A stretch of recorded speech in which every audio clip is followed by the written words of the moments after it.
Recording in progress.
Good morning, good morning, honorable members. Good morning, colleagues from the department.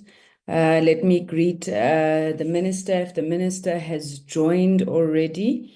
Yeah, am I audible, colleagues? Can you hear me? Good morning, Chairperson. We can hear you, Chair. Thank you so much, Hajira. Colleagues, this is the first meeting of the second term of the Portfolio Committee on Communications and Digital Technologies. I am going to request the Secretariat to just put up the notice of the meeting as well as the agenda. As we are doing that, let me apologize that we are starting an hour later. There was miscommunication, I think, on the starting time, specifically on my side. So I do apologize for that. Let me also say that even though we haven't gone through the first item of the agenda, which is the committee program, but to thank you for availing yourselves for this full day meeting today and tomorrow.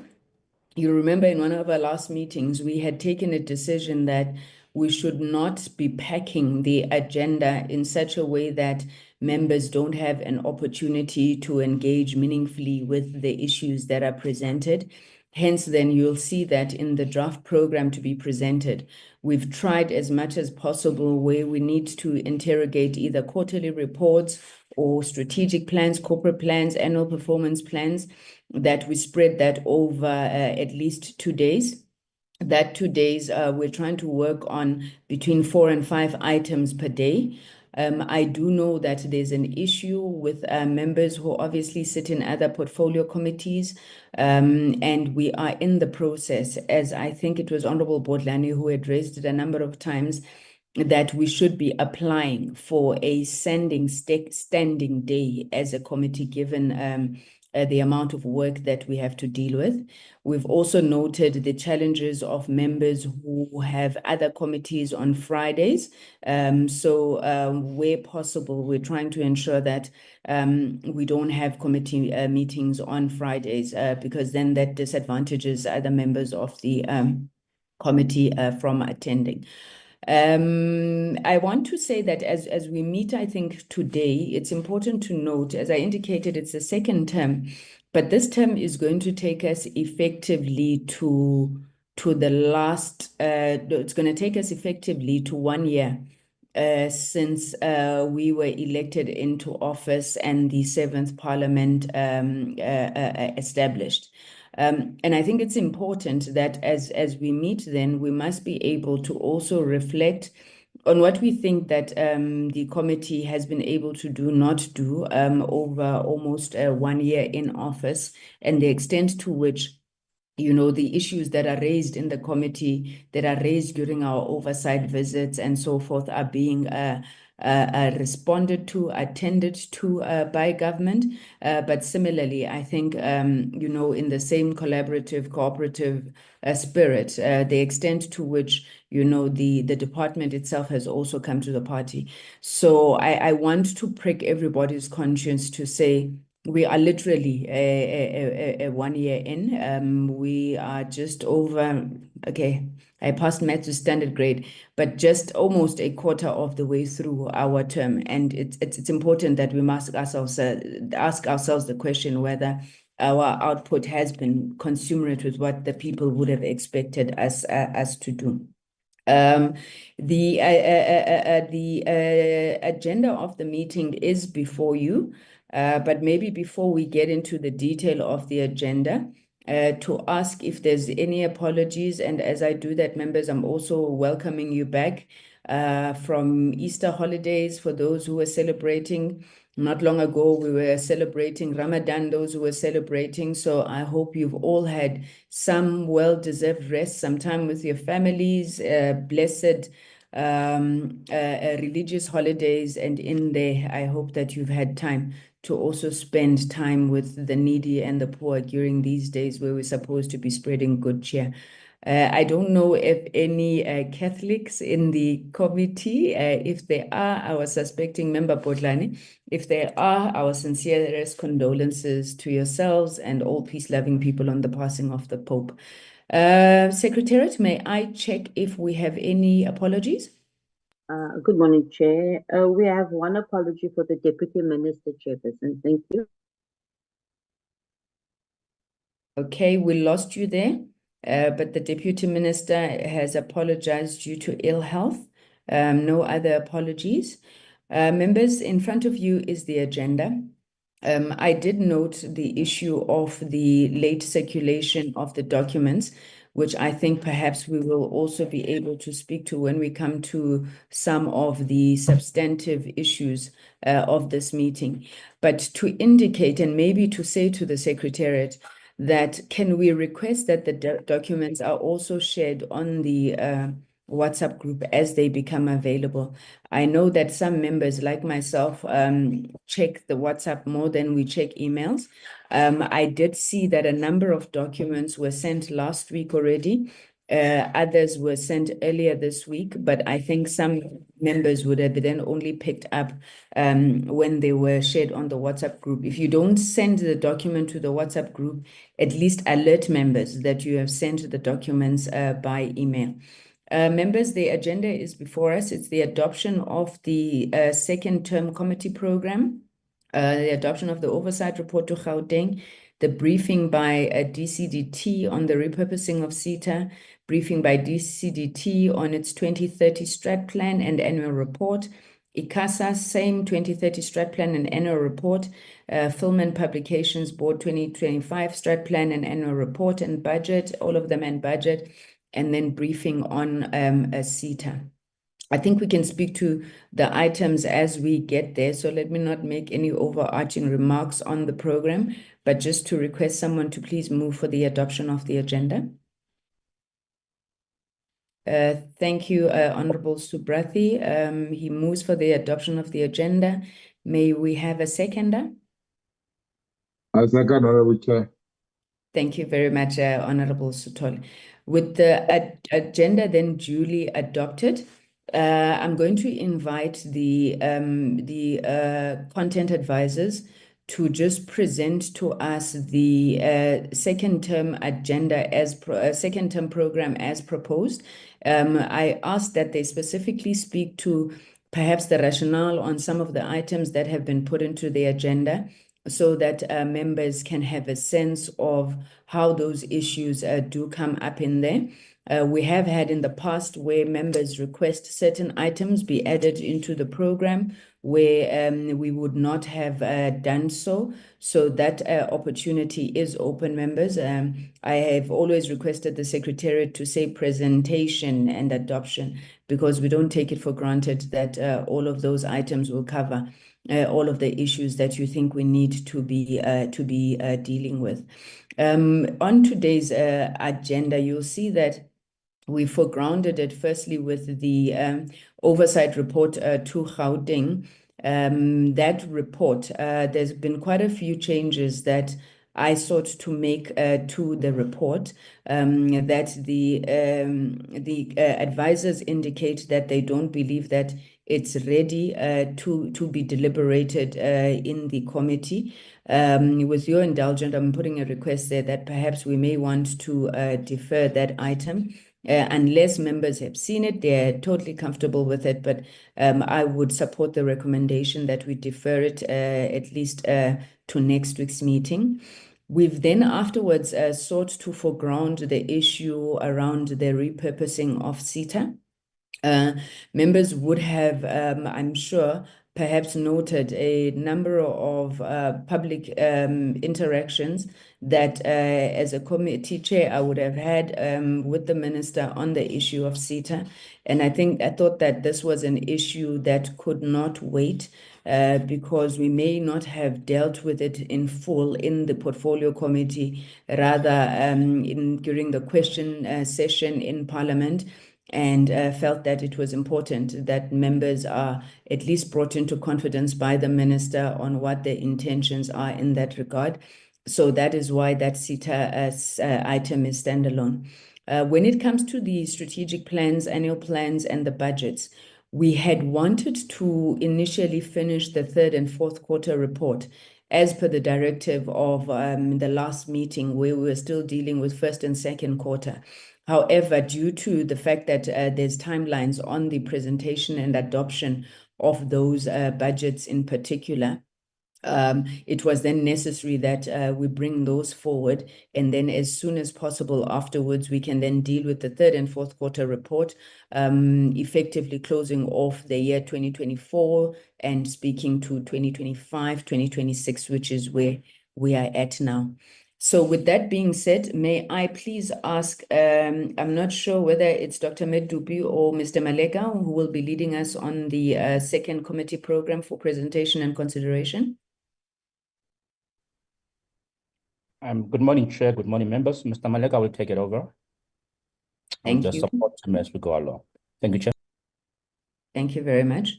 Mr. Maleka? Good morning, Honorable Chair. Good morning, honorable members. I hope everyone had a relaxed holiday. If I may request, okay, it's up. As indicated by the Chair, today's meeting will mainly focus on the strategic plans, like she had mentioned, indicated before, that we'll only do 5 of those, and including the briefing by the DCTG on the progress made on repurposing SITA.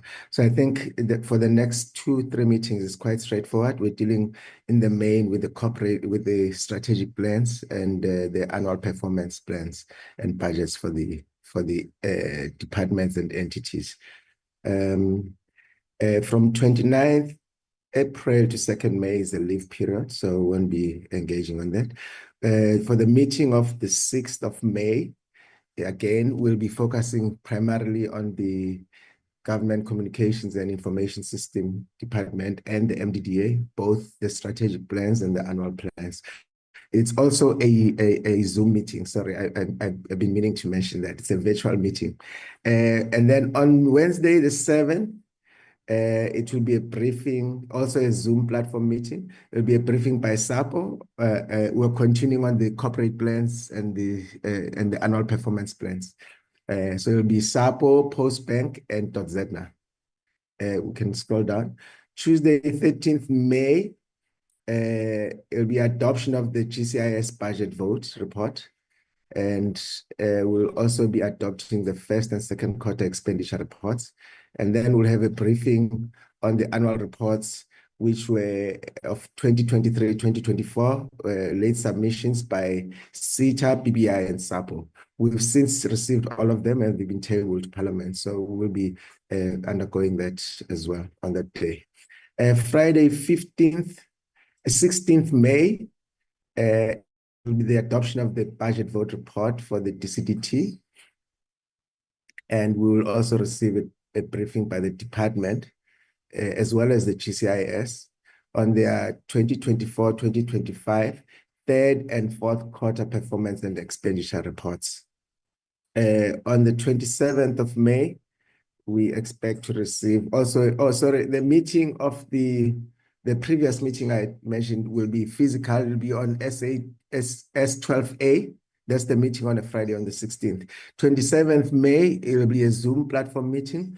We will receive briefings from the SABC, ICASA, Centec, BBI, all the entities basically of the Department of Communications on their third and fourth quarter expenditure and performance reports. On the 28th of May, also a Zoom meeting, a virtual meeting. We'll receive a briefing by the DCDT and SAPO on the business rescue practitioners, finalization of the business rescue plan and the intention to form partnerships by SAPO. Friday, 30th May, it will be a physical meeting at M46. It will be a presentation on the State Digital Infrastructure Company by the department and related stakeholders. It's a whole day meeting, honorable members. Those stakeholders include your COGTA, ESCOM, Transnet, PRASA, and SANRAL. We will be working this week on and writing the letters correspondence to them for the invitation for that particular meeting. On the 3rd of June, it will be a virtual meeting again. It will be a presentation on the settlement of the SABC debt to Centec, including the recent 150 million environment that was approved by the treasurer. We'll also be receiving a presentation on the update of the AFPB regulating of video on demand versus the broadcasters online, video on demand of broadcasters and the online streamers. I think we all know the issues there. There's been quite some complaints coming from the broadcasters that FPB has been seeking to also regulate them, whereas they're already regulated by ICASA. We'll also be adopting the committee report on the third and fourth quarter expenditure and performance reports. On the 4th of June, also a virtual meeting. We'll be having a joint sitting with the Standing Committee on Appropriation and National Treasury on the exploration of funding models for the SABC, for SAPO, as well as ICASA. It's also a virtual meeting. Then on Friday, which will be a physical meeting, Friday the 6th, will be at M46 ground floor. It'll be a presentation on the OEMs, which is the original equipment manufacturers, on the manufacturing and supply of affordable smart devices. As we know that there is that sunset of turning off 3G and 2G networks. And I think this is quite related to that. Pastor, if you want to add something, please do intervene. But all in all, it'll be a meeting for just half a day. With the said OEMs. Then on 11th June, this is a long-standing meeting with the mobile network operators. As you would be well aware, honorable members, we've tried on a number of times to schedule this meeting, but because of the unavailability of one or the other, we could not really, it could not materialize. So it is set for the 11th of June. The venue will be announced because the chair had made a commitment that it has to be physical and hopefully at Parliament. But when we checked with the planners of venues, the venue that we had seeked, which is the Good Hope Chambers, was not available on the day. But we'll continue to liaison and then respond back to the members on the suitable venue for the day. And then we can move, Hajira, to 13th June. We still have to get approval for this particular meeting. It will be a virtual meeting. We expect a presentation by the Minister and the Presidency on the strategy for sustainability of community radio stations, including the digitization process. We also will be expecting a presentation from MDDA to address concerns and formulate a strategy around community print media funding.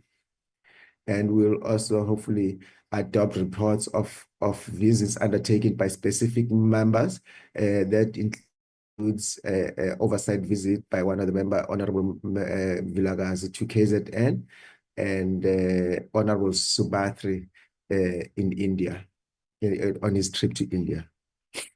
And then on 17th June, it will be a physical meeting at NAFSA's building. I'm sure we'll provide details closer to the date. I'm assuming it's somewhere in town. And it will be a joint briefing with the Portfolio Committee on Basic Education on update on the school's connectivity. I think we've already had that meeting before, so it's just a follow-up, so to say. And then on the 18th June, also a physical meeting at the Salga building. There'll be a joint briefing with the Portfolio Committee on Justice on the intent for collaborative engagement related to the RICA SIM cards registration, transactional and fraudulent activities leading towards the RICA amendment, and the role clarification of the various stakeholders that are involved in the RICA law. On the 20th June, will also be a physical meeting at Parliament, NCOP building, S12A, and it'll be the last of the joint sittings, which will be with the Portfolio Committee on Science and Technology. And this is really about the update on the satellite program that we already commenced in our first term. And then lastly, second last, 23rd to 27th June, will be an oversight visit to Mpumalanga.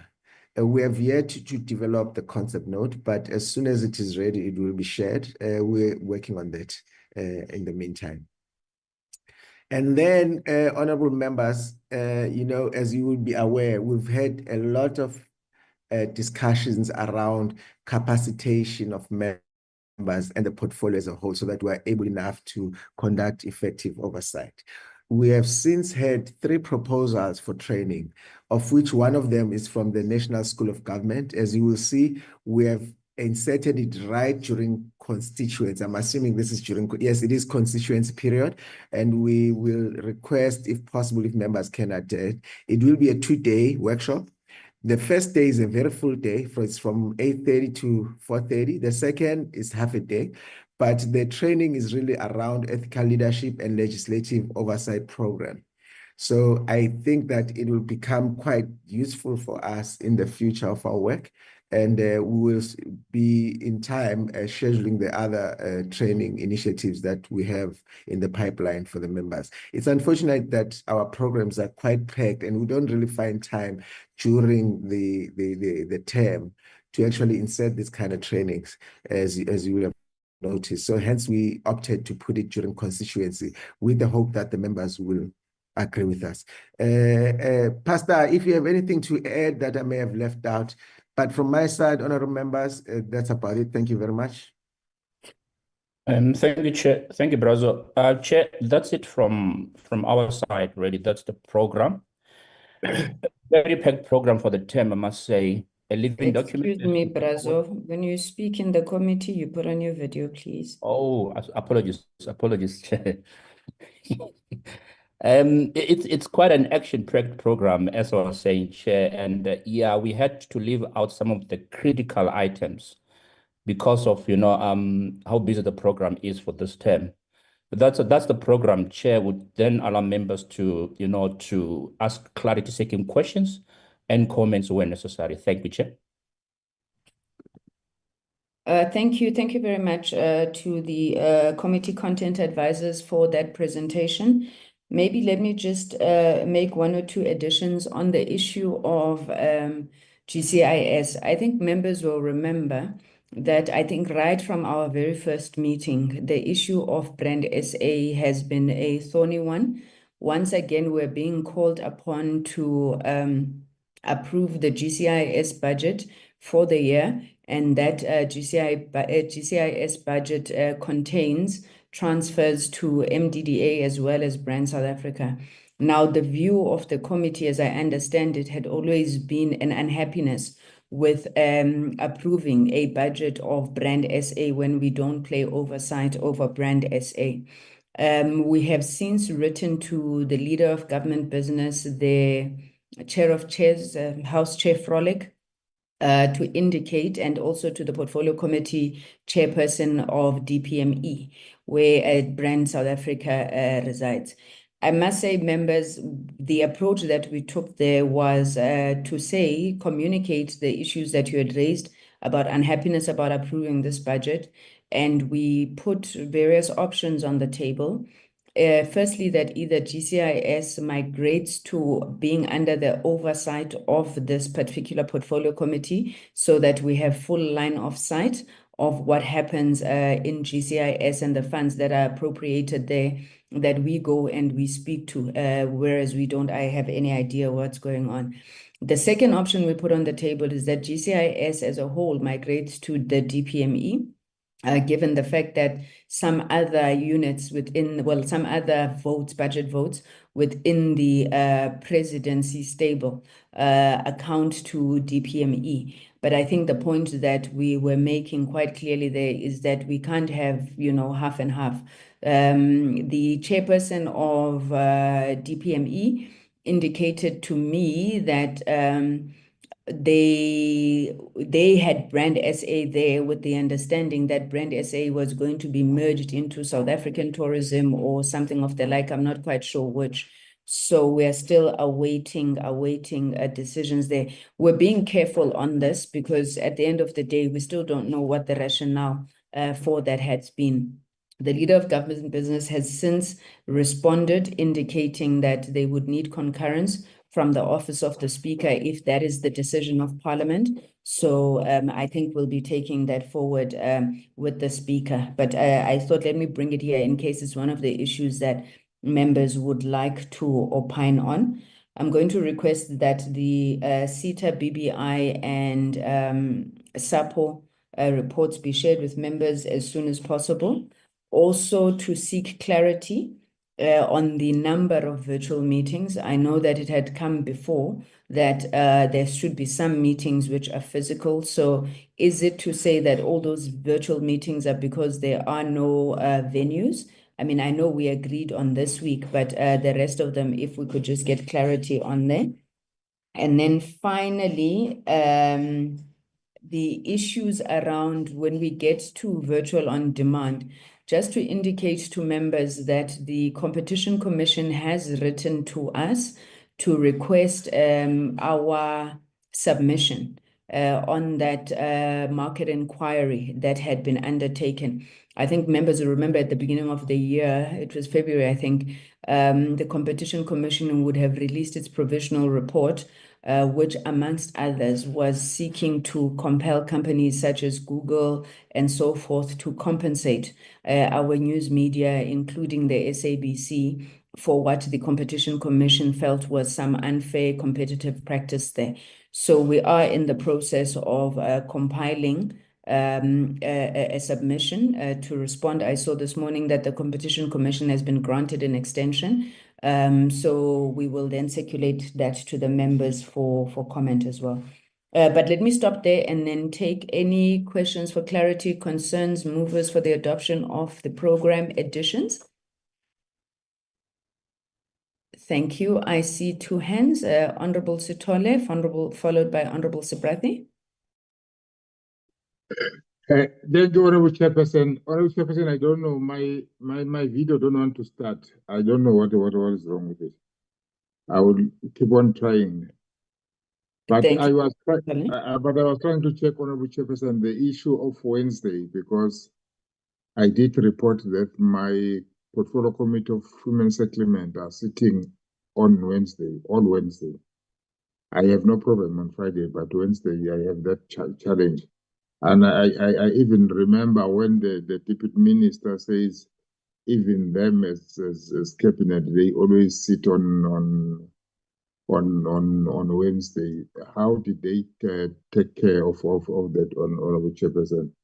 And the other one issue, Honorable Chairperson, is the issue of Gauteng. I support that we have to refer back that report. Thank you very much, Honorable Chair. Thank you, Honorable Sithole. Honorable Sebrathi.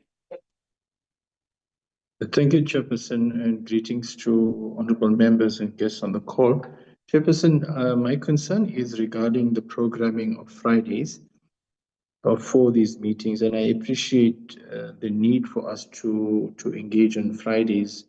I do sit on the Standing Committee on Auditor General. It's a committee that doesn't meet as often as other committees meet, and it has always historically chosen Fridays to meet simply because members who serve on of the other more busier committees meet on Tuesdays and Wednesdays, and committees like SCOAG, for example, sits on Friday, and I sit on that. So all of the days, unfortunately, on Fridays, the 16th of May, 30th of May, 6th in June, and 20th of June, conflict with the days that SCOAG sits. Now, the advantage is SCOAG sits on alternative Fridays. And I did share the SCOAG program in the portfolio committee for Secretariat to note of that. So if these Fridays are alternated so that they don't conflict with the day Fridays that SCOAG said, it might work for me. Otherwise, if in its present form, Chairperson, I'll have to make difficult choices on those Fridays. Thank you so much, Chairperson. Thank you, Honorable Sebrathi. Honorable Bodlani. Good morning, Chairperson, and good morning, colleagues. Chair, just to support the deferring of the Gauteng visit report, I support that. Chair, I was very reluctant to push the SAPO business practitioners report to the 28th, but I don't think there is anywhere else that we can put it before then. And I suppose with us meeting with them on the 7th of May, the questions will also arise about day zero. So I will step back on that one. And I also thought it would be important for us to hear on the SITA governance, but my hope is that what Minister is going to speak to today will give us some indication of where we are. So I will leave it at that. My request, Chair, is that on the days that have been proposed, myself and Honorable Vilakazi are fortunate enough to only serve in this portfolio committee, so it is not much of a problem for Fridays, especially considering what Honorable Sebrathi has raised now. But the situation is that we live in far-flung areas in the parliamentary villages, and we request that Secretariat assists maybe with transport arrangements on those particular Fridays, because it is rather difficult to travel from the villages and back again. Chair, I think the Friday meetings for me are really fine, like I've said.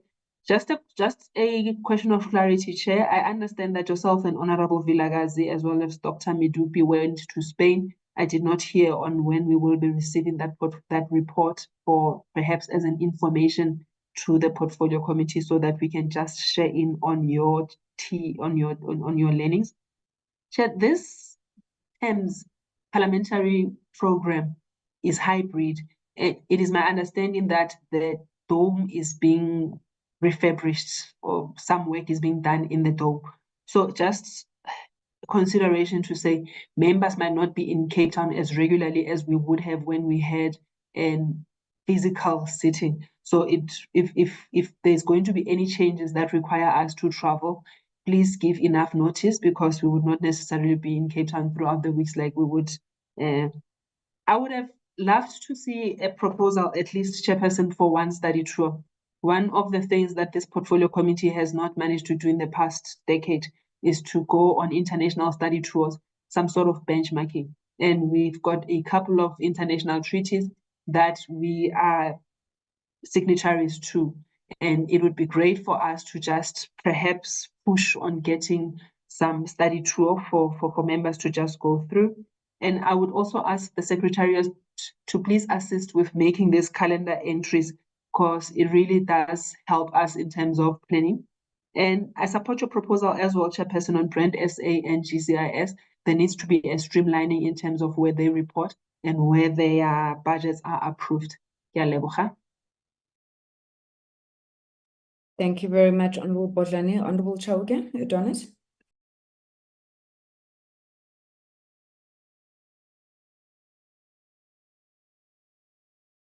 Thank you very much, Chairperson. Apologies for that. Technology was beating me. Greetings to fellow members of the Portfolio Committee and those who have joined us on the platform as well. And welcome back from a very busy and some restful process or duration. Chairperson, on mine, in terms of the meetings that have been scheduled outside of our regular scheduled times on Tuesdays, one would want to find out the consistency of those particular meetings and also the duration of them. From my side, one would want to submit that with planning, monitoring, and evaluation, there is a possibility that we then sit also on Fridays, and that would be from 9 until 1:30 in the afternoon. Alternatively, if we do not have those dates, then we sit on Wednesdays. So I think perhaps one would want to also just have an opportunity to revert back to the portfolio committees outside of this particular one, just so that we're able to give accurate feedback in terms of availability. Additionally, Chairperson, what I'm looking for in terms of the program, what are some of the set deadlines in terms of the responses that we are going to be receiving from the different institutions and entities? And I think that's equally important for us to put it in our program to say what our anticipated turnaround reporting back or deadlines are that we're setting for them. Also, in terms of what in terms of the recommendation and interventions that are put forward, do we give them a period of 3 months and then they report on that particular matter? So we must have the ability to indicate that in the program to say on this particular matter that's sitting with this particular department or institution, within this period of time from the time that we have sat with them initially, we're expecting this type of reporting to come back. And therefore, it also assists us with the sort of coordinating even our research that is conducted in preparation for those particular sessions. Chairperson, also, I think what we need to do is perhaps reflect on the not first term, but I'm going to say first term, last year's program, which would be fourth term program, on some of the outstanding written replies from the department and the institutions, and perhaps see how do we factor those in, and perhaps this would then be a closed sitting, or would then call the departments or the institutions to come and give us those particular reports, because I think there are some outstanding and hanging matters that we have not yet addressed. And I think if we do proceed without addressing them, we're going to find ourselves literally at lockerheads majority of this term. Thank you very much, Chair. Thank you very much, Honorable Chauke Adonis. Honorable Subrathi, can I check, is that a legacy hand or is it a new hand? Thank you. Okay, thank you very much, members. On the issue of days, I'm going to request that we ask the Secretariat to relook the Fridays in particular, given that we have an option there around the alternate Fridays, like Honorable Subrathi was saying. I don't think that there was anything particularly linked to that day. We were just looking at days on the calendar that we could add outside of our allocated times. On the issue of, and obviously Friday also affects Honorable Chauke Adonis, so if we could please just engage with her as well. On the issue of Wednesdays, Honorable Sithole raises a very important point, which I'm not quite sure how we're going to resolve it now. Maybe I know it's going to be difficult, for example, where we have meetings like today that then run into 2 days because of the amount of work. But maybe let's go back and see what we can do, Honorable Sithole. And maybe if there's really problems, maybe some meetings will ask if you can't get an alternate, but we'll do our best to try and meet you, 3/3 of the way there, so all the way there. Thank you on the issue of the deferment of the oversight report, as well as on the brand SA thing. I've noted the comments that have been made on SAPO, but at least Honorable Bodlani said she'd stand down there, given the fact that we'll have the 7th of May. The issue of transportation, I trust that the Secretariat has noted that. The World Mobile Congress in Barcelona 2025. I think Mr. Malega just did not read it, but it's part of those reports with the KZN oversight visit by Honorable Vilakazi. Then it says MWC 2025, that's the Barcelona trip. And thereafter, it is the India trip that Honorable Subrathi has undertaken. On the study tours, Honorable Bodlani, I am frustrated as you are, and I'm sure that the content advisors will say that they are finalizing their application for a study tour, because we had requested that one should be considered for around August, September this year. I think the proposal we were looking at was the BRICS countries, perhaps China and Brazil, given their huge populations and the strides that they have made just in terms of digitizing their government services and obviously the population.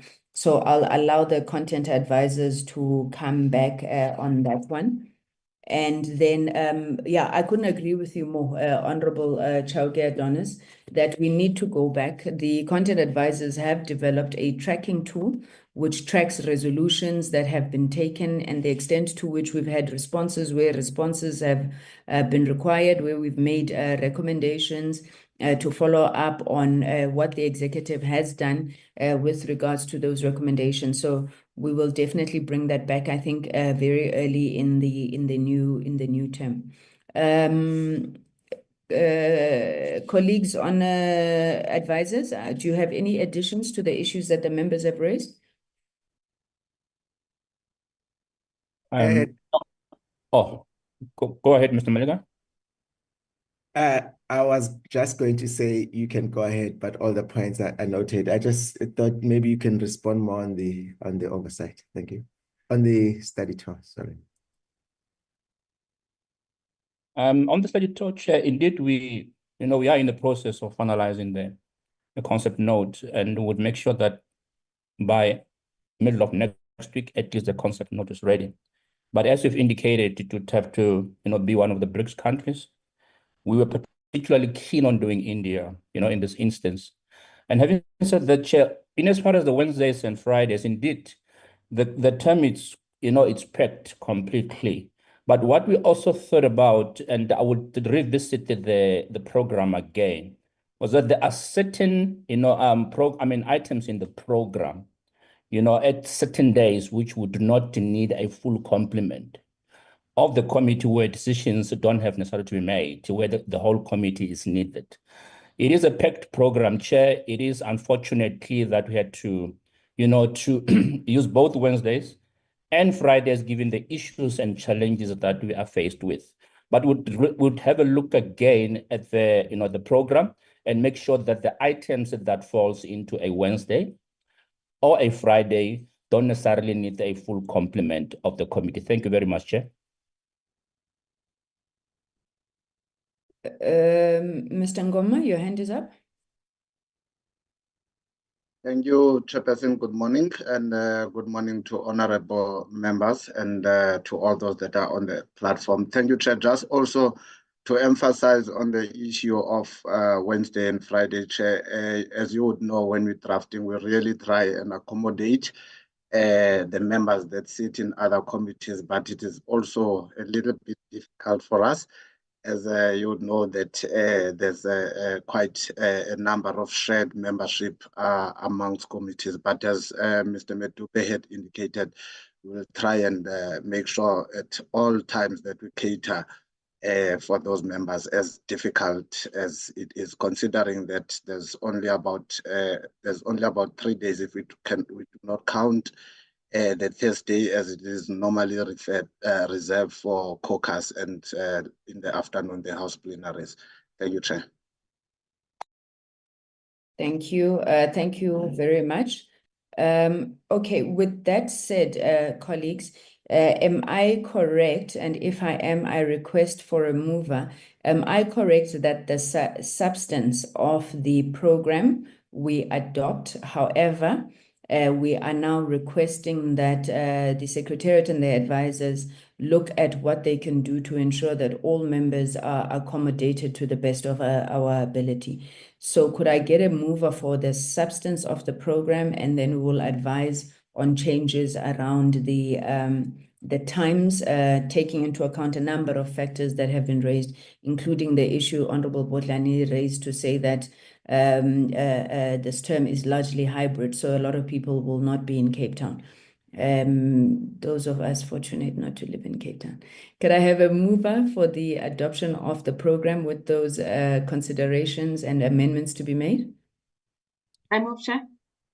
Thank you, Honorable Botlani. May I have a seconder? Seconded, Chair. Thank you. Thank you very much, Honorable Shongwe. Okay, members, let's then get into, I think, the substance of the discussions today. As I indicated, we're going to start with the issue around the repurposing of SITA. And I want to locate the SITA discussion, Honorable Minister, I think beyond just the issue around, the discussions on regulations and so forth.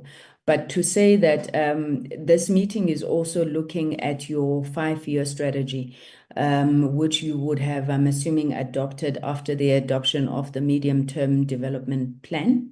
And therefore, we would be keen as a committee to understand what it is over the next 5 years, the department's ambition is, where are you going? What are the lessons that, for example, would have been learned from the last 5 years, but also how does this particular plan differ? And I think your ambition for the entities as a whole differ from what we would have seen in what I assume would be the last 7 5-year plans, as this one will take us to 35 years of a democratic dispensation.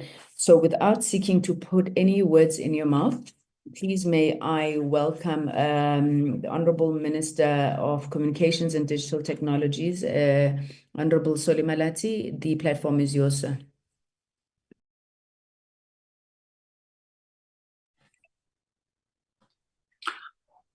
Thanks very much, Chairperson, and good morning to the members of the committee, to all the departmental officials led by the DG, and also the entities led by the respective chairpersons, and also to the committee staff. Chairperson, perhaps before I start, I just need guidance. Do you want us to deal with the SITA aspect first, or then to do also the prelude for the entire presentations of their respective entities, given that you've got several of them, and also the duration allocated for the meeting?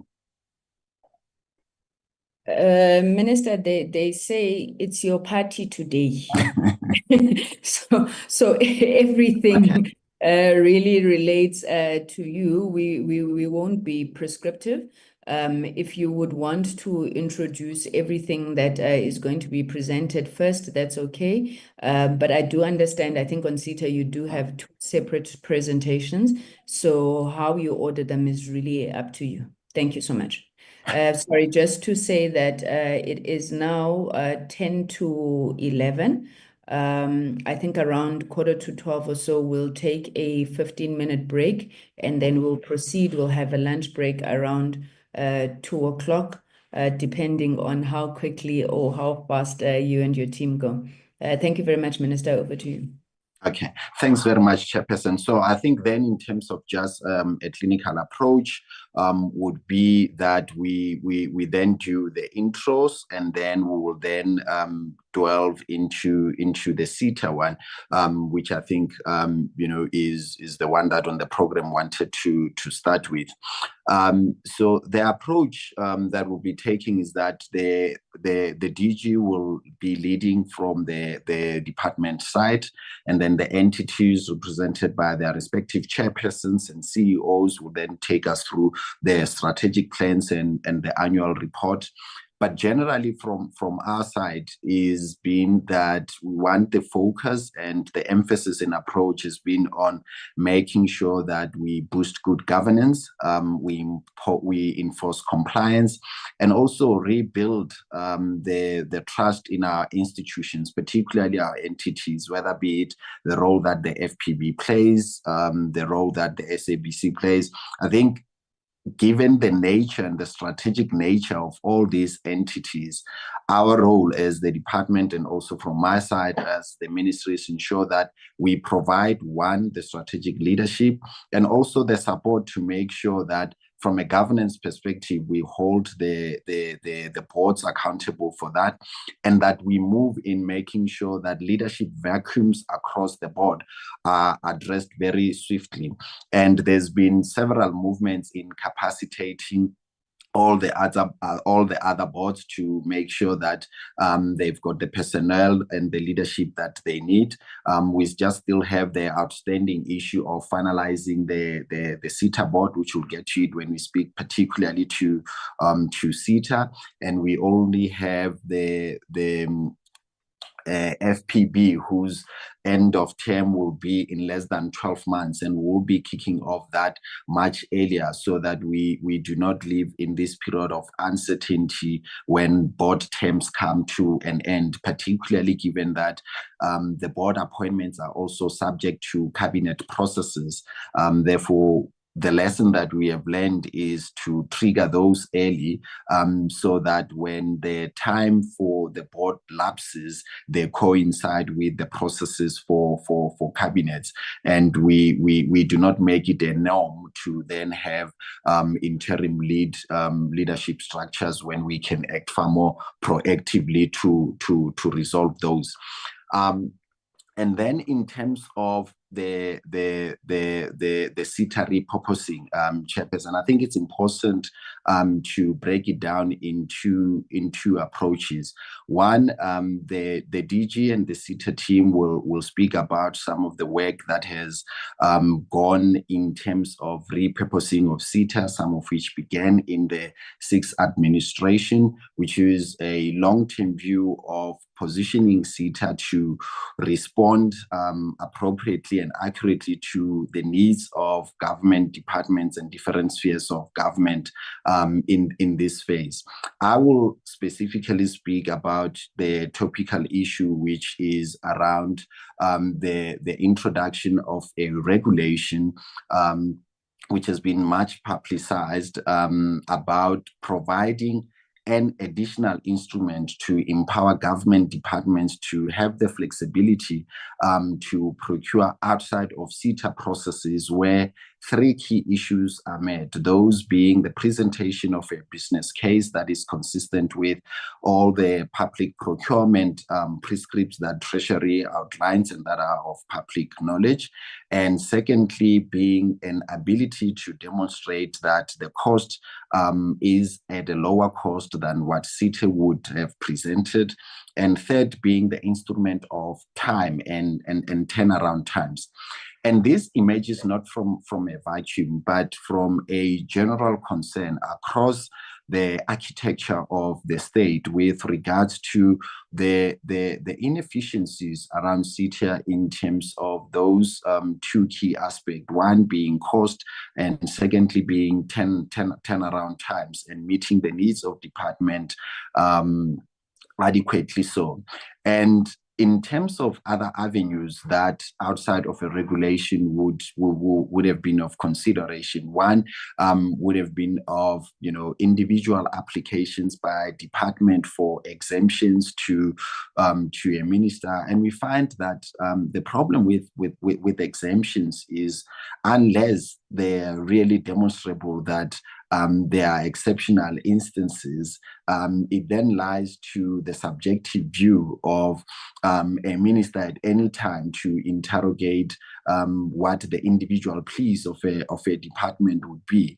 And then I relied on the provision of Section 23 of the SITA Act, which makes provision for a minister of communications and digital technologies to introduce regulations in line with the procurement prescripts that are outlined earlier.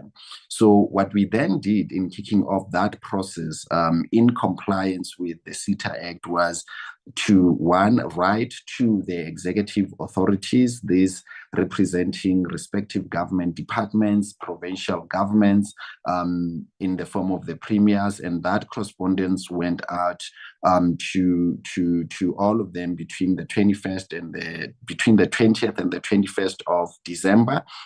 And the responses then started flowing in early Jan, around the 7th to the 15th, including towards the end of Feb, which then demonstrated the overwhelming support from the respective government departments in terms of embracing the regulation that was intended to be introduced. The second step was to then seek the concurrence of the Minister of Finance, as is prescribed by the SITA Act. The Minister of Finance provided his concurrence on the 7th of March in the form of a letter and an amendment. And that amendment had to do with language in order to eliminate any prospect of ambiguity in terms of what a regulation vis-a-vis regulations mean. And secondly, with an emphasis on the introduction of the aspect to present a business case, which we thought was a really sound and reasonable addition to then bolster the regulation as is. In addition to that, we then wrote to the president to indicate that, one, we have done the consultations with the executive authorities as is required by the SITA Act, and that further we have done the consultation with the Minister of Finance in seeking the concurrence, which was then obtained. The president then responded to us on the 15th of April, welcoming the introduction of the regulation and acknowledging the fact that we had done the consultations with the executive authorities. And it is important, Chair, to then add this crucial aspect that regulations do not exist in perpetuity. Regulations exist to address a need at a particular time. And my view and my strong view is that this regulation is necessary at this stage, particularly also at the time when the repurposing of SITA is being considered, that we also deal with the dire need around some of the agency expressed across the architecture of government with regards to where SITA's capacity shortcomings have impacted on government's ability to meet and address its ICT needs. And when the situation then improves, and because we are led by evidence, we'll then be in a position to assess the usefulness of the continuation of the regulation, because we are motivated by wanting to improve the capacity to empower government departments and provincial governments to be able to meet their ICT needs at a cost that is equally bearable to the state. And lastly, that This, in our view, also aligns with the aspiration of this administration in meeting its aspirations for driving digital transformation across the state by making sure that government is able to promptly respond to its needs and also be proactively to capacitate itself to meet the demand of these times. Chairperson, I thought it is important to use this forum, as you correctly said, that this had not been deliberated at this PC, and in as much as we then got overtaken by events, it is then necessary that we lay down all that background work that has gotten us to where we are, and then that we are in a position where we can now proceed with the gazetting of the regulation. The team from the department will then get into the repurposing, which, as you correctly indicated, there is a separate presentation to that is detailed, and I'll then, on that basis, hand back to you with your guidance in terms of whether you pull in the team now, or we do a Q&A, or we'll do that at the completion of the entire presentation. Thank you very much. Thank you. Thank you very much, Minister. I think let's take the presentation that accompanies your introduction, and then we'll open for discussions after. Thank you.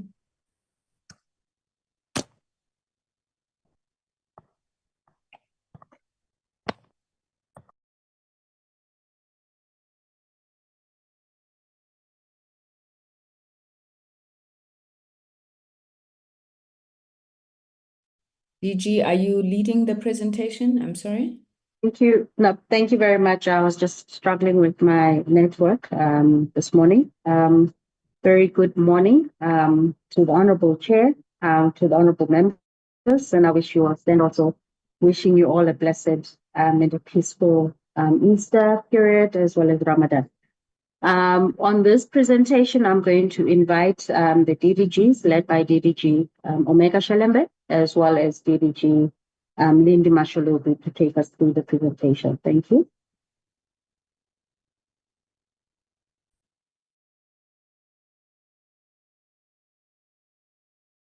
Good morning, thank you very much, DG. Good morning, Chairperson, honorable members. Good morning to the Minister, the representatives of entities present today, as well as my fellow colleagues in the department and everybody else on the platform. I'm going to be running through the presentation on the progress to date on the repurposing of SITA. I must say the Minister in his background or intro remarks has covered some key elements of this presentation, but I will go to the details thereof. Next slide, please.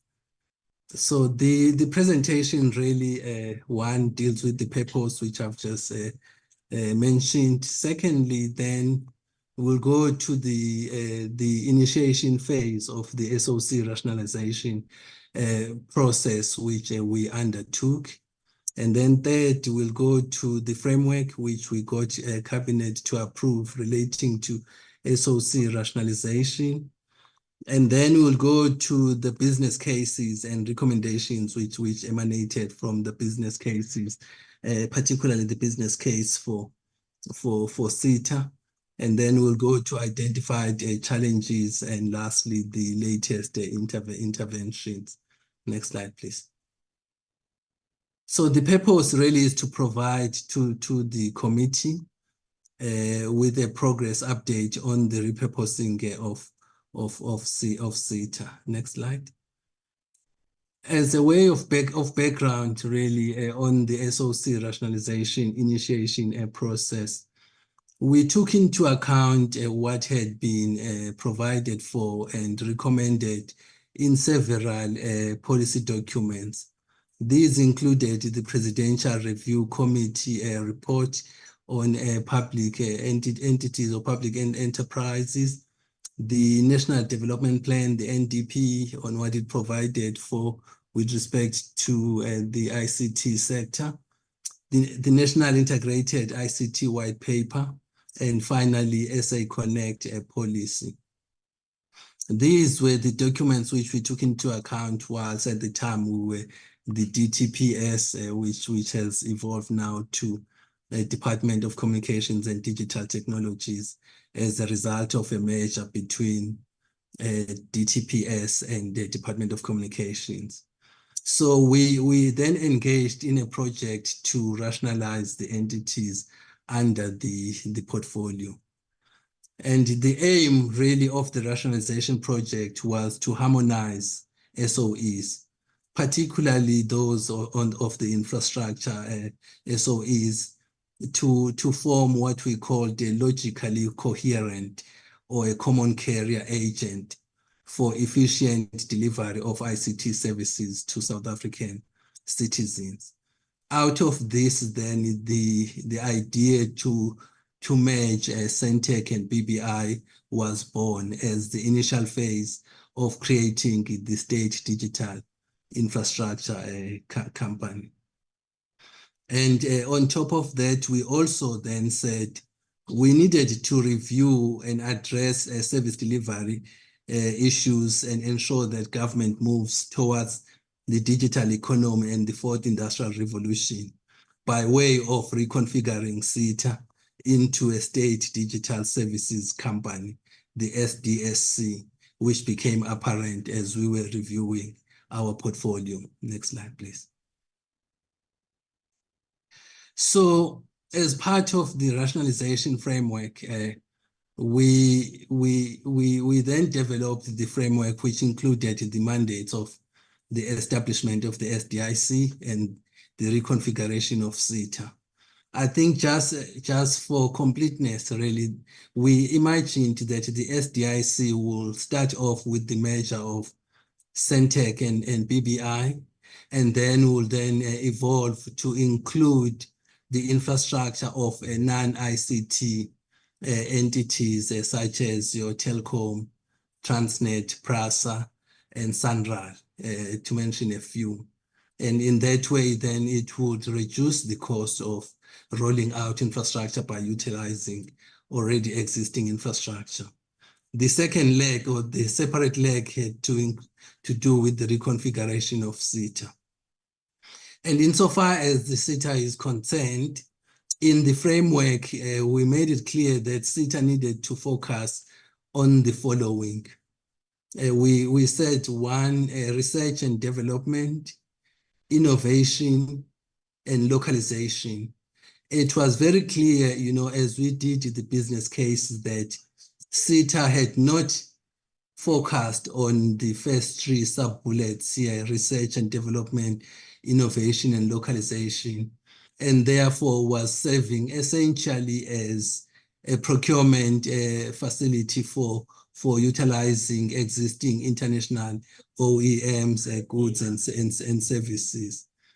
On top of the three, then we said SITA must also focus on cybersecurity, procurement, particularly transversal procurement services for IT products and services, e-government implementation and government digital transformation, as well as IT service management.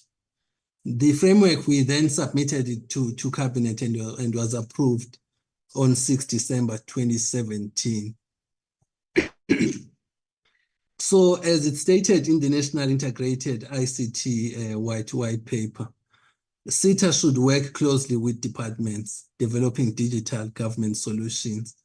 It also states that it should focus on, amongst other things, providing transversal services for digital government, developing and managing an integrated digital government services platform, determining digital norms and standards for digital service platform, and developing and managing a one-stop government portal. Next slide, please. So when we received the cabinet approval for the SOC rationalization framework that we had submitted, Cabinet approved, but also recommended that in line with the 2001 Cabinet approved guidelines for establishing new entities. One, that the bills establishing new entities should be accompanied by business cases justifying such establishment in terms of feasibility and viability. It also said we must then get approval, or approval should be sought from National Treasury in relation to Section 38 and 54(2) of the Public Finance Management Act, as well as the DPSA in connection with the establishment of new entities. So following then the provision, particularly of the second sub-bullet above, and in terms of the cabinet decision, the SITA repurposing business case was then developed and shared with the Minister of Finance, as well as the Public Administration, Minister of Public Service and Administration for concurrence. We then received a response from the Minister of Public Service and Administration, unfortunately not approving the proposed SITA business case for the following stated reasons. Firstly, there was a feeling that the business case is proposing that procurement of ICT goods and services be deferred to a later stage. The also view was that the recommendation on centralizing ICT budgets across public service was not approved, as this contravenes certain provisions or sections of the PFMA. We had considered this, that yes, indeed, the current provisions of the PFMA may not allow the centralization of ICT budgets, but we had felt it was necessary to do so to facilitate that there should be one big pool for ICT procurement, which will then enable the true economies of scale in procurement, as well as the ensuring of interoperability and the modernization of legacy systems. So we had felt that after the business case, we will develop a bill or a piece of legislation which will then seek to harmonize with the provisions of the PFMA. Yet then, unfortunately, the Minister of Public Service and Administration did not see it that way. The Minister of Public Service and Administration also indicated that the impact desired changes to SITA mandatory services had not been fully studied, and therefore the business case was considered not to be deep enough to have dealt with the full mandatory services of SITA. It also said that there was perhaps a need for deeper consultation or extensive consultations with departments that would ultimately be impacted by the changes which we were proposing in the business case. For these four reasons, then the business case for SITA repurposing was not approved. So due to the non-approval of the SITA business case by the Minister of Public Service and Administration, then the SITA, or the agency, was given an opportunity to develop a new business case, which would include recommendations and a roadmap for implementation of those recommendations, taking into account issues that had been raised by the Minister of Public Service and Administration. On 9 November 2023, then the department and SITA presented a status update to a special cabinet meeting on the digitization of government and improvement of the performance of SITA. Thus, the update included a component on digitization of government services, as well as to the core was the implementation of the platform strategy. The platform strategy essentially was a strategy about SITA performing a role of creating or establishing a digital marketplace whereby suppliers and client departments will interact in that digital marketplace and procurement will then take place through that platform established by SITA, but with SITA not playing a role of procuring for these government departments. The platform strategy aimed at enabling the accelerated digital transformation of government, improving service delivery to citizens, as well as the general transformative initiatives around empowering SMMEs, women-owned companies, youth-owned companies, as well as companies owned by people with disabilities, and generally contributing towards the training of digital skills for the youth. So the platform strategy was presented in several platforms and was supported by industry, SMMEs, and cabinet. The proposed new business model, however, has not gained any traction as the platform strategy is still not implemented by SITA. Next slide. So what have been the challenges that have been identified? We note that the proposal for the reconfiguration or repurposing of SITA is informed by the fact that SITA is faced by a number of service delivery challenges, which the minister has alluded to. These include government departments no longer trusting SITA's service delivery capability, a demoralized staff, frequent leadership changes resulting in an unstable company vision, including outdated processes and operational measures that lags behind industry standards. To address this and other related challenges, there is a need to remodel SITA still in order to ensure the efficient delivery of ICT products and services across a government. Due to several consultations that needed to take place and changes in executive authority leadership, as well as administrations, and several approaches that have been considered and implemented at different timeframes, this project of remodeling of SITA has been delayed. Next slide. So as the last slide, or maybe the one before the last one. So in light of the numerous service delivery challenges to departments faced by SITA, the minister has already spoken to this as well. The minister has requested that the business model of SITA, including the regulations, be reviewed. As part of the APP and the strategic plan of the department, we are indicating that this financial year we will be procuring the services of a service provider who will be appointed to review and redesign the business model of SITA, with the aim to address, hopefully once and for all, the already identified challenges whilst developing plans for new and emerging technologies.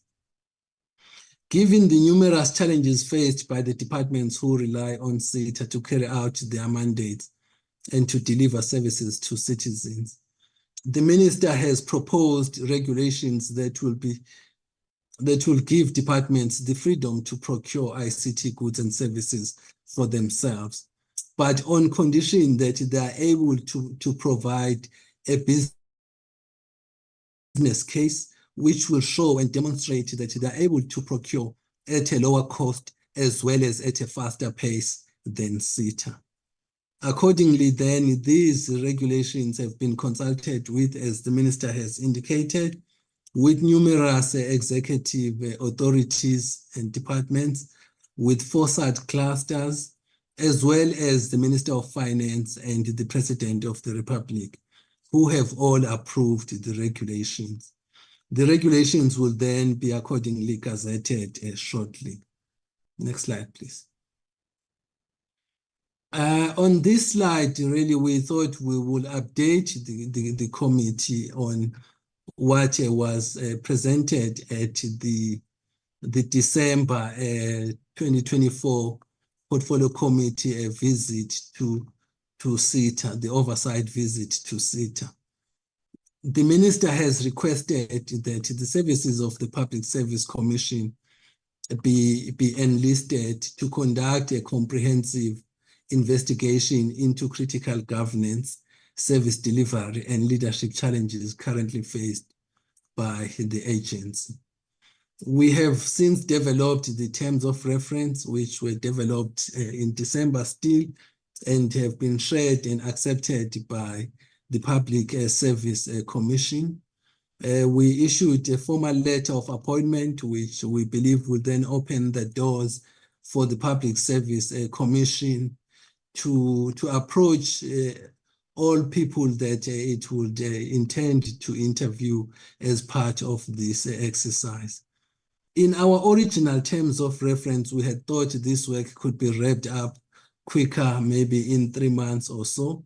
But upon a consultation with the Public Service Commission, it became apparent that a rather deeper review and assessment of the governance lapses at SITA needed to be undertaken.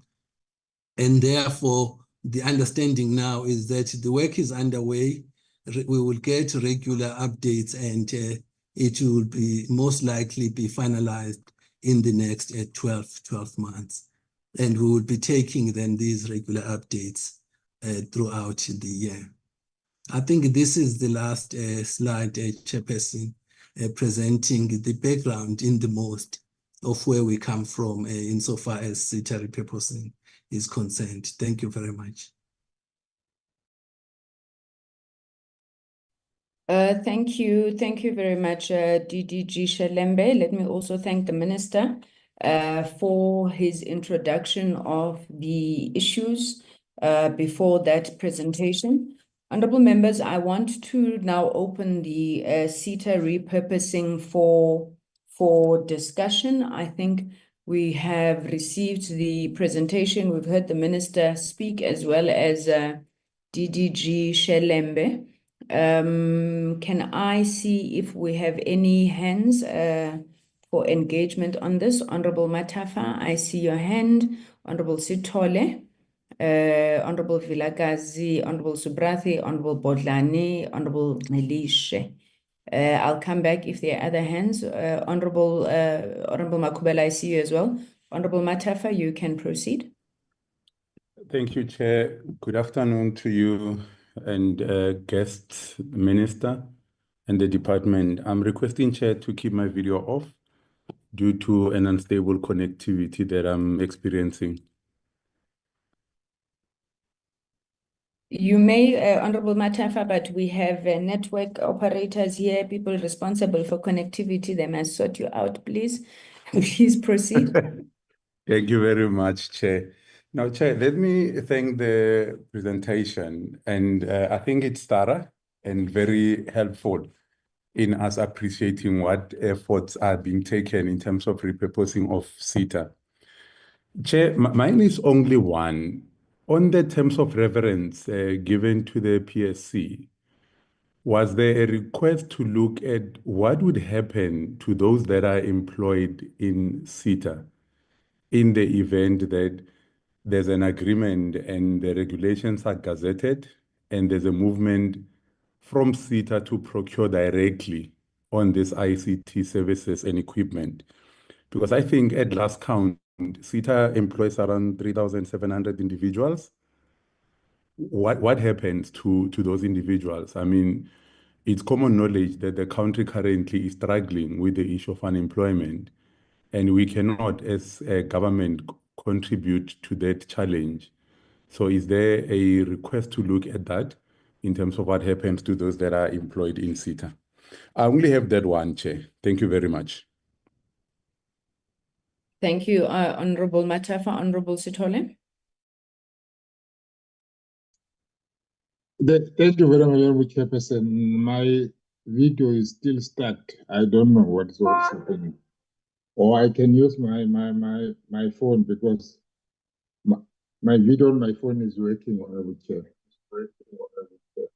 But I think you see me on my phone. I will switch off. We are getting feedback, Honorable Sithole. I think mute your computer and speak from your phone. Okay, thank you, Honorable Chairperson.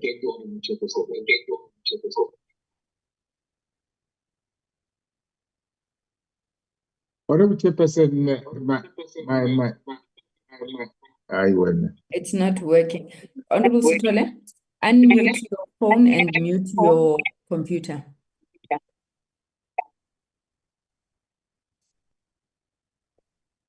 Okay, Your Honorable phone is Chairperson. still muted. Unmute your phone.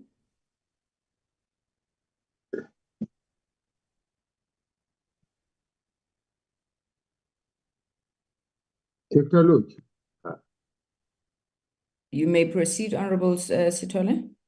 Thank you, Honorable Chairperson. Honorable Chairperson, my concern, first of all, Honorable Chairperson, when we was doing our oversight, it shows that there is some scrabble, there's some fight in SITA, Honorable Chairperson. Now I'm worried because the minister.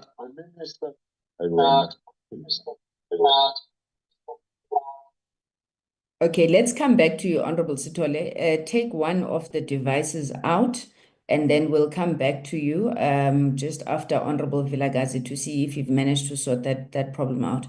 Honorable Vilakazi? Thank you, Chair. Good morning. Firstly, to you, Chair, the Minister, and all colleagues on the call. I have a few questions that I wish to ask. The first is, where are we with the Centec BBI merger? I'm just talking here about when the Minister, and I believe it was also the DDG, was speaking about the overall rationalization of entities. The last we heard, a transactional advisor was going to be appointed. What is going on in that regard?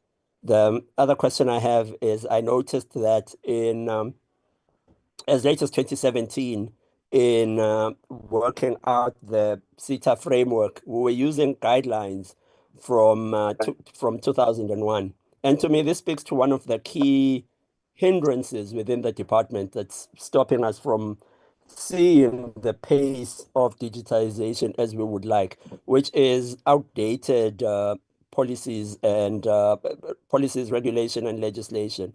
I just wanted to ask from Babu Shalembo, just the department, Uguti, where are we? Maybe the question that I want to ask is, what are we doing with the need to update legislation and policies?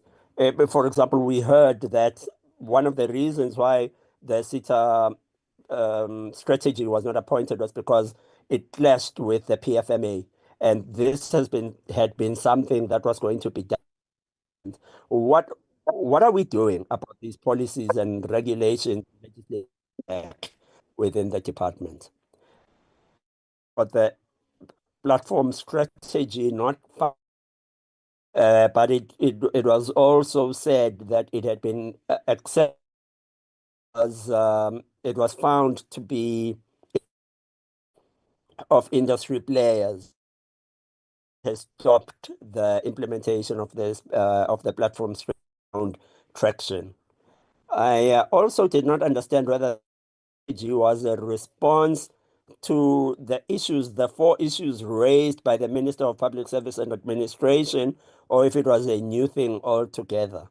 I just wasn't sure whether it was a response to that, because insofar as platform strategy is concerned, I heard nothing about addressing the issues that the Minister of Public Service and Administration had raised, which means even if we have the platform strategy, we are still not going to be able to get this to pass the scrutiny of the minister.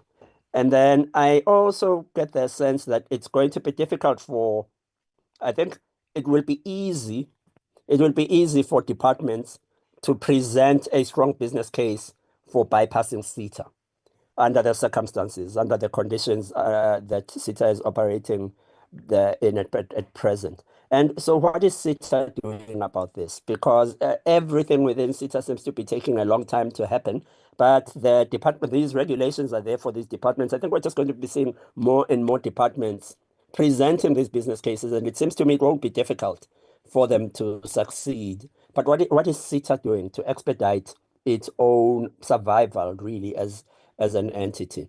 There's a service provider that the DDG speaks about having been appointed on the new strategy. What are the timeframes for this service provider? When can we expect to have this new strategy? I'd also actually love to hear, how is this going to help? How is the service provider going to work? And is this the best way to proceed with developing a new strategy for SITA? I'm concerned to hear that the deadline for the Public Service Commission inquiry is 12 months. Why do we need 12 months? I would have thought that within the next quarter, now that the terms of reference are concluded and agreed, I would have thought that it would have been sufficient for the commission to finish its work. I think 12 months is going to drag the issue, and by the time the report comes out, it might not even be relevant. Why such a long time, and can we not expedite it better? Thank you, Chair. Thank you, Honorable Vilakazi. Can we try Honorable Sithole again? Thank you, Honorable Chairperson. I'm sorry, that thing of video, Honorable Chairperson, I'm sorry about it. Honorable Chairperson, I think the other of my question was covered by Honorable Vilakazi. But I'm worried, Honorable Chairperson, because when we was doing our oversight, it shows that most of departments, they don't trust anymore for the operation of SITA. They want to do their own things. I see that the minister is trying to actually liquidate and give the departments their own actual operations. So now I'm trying to check the issue of demoralized staff of SITA and the doubling leadership, which we saw at SITA, because even the board, there were two boards in the SITA. So now I'm trying to check, Honorable Chairperson, because it shows that the SITA is not stable. Before we have these regulations, what is going to happen? What would be the process now? And the other Honorable Chairperson is the issue of the Minister of Public Service and Administration, because you see that thing was started in 2017. But even now, it shows that there is no stable in SITA. There is no progress. There is no implementation of progress in SITA. So now, the issue of regulations, how long it will take before it gazetted and after gazetted, what will be happening in SITA, and what will be the strategy for the other departments to operate at their own. Thank you very much, Honorable Chair. Thank you, Honorable Sithole. Honorable Subrathi.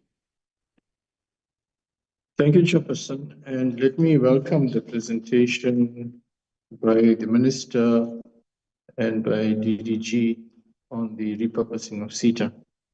Let me maybe start off where Honorable Vilakazi ended. Why so long? I think that's a critical question for us to answer in this administration, the seventh administration, is why so long? SITA is in an ICU. If I were to triage it, is really in an ICU case. And I think, Chairperson, I'm challenged with the issue of urgency. We should have, as a portfolio committee, a far more concrete plan presented to us with timeframes, a smart plan, a plan that is specific, measurable, achievable, and most importantly, time-driven. We don't want a scenario by the end of 1 year, we get a report that is now outdated, and the cancer within SITA has spread more deeper and deeper. So for me, Chairperson, accepting 1 year is unacceptable. We should work on a quarterly basis, a time frame that holds ourselves accountable, that holds the department accountable, and holds others involved in this accountable. 1 year, Chairperson, will outdate the relevance of any report, will be outdated. So Chairperson, my concern is we don't have a smart plan, a plan that is specifically measurable. Chairperson, in welcoming the regulations and the context and the need for the regulations, I would like to ask the question, and please excuse our ignorance as MPs in terms of how regulations work. And I understand that the regulations is really a stopgap measure to fix the challenge that SITA is unable at this point in time to deliver on its mandate, on the expectations of various departments. How long will these regulations apply for? Does it have what I would call a sunset clause? Does it end at the time that we are satisfied that SITA has been resuscitated to stand on its own feet? How then do we address the issue? Because one of the challenges we're finding is interoperability, or the lack of departments talking to one another when we bring in other service providers to do the work that SITA would otherwise have done. What happens then with interoperability between departments? And most important, I think members have kind of echoed this, but I would like to talk about the security of the 3,200 jobs of SITA employees in this entire introduction of regulations, where we find that work is now outsourced. What happens then to the workflow and the actual job for the 3,200 employees of SITA? How do we ensure, whilst we navigate through regulations, that their jobs are not compromised in this process?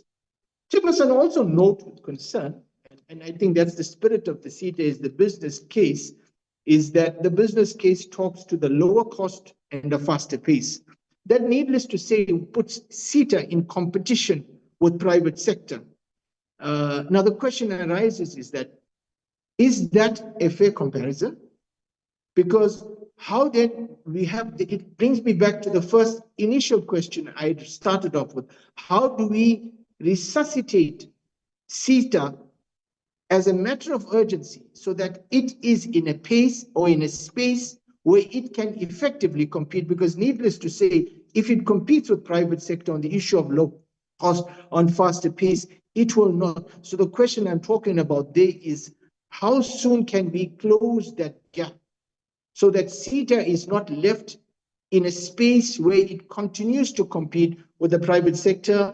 And again, in that case, what will then happen to the 3,200 jobs?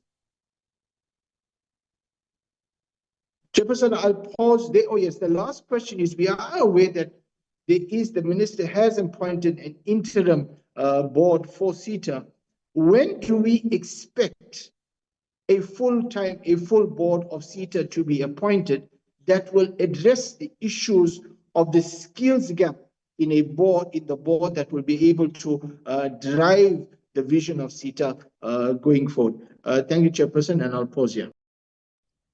Thank you, Honorable Subrathi. Honorable Bodlani. Chair, I'm really tempted to say covered. Chair, I think just an appreciation from what the minister has addressed us on the regulations is that regulations are not rigid, and they are there to assist to ensure that policy is responsive to the outputs of the department. So I don't think there is really anything untoward about talk about amending regulations, especially if at the core of it, the purpose of the amendment is to improve service delivery to the departments that rely on SITA for ICT infrastructure. And that said, Chair, I really also welcome what the minister has already spoken about. For me, it says that this is an evidence-based decision where he says he has engaged the departments. They have expressed how they would love to be serviced and how the shortcomings that SITA has had throughout the years. So my question would be, how long did it take for us to get here? I don't think this was a decision that was made perhaps in this administration as a matter of fact. How long did it take? And this speaks to the issue that colleagues have been speaking about how slowly wheels turn in this in the department. I know I saw something about 2023. I'm not sure if I really understood it. When did we start this process, and how fast have we moved? And if it's a recent development, how fast are we going to be moving? Because this is something that colleagues have also spoken about.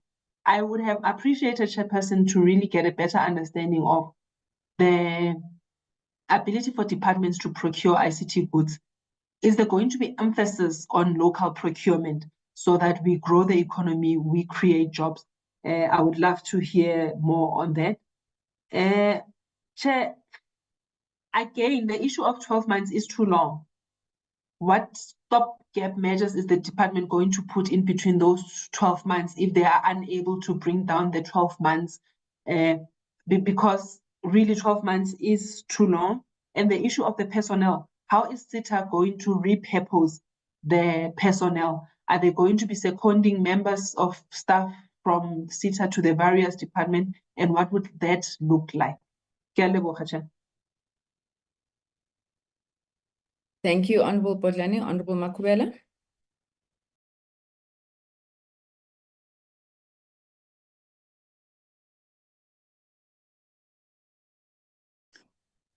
Good morning, Chairperson.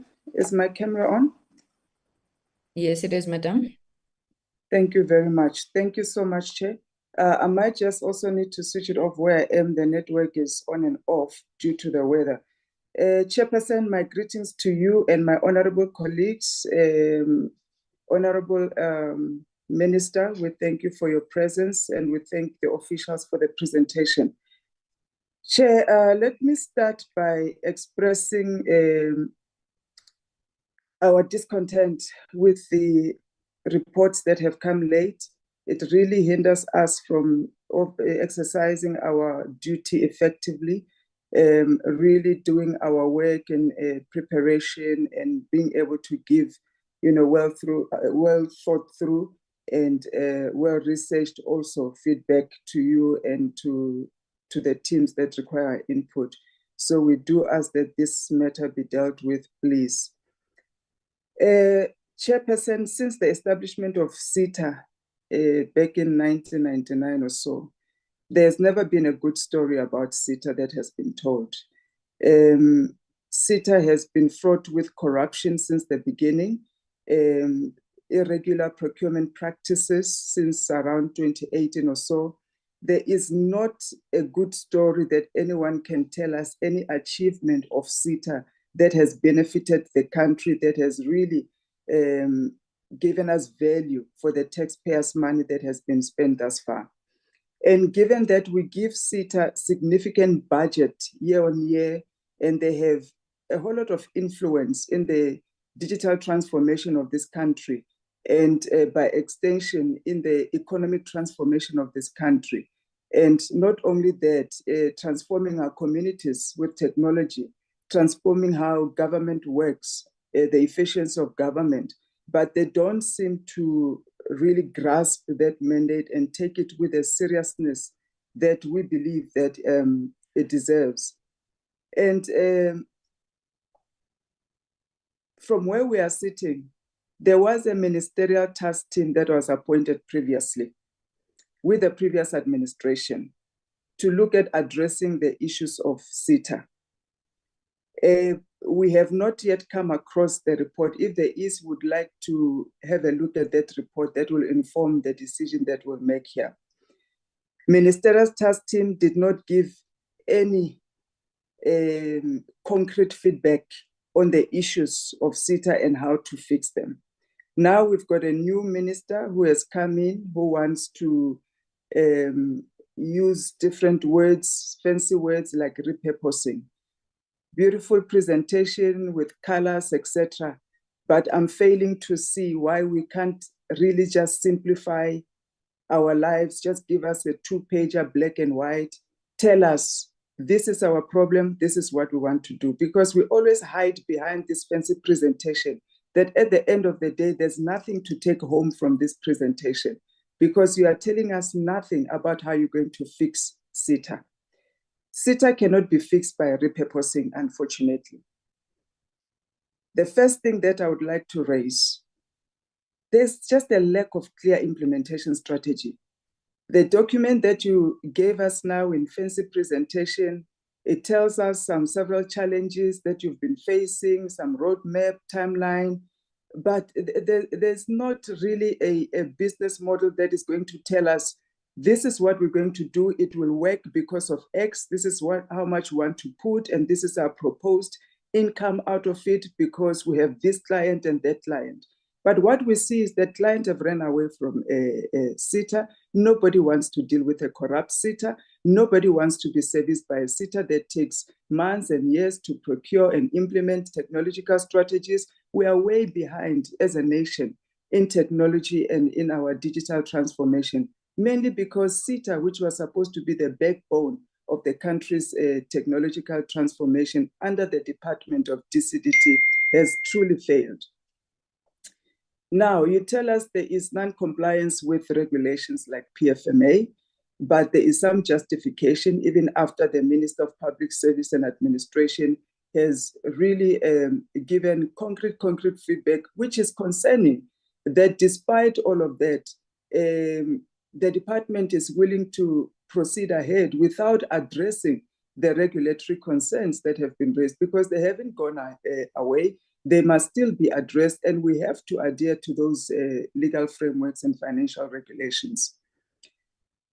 Third, even in the articulation of the challenges, you talk about demoralized staff, you talk about outdated processes, etc. But you're not giving us some actionable solutions of what you're going to do with demoralized staff. Are you going to fire all of them when you reprocess?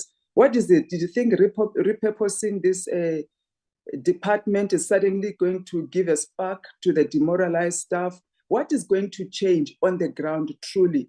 Yes, you can call it whatever you want to call it. What did you say? Department of State Digital Company, whatever it is that you want to call it. That does not change the core of what needs to be fixed, the corruption, the inefficiencies. There are some, it's just a haven of people that have created a cocoon, and now you want to throw money, more money into them in the name of repurposing without addressing the issues. The fourth concern is the limited stakeholder engagements. The fact that some of us are also hearing it here for the first time, it's concerning. Such a huge undertaking, clearly with huge costs, and adding another issue that we have with this is the absence of expertise, because now you're going to get some consultants, throw money at consultants to come and do the repurposing for you. That tells us that internally, you just don't have the capacity to do what you're trying to do. And excuse me, the motivations for what you want to do without the expertise of carrying it out is really, really worrying. Why are we doing this if internally we cannot even find the capacity to imagine this, to give us where it can take us? You must find somebody external to come and tell you that. Then why are you doing it? You just don't have it in you to turn this thing around. Now, on the implementation strategy, one of the questions that we have is, what steps are you going to take in revising these timelines that you have, seeing that you clearly don't have the capacity as a department, DDG, as you're presenting? What steps are you going to take to ensure that this strategy that you are proposing, the timelines that you're proposing, the business model that you have really gain traction, not with yourselves in the department, but with those that are supposed to be your clients?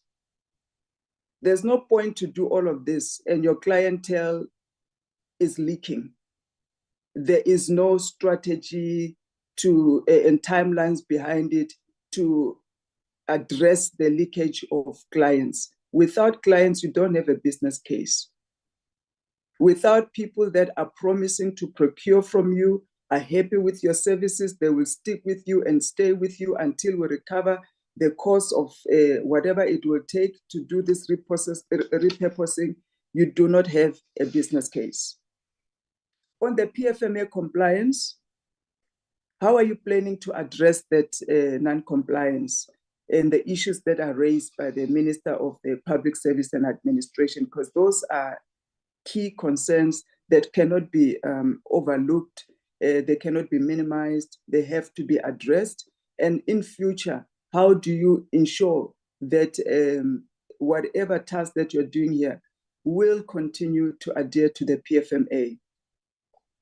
Leadership and governance has been one of the key issues that has destabilized SITA over the years. And your presentation is not addressing that leadership issue. You are not going to wish the problem away. There's no point to repurpose this department when you have the same leadership, the same management, the same staff. What are you going to do with what you have right now? Forget the fancy names of we're repurposing. You just want to put a new name, a new cover, but the content is still the same. We want to know what are you going to be doing with that content, especially the content that is at the leadership and at the helm of SITA. On the expertise and capacity, what are the plans in this new repurposed vehicle? How are you going to ensure that the staff are able to meet the expectation of the new strategy, the new business model, etc.? Are you going to retrain? What are the costs of that? Are you going to rehire? What is going to be happening with those staff that you have in there? And have you costed that? Have you received some sort of a skills audit versus where you want to go and the skills that you expect to operate at? How are you going to close those gaps? And on the financial viability of this, do you have some detailed financial feasibility study that we can engage and that we can also know that it has been approved by even National Treasury? Can we have a look at those numbers that you have put in place? And second to last, what are these measurable goals that you're going to put for the digital transformation? Because as far as we are concerned, and we're going to link it back to you, Minister, as well, the entire department, DCDT, has truly failed its mandate, and it has failed the people of South Africa. This department has failed to transform the digital landscape. Excuse me, I'm just recovering. We believe it is not just the department that must be repurposed. The entire department must be repurposed to be able to address the issue of digital transformation, to be able to lift this country from where we are towards the fourth and fifth industrial revolution, where we can compete with other countries who are supposed to be like us, emerging from a third world going into a first world country. And there are studies that have been done. Lastly, where did you benchmark this entirely? And would like to really understand who did the benchmark, where did you benchmark it, what are you measuring all of these things against? Because we don't want another wish list and you just come because, you know, you guys have failed to deal with the issues at hand. Now you want to rename them and use a different color to paint them. You don't have a plan of how you're going to get there, because that's what it's sounding like right now. As far as we sit here at this stage, this is a poorly thought out thing. Whatever it is that you want to call it, repurposing, it adds no value to the taxpayers. It addresses none of the risks that we see this department has caused. This SITA should have just been closed. We repurpose the department and find a way to have competent people who are here. We do have skills. We've got young people. We've got experienced people in digital transformation, in technology that can come and assist this country, assist our departments. But what we are doing now is really playing games with the people of South Africa. I rest, Chairperson. Thank you. Thank you, Honorable Makubela. Honorable Malaysia.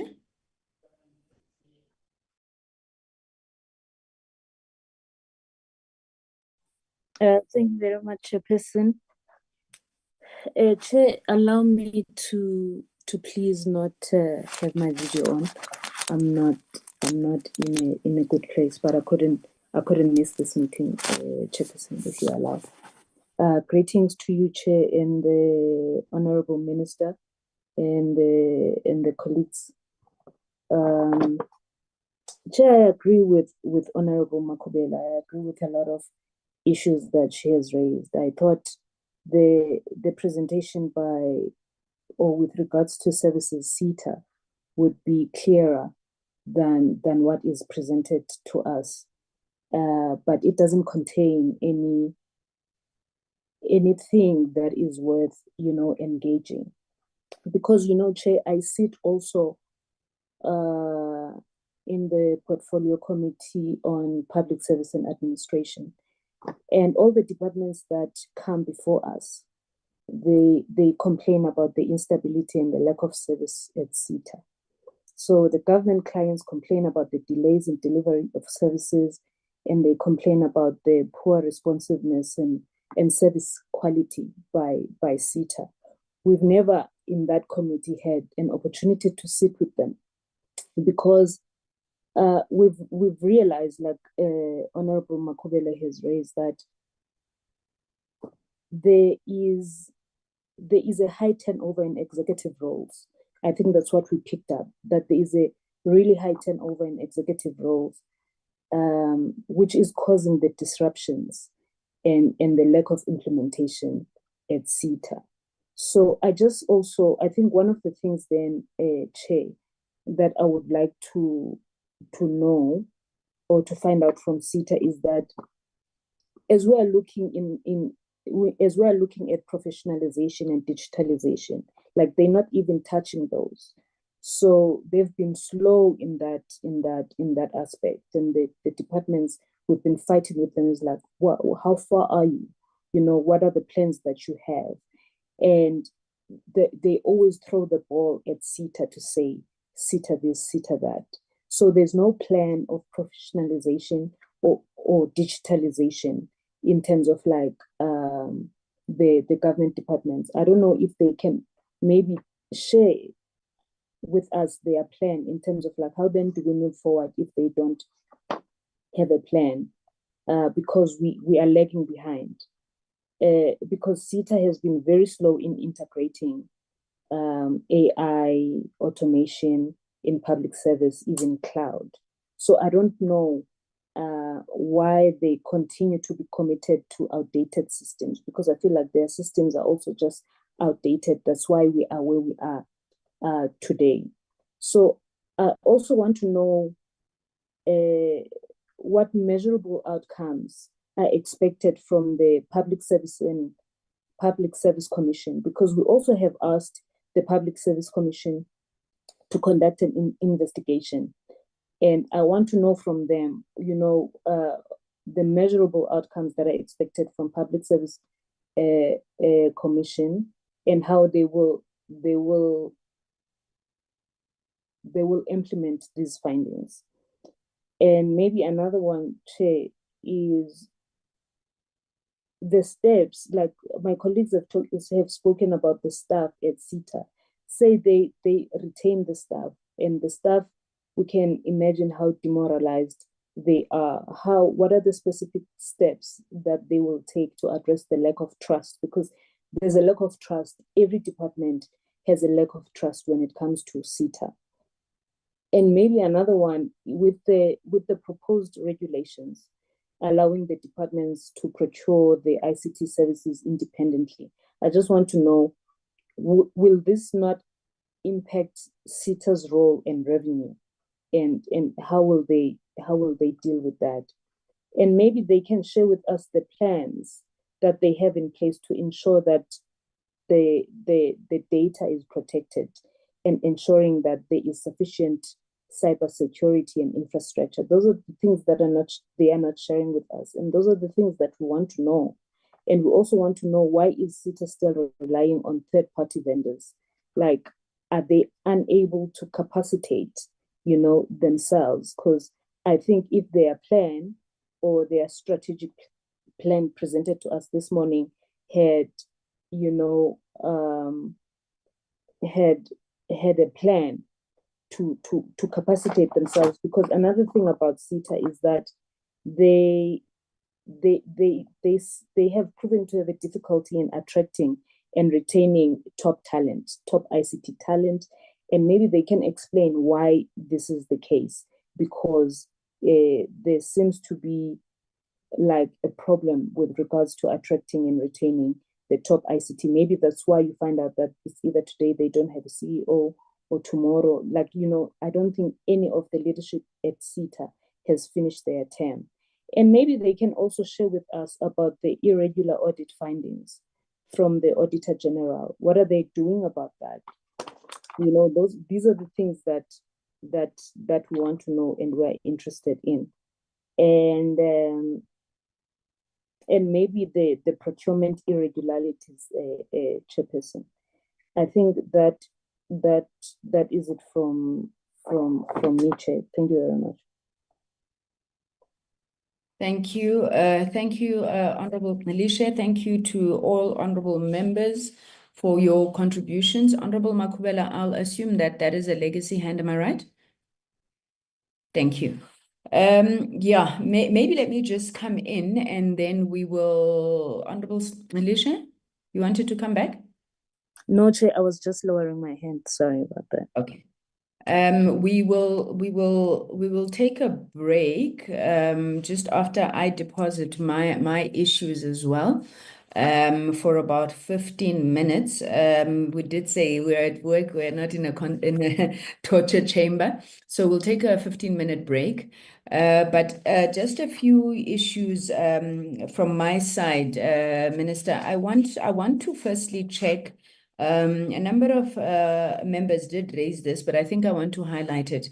The merger of Sentech and BBI.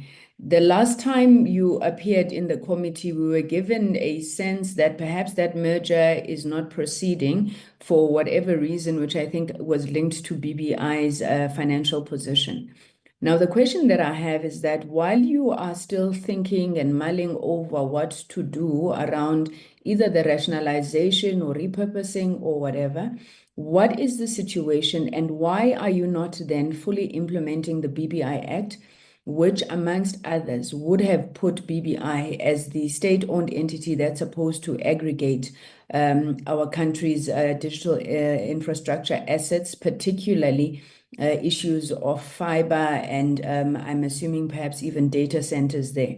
I'm asking this because now Parliament has adopted a program where we must call COCTA, ESCOM, Sanral, PRASA, things that I think that the department should have been leading on to ensure that the financial situation in particular and the ability of BBI to deliver its services could have been resolved by those engagements with those entities in order to fast track at least the starting of a move towards the state digital infrastructure company.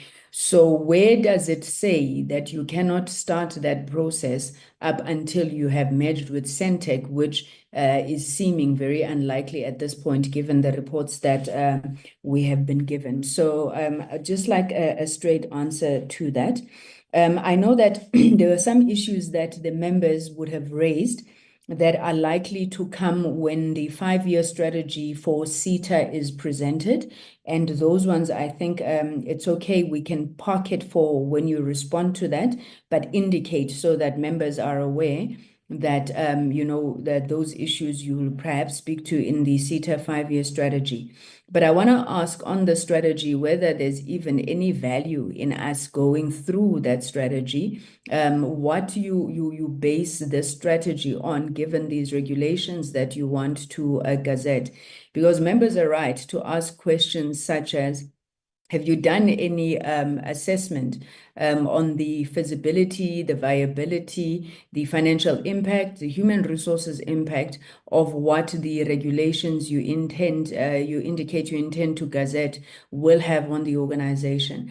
One of the members, I think it was Honorable Vilakazi, said it won't be easy. I mean, it won't be difficult for any department to put a business case against SITA. And that being the case, how then do you plan to mitigate against the revenue losses that are likely to accrue to SITA as a result of this? if I'm not mistaken and my information serves me correctly, SITA is funded purely from their revenues that it generates to the provision of services to client departments. So what do you expect the implications of these regulations to be on the organization? And then if your intention is to gazette the regulations, what is the corporate plan based on, if anything? Then I'm just interested to know, Minister, because you referred a lot to the SITA Act. Have you sought a legal opinion on what you are intending to do and gazette as regulations? Because I'm not sure how the legal minds would explain, any regulation that seeks to undermine what, in essence, are the mandatory services that SITA is supposed to provide. You referred, for example, to Section 23 of the SITA Act, which, amongst others, and my questions is in a few parts. One, it says that you must consult all executing authorities. Now, you indicated that you have consulted with the president, you've consulted with FOSAD, and you've consulted with the Minister of Finance. Does that meet the requirement of all executing authorities? And if you believe so, why? If not, then why would you not have consulted others? Perhaps you can just clarify. But secondly, that Section 23 says to you that you must make regulations regarding the procurement in terms of Section 7.2 up to 7.5 of the Act, and then regulations on another matter. But it further goes on to say that it doesn't limit the generality of subsection 1A. Now, which are those services that you think that you can gazette away from SITA? Because the SITA Act is very clear on the mandatory and the non-mandatory services. And as far as I can read the SITA Act, you may make certain regulations that relate perhaps to the non-mandatory. Is that what you are saying that you are going to do?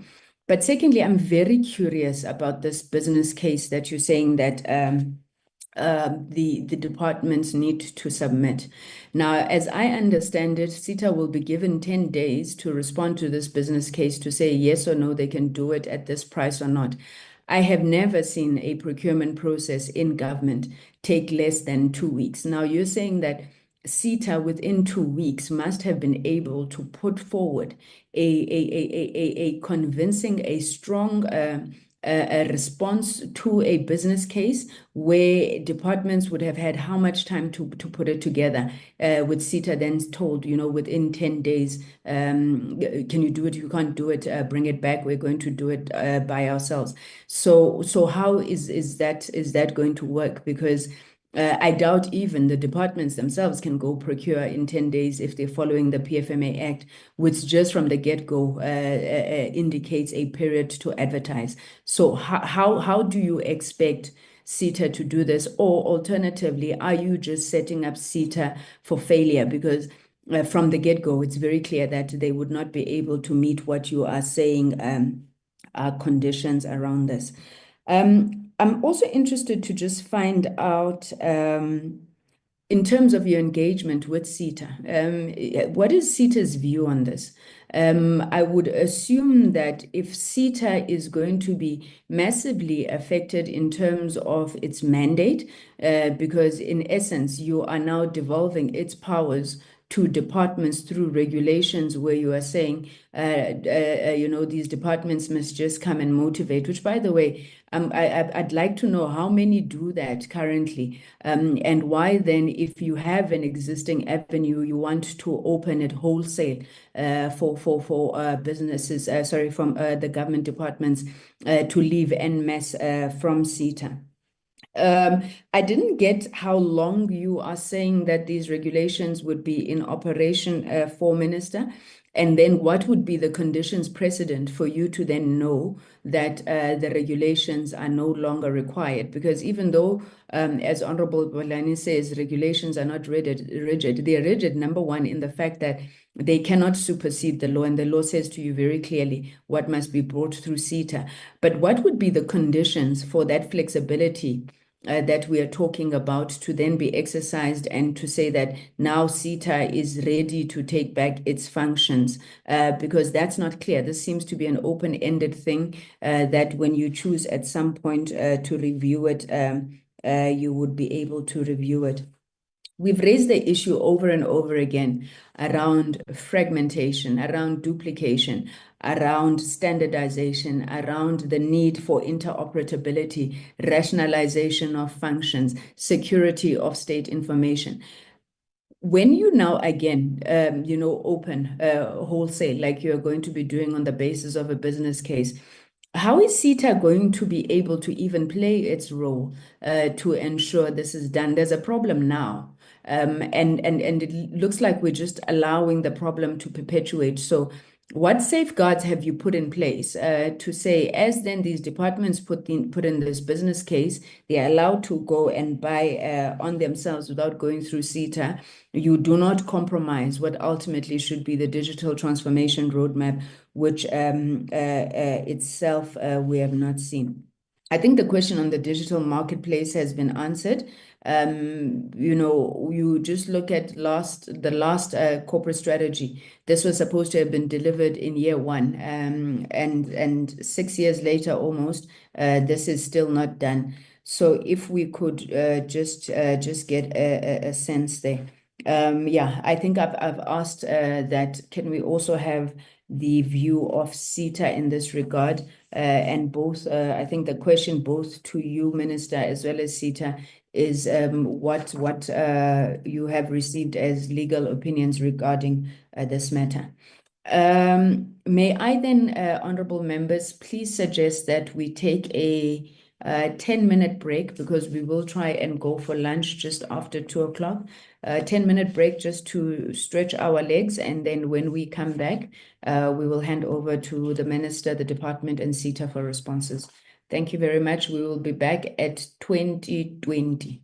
Thank you so much. Thank you, Chair.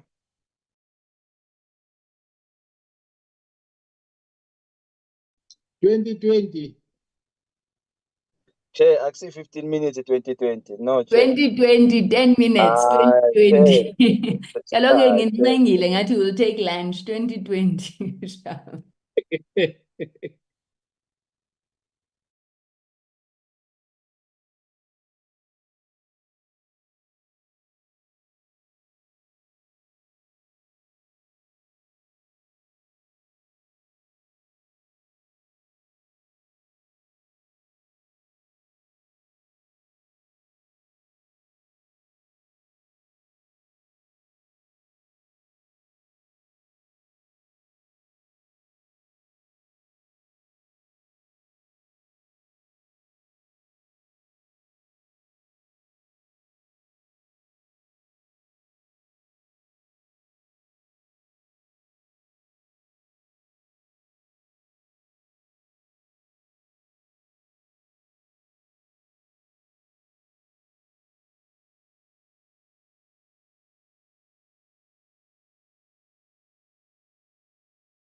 Good afternoon. Good afternoon, honorable members. You see, you can get a lot done in 10 minutes, Honorable Sithole.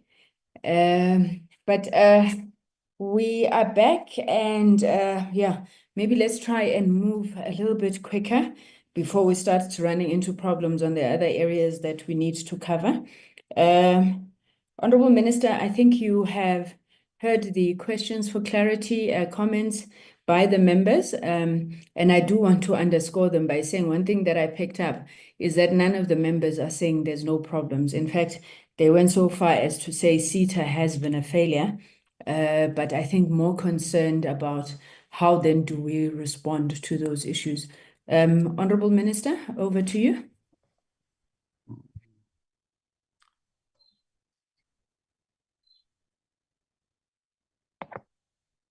Oh, yes. Thanks, Chairperson, and thanks to the colleagues for those questions and the observations that were shared. And I think there are common themes across all the questions by the members and the observations that was being shared. And I also take comfort in the fact that there is an acknowledgement that we do have an existing problem, and that existing problem is reflected even in the sentiment that colleagues have shared, and that the instrument we have chosen in this regard with the regulations is just but one aspect of dealing with the broader challenges that are at play here. And I think it's important to underscore three things, because there's language that worries me in the characterization of the regulations and what they are intended to do.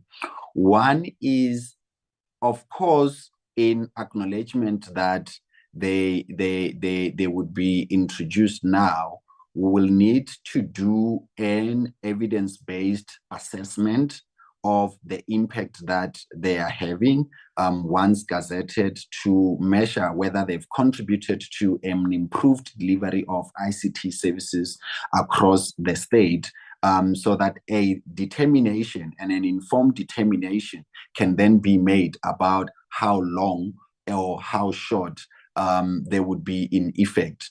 I think the most important thing is to underscore that they are not in perpetuity, and we would do an assessment. And in order to have a very informed assessment, it would need to be an annual assessment of how, since the introduction of the regulation in particular, has the capacity of state ICT needs being met or not being met, or has this instrument been effective or not? And if it is effective, then it would make their existence unnecessary. The other key thing to underscore, colleagues, is that the worry that colleagues share that somehow this would be an open end or wholesale takeaway of business away from the state presumes that, one, the presentation of a business case is the only threshold that ought to be met in then determining whether a department would have that flexibility to be able to procure outside of SITA or not. And that wouldn't be the case, because those procurement would still be subject to the normal procurement processes that take place across government. They'll still be audited to see if indeed, one, they were at a cost that is less by what would have been procured elsewhere, and even the time. And I think the other point that we need to acknowledge is also to demand better of government.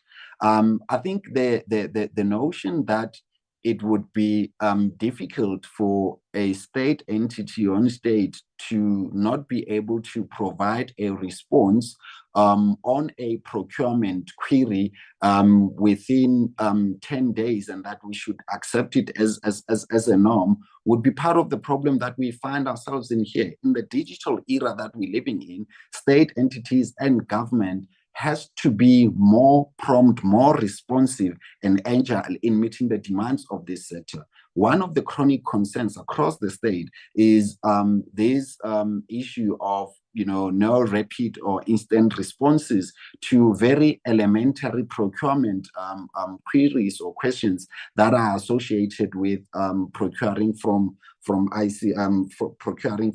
SITA. And then there was a question about the act, about legal opinions and whether the regulations are inconsistent with the act. In our view, the regulations are not inconsistent with the act. They are within the letter and the spirit of the law articulated in section 23, because it speaks about prescriptions of procurement relating to everything within the SITA Act. So it's not outside of that. And then there was I think Honorable Makubele raised several issues, and we take note of them around time frames and also the repurposing. So there are two things here. One is the repurposing of SITA, which as the DDG and myself indicated in our statement, that the work on that began in the 6th administration, and it's been work that government has been thinking long and hard about how to have a SITA that is able to rise up to the demands of the country's digital transformation aspirations. And I think the mistake that we perhaps did in part of that presentation was to not get into detail about the digital transformation roadmap, because it would have covered some of the questions that the honorable member raised. And also, secondly, in terms of what the scope of the Public Service Commission's investigation would cover, because it overlays into some of the very systematic issues that she raised. And those issues, in a nutshell, if I can quickly go through them, is that the investigation that the Public Service Commission will look at covers governance and operational challenges from the period 2020 to 2025, with a focus on analyzing governance structures, policies, and conducting interviews to uncover lapses in accountability and also decision making, to review the procurement records, contract, and engage with client departments to identify where the deficiencies have occurred and where corruption has also taken place, because that is also another source of worry about the depth of corrupt activities that has taken place at the entity. And the other issue being around leadership instability. I think several members also alluded to the fact of, and I think it was Honorable Qilishe who spoke about a struggle to retain best talent and keeping people in there. So basically the investigation will also be looking at what is it about the environment, or what has it been about the internal environment at the entity that has led to such a high turnover of talent, be it at management level or even be it at the board, including also how appointment processes have been done, because there is a historical context to this in which appointment processes have also led to the high turnover of talent, be it at board level or be it at management level. And then the chair raised something about the Centec and BBI merger. And yes, Chair, you're absolutely correct. When we last had the engagement with the committee on this particular topic, there was, I think where we were was uncertainty about whether we should be proceeding with that. as there were two considerations at play at the time. One was that, in terms of the Companies Act, we could be able to then proceed with the merger as proposed, and then do the legislative amendment that will eventually formalize that. But there was also a worry based on the financial standing of BBI, particularly on the part of Centec. And DDG Shilembe, when he does the additional remarks, will be able to allude to the depth of that. But the concern was, in terms of the health of BBI's books, for Centec to be able to do and proceed with that, it would have required up to the tune of 1.8 billion rands, and that is something that was not immediately available in the fiscus to then execute that. But I think the departure point is that, based on our assessment, that measure is necessary, and we are in favor of that measure. It's now a matter of, in order to close and I must be very careful in terms of how I use my accounting ways, but in terms of then, meeting that requirement of the concern that Centec had, how do we best address it in order to ensure that the merger does then not compromise Centec's overall financial health. And the issue around the concern about possible fears of job losses. Colleagues, I think it's also important to recognize that, one, there are several interventions that are at play in terms of helping SITA to be able to then do part of the key tasks that DDG Shilembe raised, particularly around norms and standards, particularly around interoperability across government, which is something that Honorable Subrathi also raised. But that it is key to then ensure that the most maximum way in which any business or any entity keeps its clients and grows its business is through the quality of service that it provides and meeting the needs of those departments. And my approach is that, even with the regulations, one would hope that SITA also sees where the concern in government is and puts in measures, some of which we have then recommended through the engagements that we have in them, in terms of how do we change the status quo. Because it can be that a crucial entity at the heart of digital transformation in the state is perceived in this negative way by its own client departments.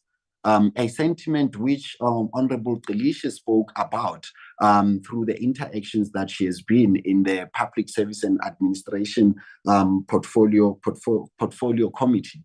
And also to make this point, and I think I may be sounding repetitive here in terms of the business case.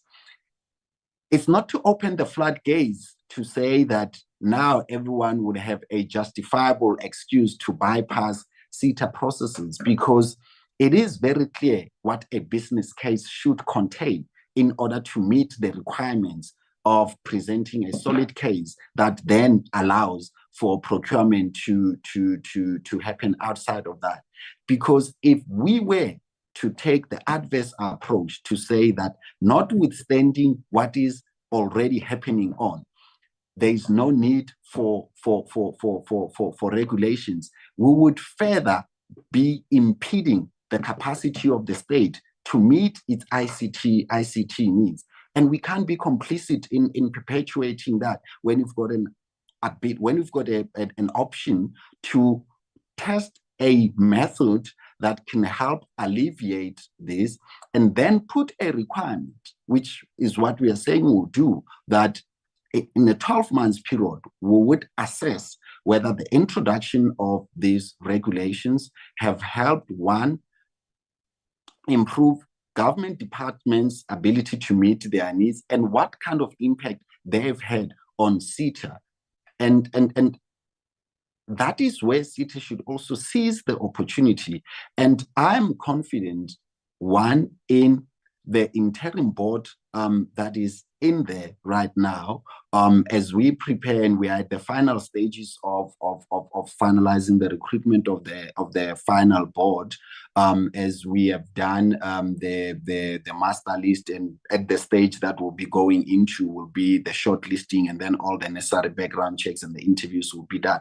But in that, the interim leadership that is in there is quite aware of the magnitude of what has held this institution back and what is required in terms of reinstilling professionalism in the work environment there, and also tightening some of the lackadaisical approach to running of the institution, to engagement with government departments, to understand their frustrations and also be proactive in engaging the department, and also putting in place and enforcing good governance practices that ensure that, one, there is accountability when there is underperformance or non-compliance and non-performance, and that people are ultimately held accountable for no results. So I think from our side, we take cognizant of the worries that the committee has.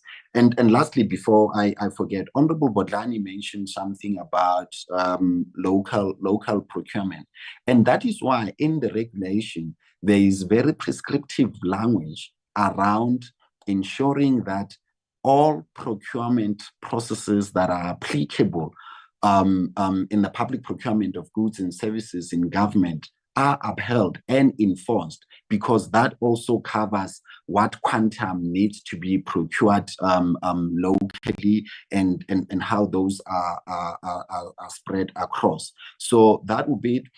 In terms of the chair, I think in the earlier statements you wanted to know about what is SITA feel about this. I wouldn't want to speak on their behalf in detail. They will do so, but SITA expressed concerns, and those concerns was about what this would mean for them in terms of doing business with government. And that's why we also put in place that if a business case is not credible and is not properly costed, it closes that avenue. But it can be that government departments do not have the flexibility to have comparative procurement of services. And it can be that an entity, when it is not meeting the needs of its client, also makes the final determination of whether that client can procure elsewhere or not, because you are then going to be left with a situation where clients feel that they are stuck with a service provider that doesn't meet their needs. And who's the overall victim here? It's government at large, when ICT needs are not being met properly, and when costings are done in a manner that is questionable and not consistent with what market prices dictate.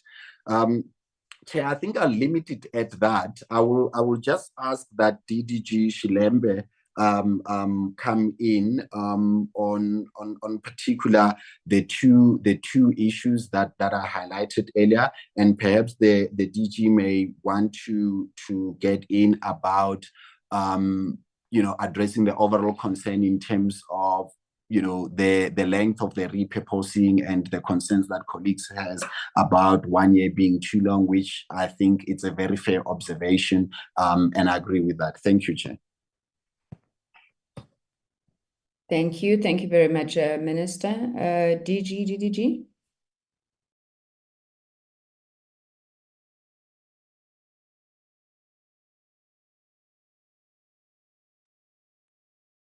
DDG Shelembe, is it you or is it the DG coming in? I was not certain, Chairperson, but I suppose I can come in and then the DG will come after myself if that is agreeable to her. Chairperson, I think the first issue that I don't know if you can see my video. I've turned it on, but I don't know, it doesn't reflect on my side.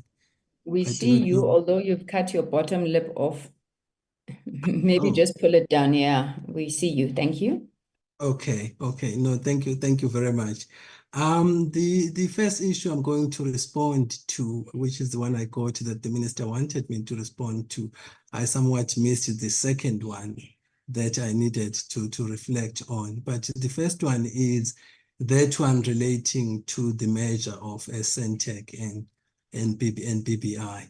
It is true, Chairperson, that we've come quite a long way from the time when we presented this to Cabinet for approval as a framework.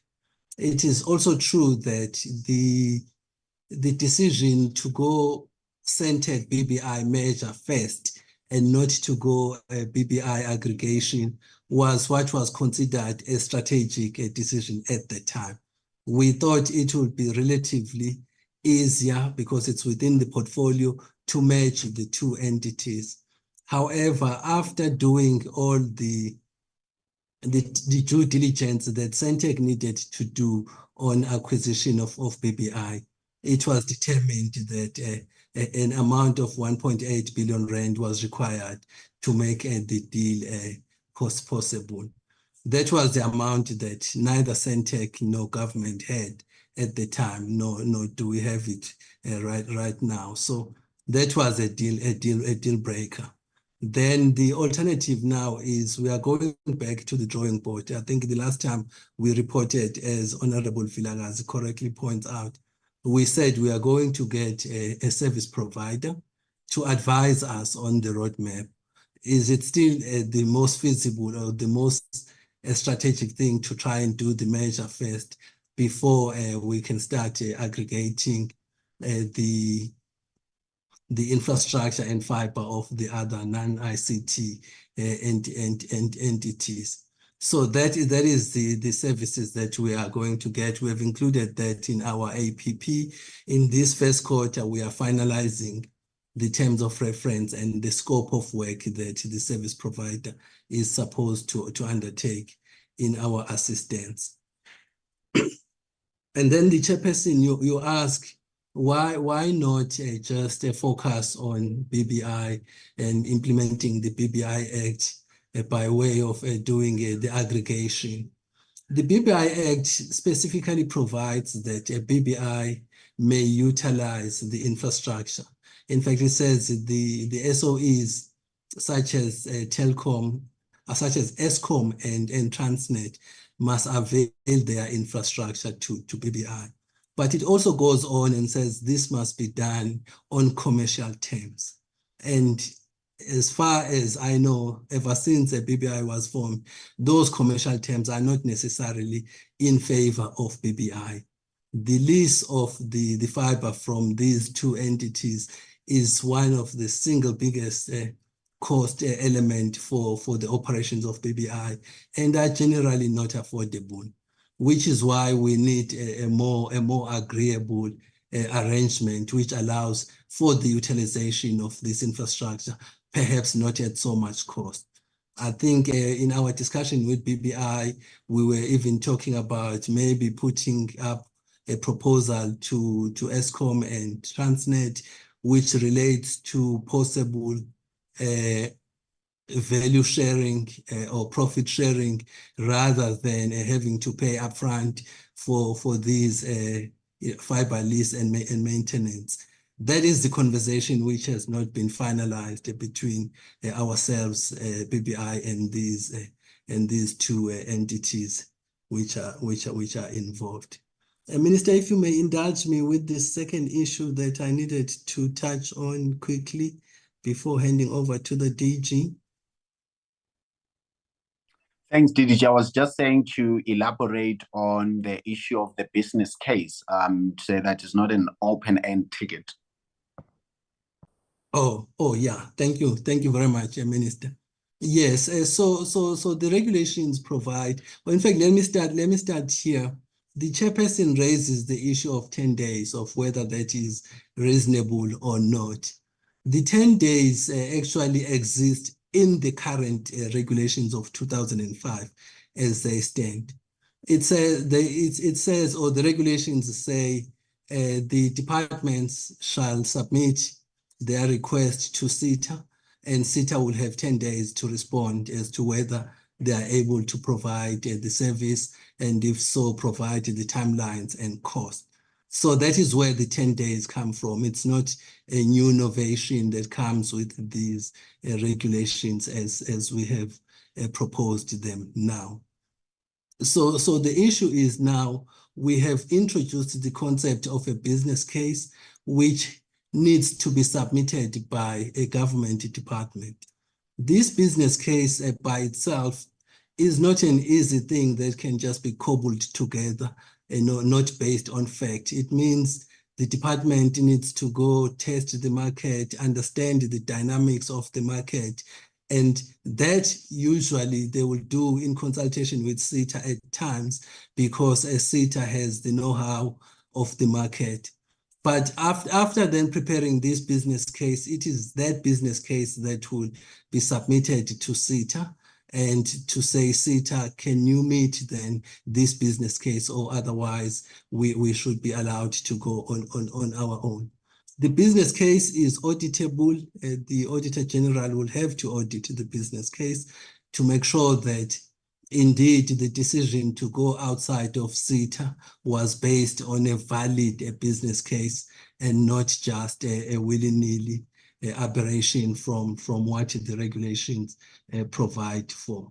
So in our view, the threshold of a business case is high enough that it's not going to open the floodgates for departments to go out en masse to procure on their own, but otherwise provides almost a little opening, or a valve that opens this bottleneck and inefficiency which is currently plaguing the SITA system.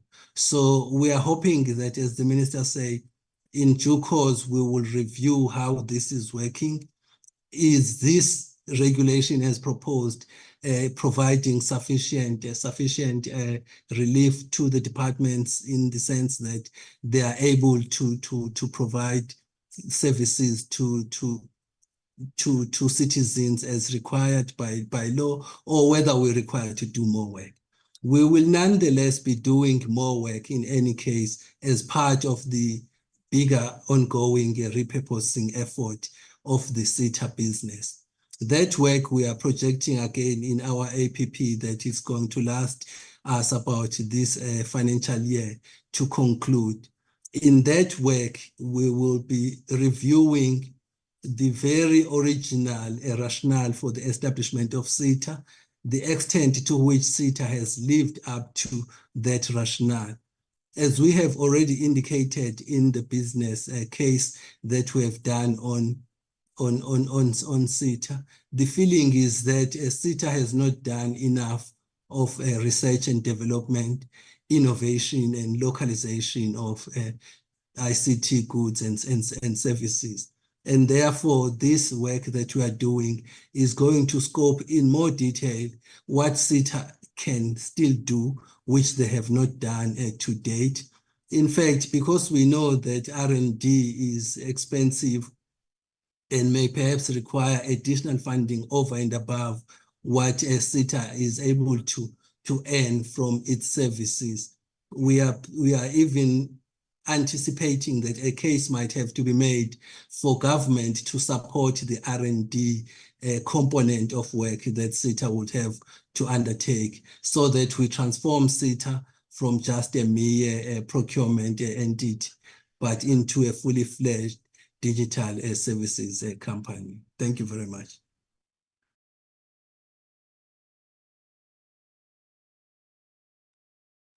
Thank you very much to the DDG and to the Minister.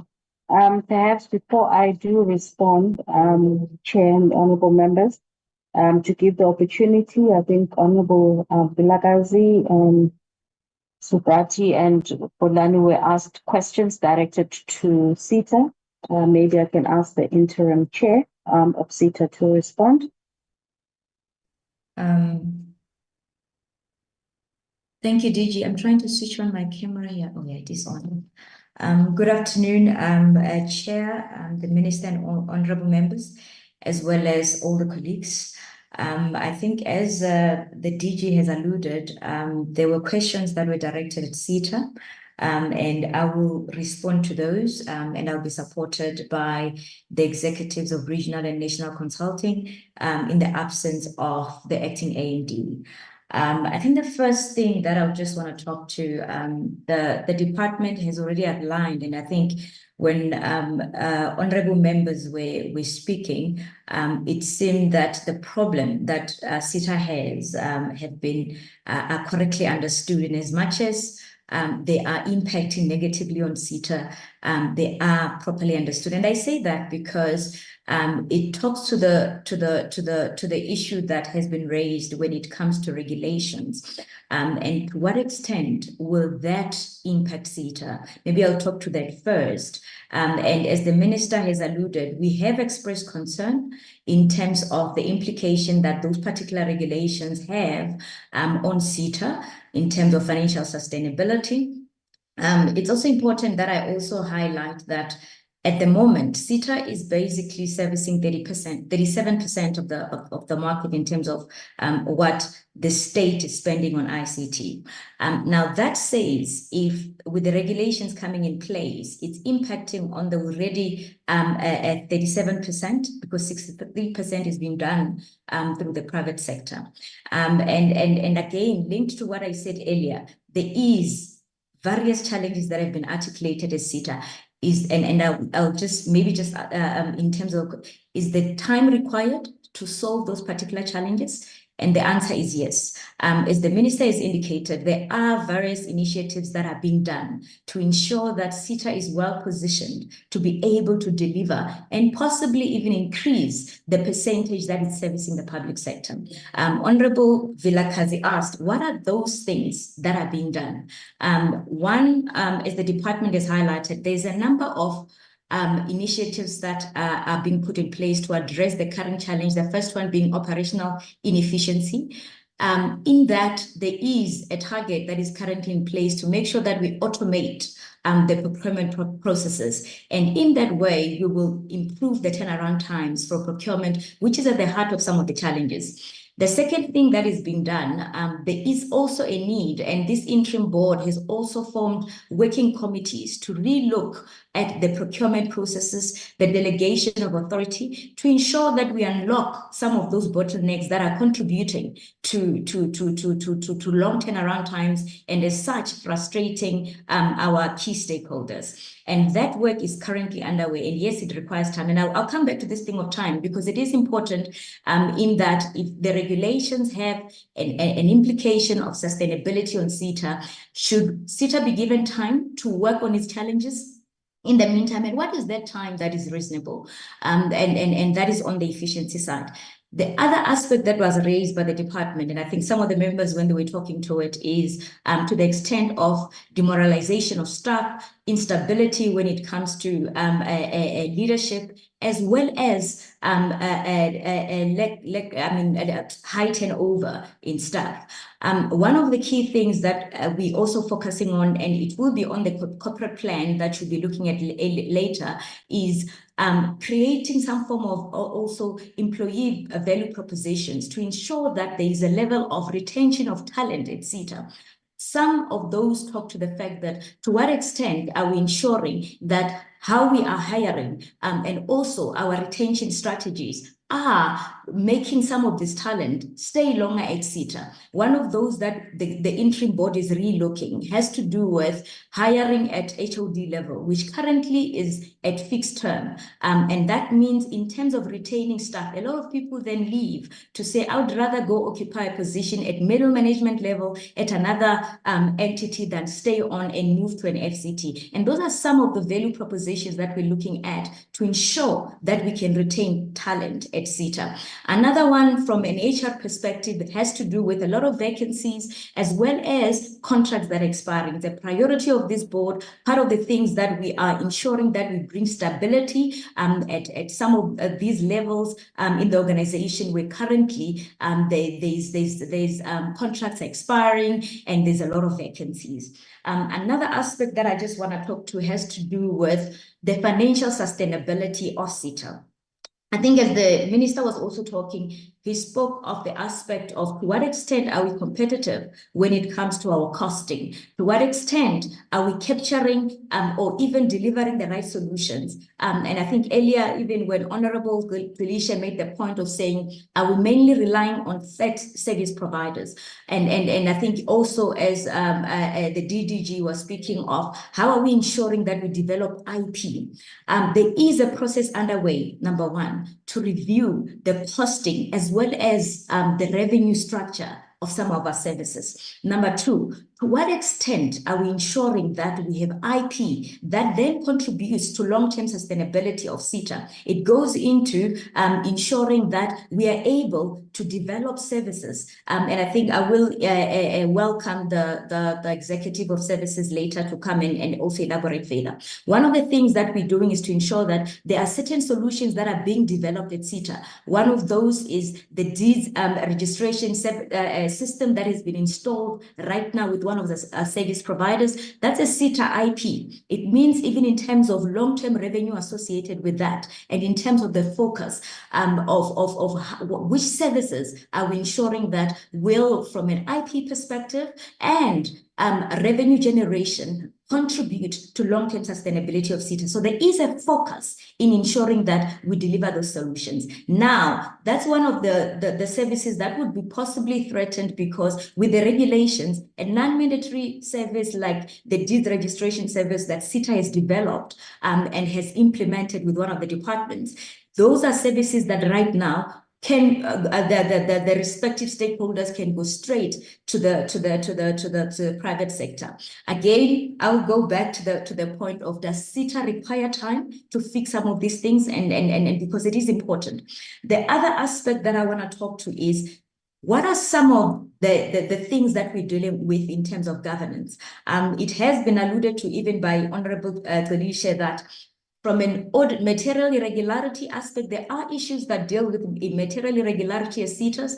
At SITA, there's also an element of, we are currently disclaimed by the AGSA in terms of the latest audit report of 23-24. Now that talks to the fact that from a governance perspective, control environment perspective, there are certain things that we prioritize, and I can assure the committee that as an interim board, it's one of our focus areas in that, how do we ensure that we improve the control environment at SITA? How do we ensure that we also improve a level of accountability, consequence management, to ensure that there is an improved overall governance outlook? And that is also part of the priorities of this particular interim board. In as much as we are interim, we took a decision that we need to make sure that even when we do hand over to a board that is likely going to be appointed soon, at least in some of these material areas, they are able to continue with some of the work. And I can assure the committee that those areas have been well understood by the board, by the interim board, and we are working on them. But they require time. And I think with that, it goes back to the point of the regulation and the implications that it has on the long-term sustainability of SITA. And to what extent should the time that should be given to SITA to ensure that we are able to address our issues that might be impacting our stakeholders. And that's our position to say we do require to be given time to improve some of these particular issues, because I think a complete, what do we call this? Withdrawal or diversion or decentralization of some of the services does unfortunately have an impact on long-term sustainability. And I understand, obviously, that is to ensure that bottlenecks are resolved as of now, and while other things are evolving. The other question that I just want to talk to as well is on the issue of procurement irregularities that were referred to by Honorable Felicia. I think those particular ones also deal with to what extent are we automating our processes such that some of those can be prevented. And as I've said earlier, it's one of the priority areas for this particular interim board in unlocking some of those and ensuring that some of these bottlenecks are resolved, and irregularities can also be limited through an enhanced of the control environment. And that's some of those that we are putting in place. Another element that I want to talk to is, and I suppose it, and you'll see it also on the corporate plan, to what extent is SITA delivering solutions that are talking to trends in the ICT? AI solutions, as Honorable Felicia spoke to. You will see that on the corporate plan as it stands right now, there is a target that talks to solutions that would ensure that there is we deliver solutions for AI that government can use as well as various innovations. And again, the key thing is to ensure that SITA remains relevant for the future, because we cannot be a pass-through or be reduced to a procurement agency, but we need to deliver solutions that the government as a whole can take. Now, there is currently a challenge, and I'm glad DDG spoke to the fact that funding in terms of ensuring that we are able to deliver these particular solutions, because over the years, and SITA has developed 70 plus e-government services, and offtake of those particular services, because of decentralization that is there, some of those solutions are currently just being shelved because our government entities, because of the options that they have, are not taking those particular solutions. And as it was said, despite SITA being a 3A PFMA entity, we are not funded. We fund ourselves through revenue. The impact of that is it then limits the resources that are then spent on solutions that can possibly be rolled out, and to ensure that those particular IP, because those e-services are SITA IP, those e-services would not be the type of services that they will be passed through to third parties. But this will ensure that for the intention that SITA was created for, which is digitization, ensuring that there's uniformity even across a government, and ensuring accessibility of service. But I think we need assistance here, Chairperson, in that how do we ensure that solutions that SITA develop, there is an offtake? Because if we're gonna invest our own revenue in developing solutions and there is no offtake because there's optionality, it's then creating another challenge. And I think that is important that we be assisted with.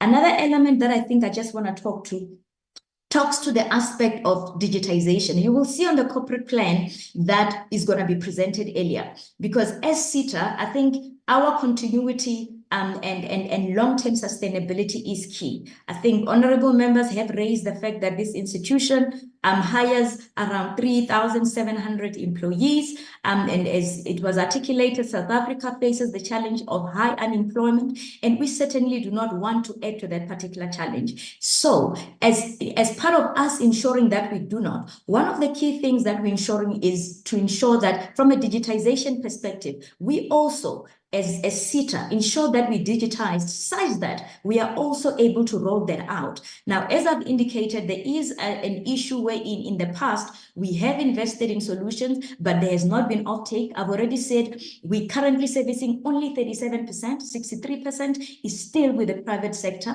Now, the issue with that is, to what extent then does that further compromise the employment that SITA currently provides to around 3,700 employees? And that, Chairperson, is a major challenge. And we are trying, and you'll see in the corporate plan that we are trying to make sure that that we don't reduce or add to the challenge of high unemployment. Number two, we are trying, even on the current corporate plan, to ensure that there is an element of ensuring that we move and provide solutions that government can take. But from a legislation perspective, and also in terms of a regulation, it becomes important that some of these solutions, I think, even in terms of our stakeholders as well as department, there is a level of offtake so that there's a payoff from the investments that we make. I think in conclusion, Chairperson, just to summarize, certainly the interim board is working on solutions to ensure that SITA remains relevant. That requires time. And yes, the regulations does impact on sustainability of SITA, understanding the problem that it is solving, considering the time that SITA requires. And I think my other key point is the fact that we are trying to ensure that this organization remains relevant for the future. And yes, as part of this particular turnaround, as part of these enhancements that the board is putting in place, the results of it will pay off in time. And I think with that, and the time factor is important vis-a-vis the implication long term. And I think with that, I want to invite the executive, Mr. Menyo, who's here with me, just to add on in terms of some of the solutions and the capabilities that we have to ensure that we remain relevant to our stakeholders. If you can come in, sir. Thank you very much, Chairperson of the board, and thanks to the honorable members as well. I think mine will be very brief in that most of the aspects are already covered in the corporate plan that we will be presenting shortly. But maybe just to add on the points that the Chairperson of the board has made around the various services that we do develop as digital services. Indeed, the Chairperson touched on some of those in terms of the electronic deeds, registration systems. But there's quite a lot. There's things like your electronic document distribution. There's things like your e-recruitment that really replaces your Z83, old paper-based model, but also adds a lot of smartness into how then government would do recruitment, etc.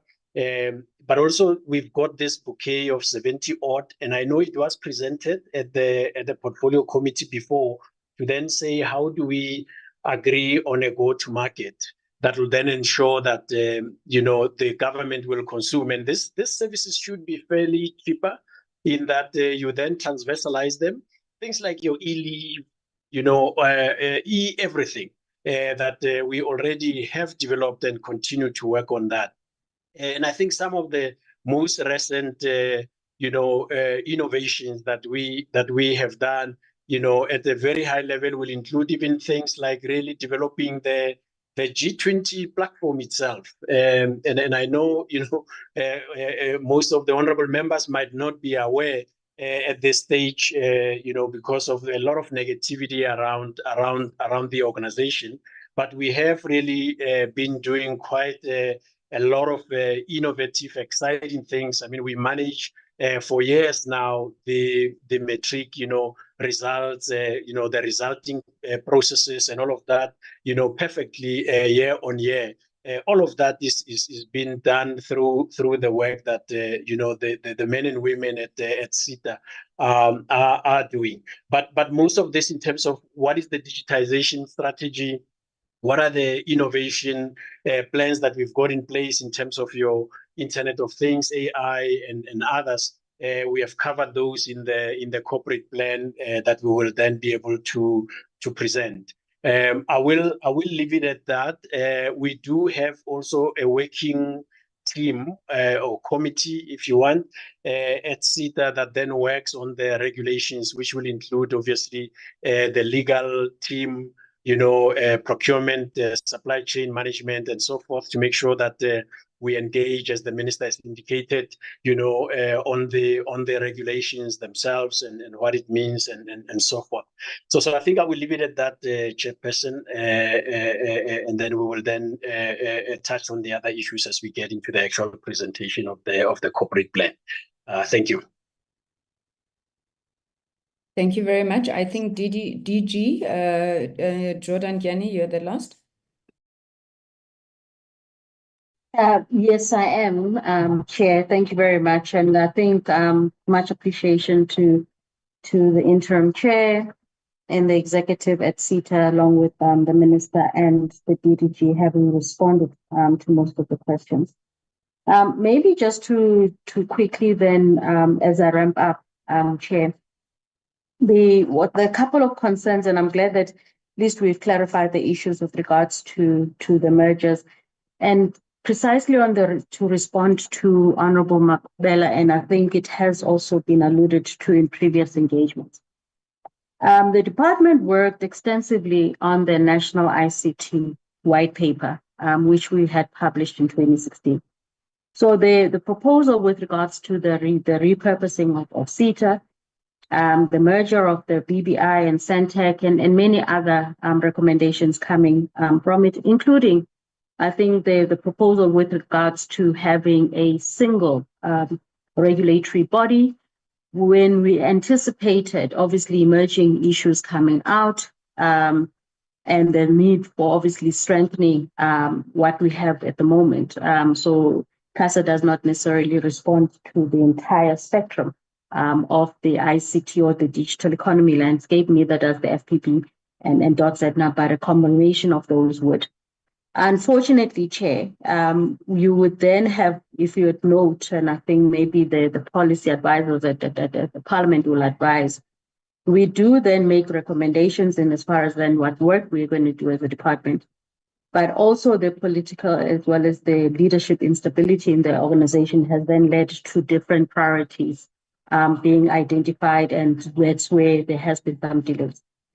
Honorable Bodlani asked the question with regards to when did this process start, and therefore the process started in 2016 from the ICT white paper. 2017, as you would have seen from our presentation, work had commenced, and we had already provided a business case to cabinet. And then thereafter, there has obviously then been various takes with regards to how we approach this, all the way up to even then the ministerial task team that actually worked extensively last year on areas with regards to identifying what needs to be done. The leadership instability also at SITA, both in terms of the changes at the board as well as at the leadership level, also had not assisted us, because every single time we do get an engagement, like even today, if we get instructions, there would then be change of guard, and then the rest of the SITA organization is not aware with regards to what work needs to be done. So, and we have been imploring the issue with regards to a dashboard at SITA to assist in making sure both the decisions being tracked, the e-procurement to assist in as far as ensuring that the procurement of ICT services is transparent, competitive. I think those are the issues that are being asked here, and obviously considering even the issues of the interoperability as well as the security of the critical ICT infrastructure of government. Again, that work continues to lose momentum with the various changes that take place at SITA. And that continues to be a big challenge. And so we are hoping that the next regime of the board as well as the management at SITA would be stable, and they'll stay on for the full term, and in order for them to be able to deliver on what needs to be done as far as then the repurposing of SITA is concerned. There are certain issues, Honorable Chair, that I think you raised. The regulations themselves, there are regulations, the SITA Act is also standing. The regulations that we're proposing are then still consulting SITA. So SITA would then need to respond as far as what it is that they can do and whether they can do it within the time period, and whether or not they can ensure that it is cost efficient, and obviously to look at other issues, including the mandatory services per se. So I'm glad that the SITA interim chair as well as the executive were on the platform today to be able to really take accountable responsibility on them. I think Honorable Makubela, also there was the issue with regards to the use of consultancy as preluding our presentation that will come up next. We do not outsource the entire work of the department. The department still guides in as far as the policy objectives, principles that one needs to fulfill. And obviously, because of the fact that we're only at 260 staff complement as compared to a 331, and even then we had lost some resources as well as funding of those resources over time. We only have 83 SMS members, and you would see in the presentation that will follow that there's quite a lot of work that would still require the guidance of the department. So the consultancies are not, as I said, outsourcing the full responsibility. They are guided by the policy objectives and principles, which have been developed by the officials in the department. You would also see in the next presentation when we allude to how do we then also repurpose the department, what is then the priority for us beyond what we had said earlier of enabling digital transformation in the country. And obviously, what then becomes the blueprint document in there is then the digital transformation roadmap, which we are working on and leading as this department, working with presidency and as well as other government departments.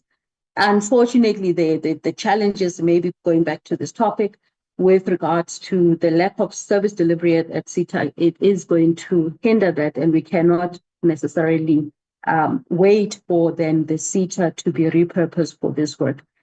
Again, highlighting that had we then moved with agility back then in 2017, perhaps the situation would have been different, and we would have then had a much more efficient organization that will ensure the full digital transformation and digital services program of the country under then the SITA.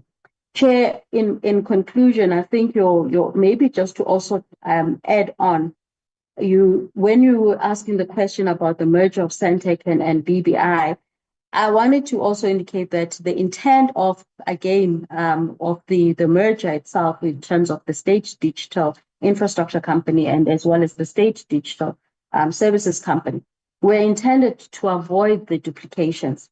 Both BBI as well as Sentech have similar licenses, of which we then thought instead of necessarily killing one or dissolving one over the other, and they both play a critical role, it was perhaps a better match to then look at a merger and the reconfiguration of it. And that is but one part. And you would also see then in your later on within the second quarter, when we then do present the overall intent of how then we want to aggregate all of our government ICT infrastructure towards then ensuring that the entire country is digitized. So we can't say necessarily that BBI Act supersedes, or because the Sentech Act has the same as well. And then over and above, Sentech would also then have spectrum allocation, which then BBI still. So those are the issues that we were putting up as a part of then the business case in as far as then the measure to then say both entities are very strategic, both entities have respective assets, and those assets we would need to basically converge into one entity in order for us to really make some inroads and have complementary services and not necessarily have duplications and therefore competition amongst state entities. Then lastly, if I may, with regards to the view of the annual period for the assessment of the repurposing of SITA, is it too long? Just noting the fact that obviously there's bureaucracy with regards to the fact that For every single state, we will still need to take it out in terms of consultancy within government. We'll have to take it through the cluster, take it through cabinet, publish it, and then obviously towards then the conclusion. But this work was also supposed to be informed by the investigation that is currently taking place, headed by the Public Service Commission, because what we then need to do is not necessarily for us to build and perhaps, as an example, rebuild on the same skills and the same organization, whereas the report itself may then highlight some areas with regards to us having to reconfigure or to change.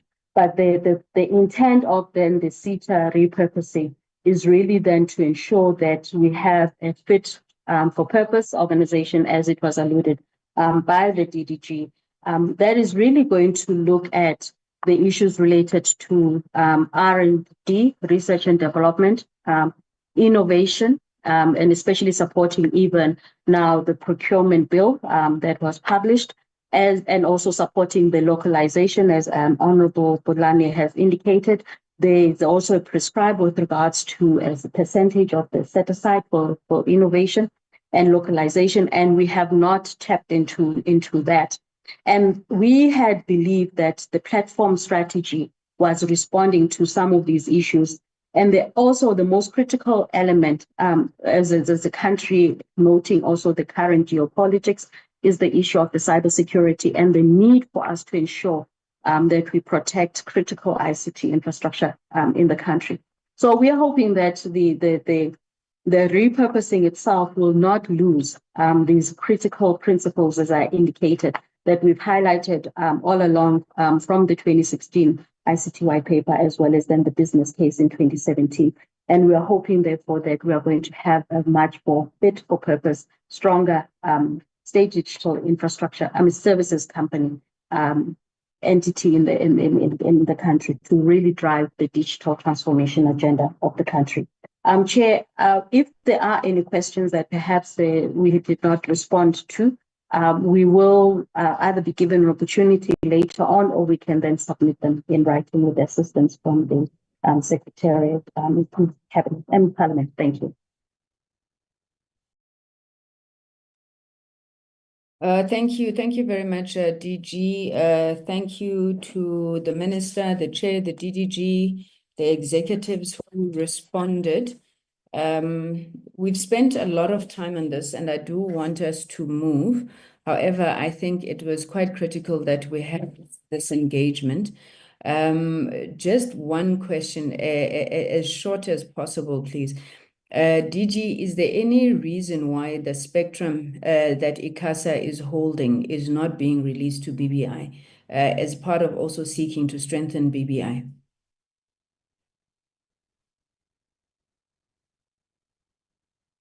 Not to my knowledge, Chair, but then again, I'm not the independent regulator.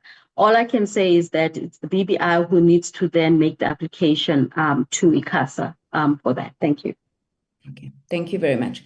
Minister, thank you very much once again. I think maybe let's leave this matter here. Maybe just to say, I think you have heard the views of the portfolio committee. The committee concurs with you fully. When you go and mention people who have concurred, we concur with you fully on the fact that there are challenges at SITA. The chairperson of SITA, the interim chair, went into great lengths to detail what those challenges are, but she also went to just as much length detailing what the solutions are. I think from the questions and inputs that were made by the members, the portfolio committee does hold a view that there has to be a thorough assessment, whether from a legal perspective, whether on an impact. I think the chairperson of SITA used impact on sustainability. That needs to be understood. What I heard her saying is that they're currently fighting for only 37% of the business. The rest of it is not with them anymore. And these regulations do have a serious impact on sustainability, and perhaps there's a need for the minister to appraise himself fully of the impact of those, as well as, I think, to give a chance to some of the initiatives that have been started, including the investigation that you had called for. I think the chairperson says very clearly that they need time. Then there's also issues perhaps around demonstrable actions, I think, on the part of the minister, the department, around the appointment of the board, the executive leadership, seeking to bring some stability into those, and really some quick wins, where indeed we can see that the minister is not intending to just wholesale move the problem away from SITA, but to try and resolve it. So I suppose the whole issue of seeking to fix the problem rather than just regulating it away. We respect the minister's right, I think, to decide how the portfolio must function. But I think as a portfolio committee as well, we have a responsibility to be able to say, when we thought the minister was making a mistake, we sought to interrupt him, not to keep quiet where we think there's problems on some of the decisions. If there's no other issues, Minister, I don't know if you want to say anything, but if there's no other issues, I'm going to then call on the department to present the 5-year strategic plan, the annual performance plan, and the budget. We will give them 30 minutes up until 2 o'clock for that presentation, and then we'll take a half an hour break before we go into the afternoon shift. Minister?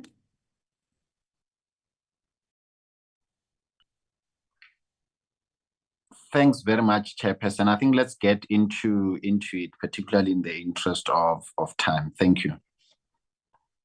So the DG will lead that presentation. Thank you very much, Minister. Chair, we present the DCDT annual performance plan. And again, it's then a prelude. We'll just request that the presentation be put up. And just to also highlight the fact that I will present this supported by the acting DDG administration, Mr. Justice Libabo, as well as then the CFO, Ms. Refile Mafolo. And then I'm still waiting for the presentation. Zayton, if you could assist. I think the presentation, though, has been circulated to members.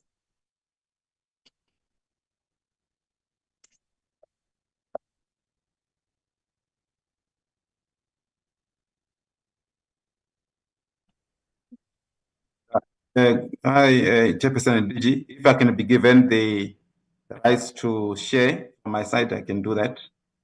Thank you very much. As indicated, this is now the start of the new 5-year strategic plan under then the 7th administration. So what we then have is the strategic plan as well as the annual performance plan. Safe to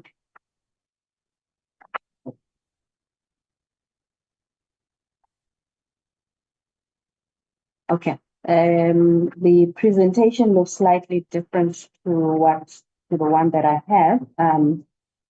Justice.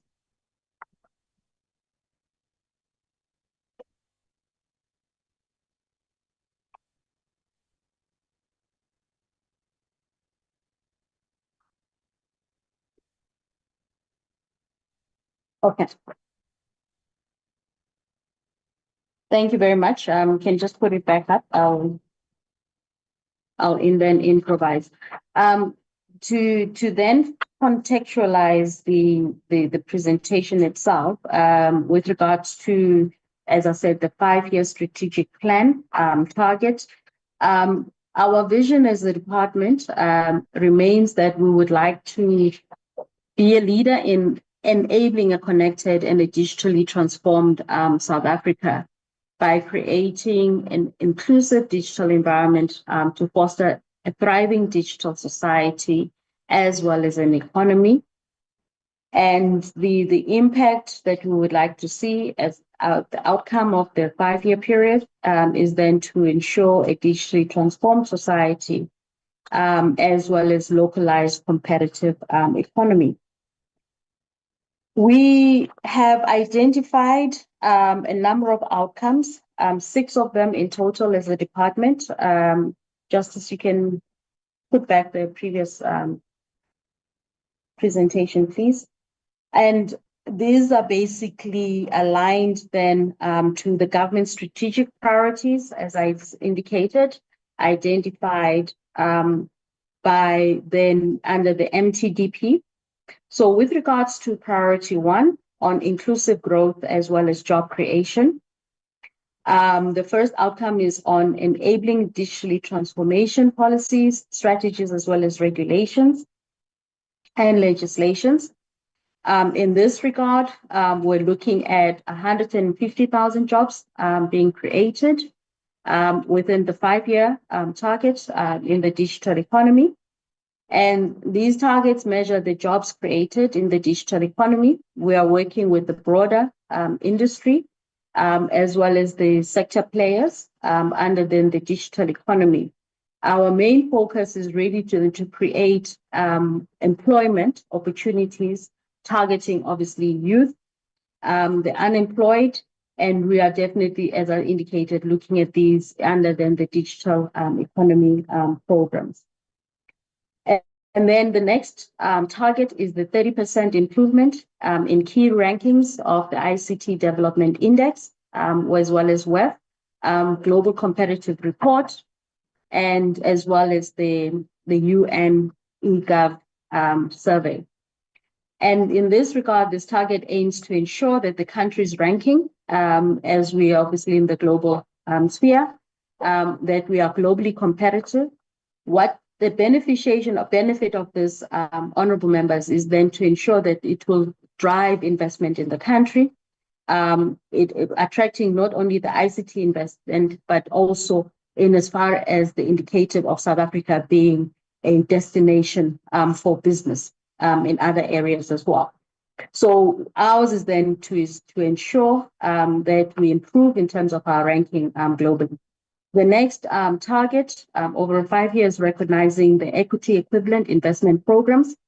As you know, there are a number of multinationals that do apply for the equity equivalent.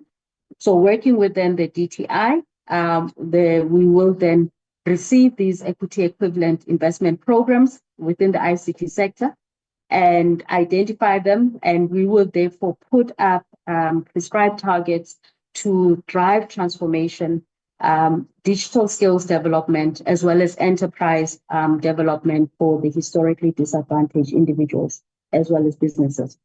And then the next target, which is then the last target under the outcome 1, is 100% completion of priority interventions in the digital transformation roadmap.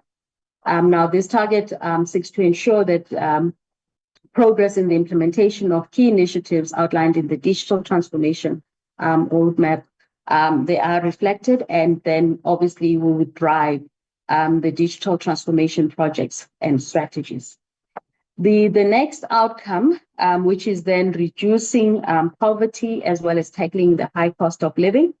Under this priority, government strategic priority, we will then have the outcome 3, which is improving affordability of the connectivity for users to drive then the uptake as well as then the usage. And then in this regard, there are quite a number of targets. Amongst them, under the outcome 2, is 100% internet penetration in terms of government facilities and schools. 90% of the population covered by 5G. Ours at the moment, we're sitting at about it's a figure, but if we then look at the 5G access network, reflecting obviously the advancements for it. We would still need to ensure that we really do drive the penetration level. And then 60% of households connected by fiber. This target is to ensure the proportion of households in each area that have access to fixed broadband or fixed line internet connectivity. Ours is to then ensure, in terms of the broadband expansion and broadband reach, that at least now we currently have it in the metros as well as the big cities, but we would also then be targeting the reach at the very least for even the small towns and at least at a village level entry as well. On the outcome 3, improvement of the affordability of connectivity for users to drive uptake and usage. Here we're looking at 100% of government websites migrated to the .gov platform. We already have over 160 of these websites, but now we want to conclude and ensure that all the within the 5 year, that all government websites are then on the gov.za platform. And this platform can be easily accessed for citizens, both in terms of the mobile and over and above that, we would also ensure the 0 rating of these platforms supporting our digital transformation agenda. On the 50% increase by 50% internet users using internet for government services. Again, here driving to support the digital transformation in the country, we are going to then encourage the 50% users. And then obviously, as I indicated, that these government websites are going to be 0 rated. 50% reduction on data cost. We've already seen a reduction of the data cost by 33%. So now we're going to be moving towards the 50% data reduction. And obviously, this will again drive the issue of making South Africa more competitive and obviously it being an attractive destination. But more than anything else, it will also ensure that citizens are able to access the internet at a much cheaper rate. And then we also want to see a further increase of 50% in terms of 4G, 5G smartphone adoption. As indicated, this is one of the priorities, and within the support also from National Treasury, we are then ensuring that the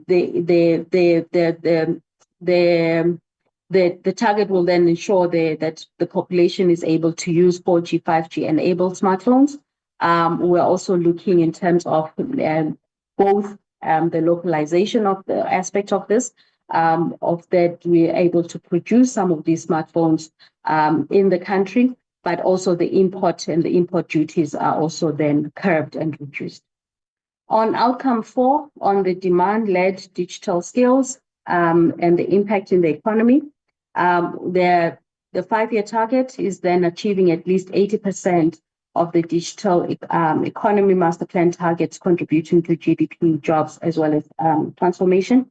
And then the other target is looking at utilizing digital competency framework to annually report on the digital skills and in terms of then the uptake as well as then the critical skills that we would need to then drive the digital literacy and also making South Africa competitive. On outcome 5, again, still aligned to then now priority 3, which is building a capable, ethical, as well as the developmental state. The first outcome is improved governance and performance of the public entities.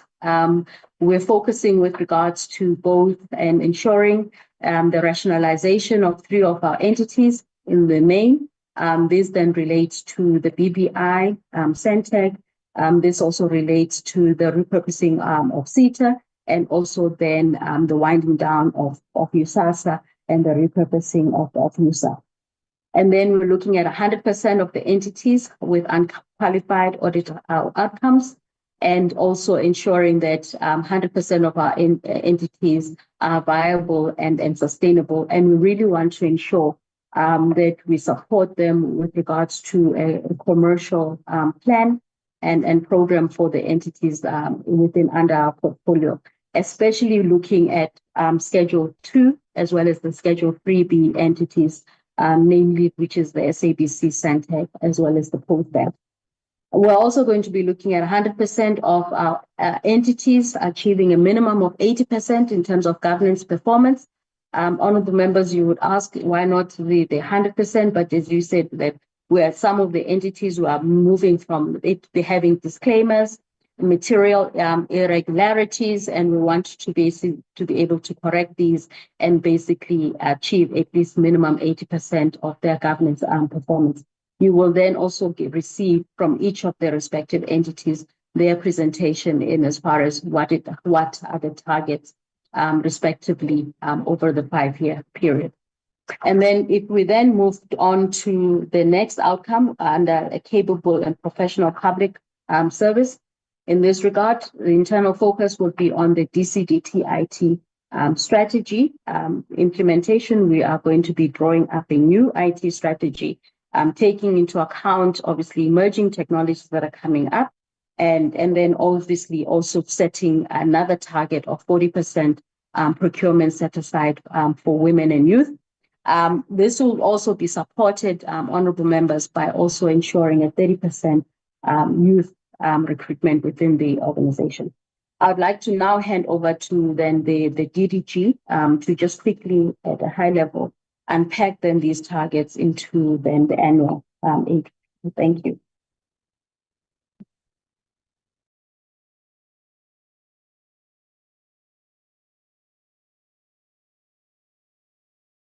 Good afternoon, Chairperson and Minister and honorable members on the platform and DG. I will be focusing on the annual performance plan for 2025-26. So basically, we are going to look at 31 annual performance plan targets and breaking down, the 5-year strategic targets into yearly targets. First one is in terms of the program 1, which is administration. We are going to look at the percentage of the 20% that we need to implement. So over the period of 4 quarters, we'll be making sure that cumulatively 20% of the DCDT digital transformation strategy has been implemented. That is aligned with the outcome that is there. The other target that we're going to focus on is on the 100% of valid invoices paid within 30 days from the date of receipt. So this here we have been doing it very well, for the past 2 years up to so far, to make sure that the small medium enterprises are supported and are paid on time. We will also be looking at the implementation of disaster management program. So this will be across the DCDT portfolio. So we are engaging with entities to ensure that whenever there's a disaster like what happened in 2019, we are able to respond accordingly and efficiently, to make sure that the economy and the operation of the government at large does not collapse, as we did like when there are floods as well. Under program 2, we are going to look at the country positions that needs to be developed and approved. We are going to look at the G20 that we are currently working very hard to make sure that we are having a position on this G20, the PAPU, SEL, as well as the UPU and WTDC. And, basically, for the 4 quarters, we'll make sure that, we are having the position that has been consulted in the portfolio as well as with our stakeholders to make sure that we are moving with the other global partners and our countries in this area that we've identified. The other issue is to ensure that at the end of the G20, we are going to develop a report, on the implementation plan with regards to the artificial intelligence. So this is work that we'll be doing internationally. We will also be developing reports, under the digital economy working group, to indicate, to say how far have we gone, what are the outcomes of the digital economy working groups. And in terms of program 3, we are still going to make sure that at least this time around the audio and audio-visual content services and online safety bill is developed. This is one target that we have been struggling to achieve. So this time around, we want to make sure that at least by the end of the 2025-26 we have the bill that is developed. And then as far as the digital economy master plan, we are going to make sure we have revised the master plan and making sure that it's aligned with the strategic priorities of government, that it will contribute to the GDP, to the job creation, as well as small, medium enterprises, supporting them and making sure that we are able to report on the impact of this digital economy master plan. Under the cost to communicate program, we are going to make sure that the action plan that is developed and submitted, this will be supporting the reduction of the cost to communicate as outlined in our 5-year strategic plans targets. We also be issuing and publishing and finalizing, in fact, the policy direction on application for the NCS licenses, and we by the end of the Q4 we want these licenses to be published, and we will also be finalizing the ECA amendment bill on the competition matters. That it has to be submitted to the FOSAT cluster. That is other program 3. The ECA also will be having elements where it will contribute to the reduction, of cost. So to communicate under program 3, when we continue, we are also looking at 20,000 jobs created in the digital economy master plan. This is part of the 150 that we indicated that in the 5-year. We need to have 150,000 jobs. So in the first year, we are going to look at stakeholder engagement and making sure that the reports are developed from the 2 until the end. So focusing on 20,000. Furthermore, we will also be looking at development of the roadmap for sunsetting of the 2 and 3G cell phones. This is in support of the smart 4G and 5G smart devices. We'll also be making sure that the application on the equity equivalent investment programs, EIPs, recommended are submitted to the DIC. So this is part of making sure that we action on our 5-year targets as outlined in the medium-term development plan. And under program 4, as outlined in our 5-year, we will be looking at making sure that there's 100% of performance and compliance that we receive from state-owned entities that report us are submitted and with recommendations. We will make sure that there are structures that we put in place to make sure that it's not only about compliance, but also making sure that these entities they are implementing the recommendations that we are putting every quarter when we give them feedback. Furthermore, we will also have to look at the issue of the consolidated report that we receive on the shareholder compacts, as well as government governance agreement. That report is being implemented as well to make sure that there's governance amongst all our state-owned entities. The issue of SITA we discussed in detail. I think there will be also issue of expediting based on the recommendations as well that is coming from the portfolio committee, and is also directed by the minister in terms of making sure that this repurposing happens as soon as we can, in line with all required processes. So we'll also be developing the roadmap on the options to rationalize BBI and Centec to make sure that this rationalization is realized not only on paper, in action. In terms of program 5, we are going to look at the quarterly reports on the SA Connect model and implementation. So whenever we develop these reports, it's not only about the reports, but in detail, we want to see that there's connectivity of government facilities such as the health facilities, as well as traditional authority and the community and the household connectivity is happening.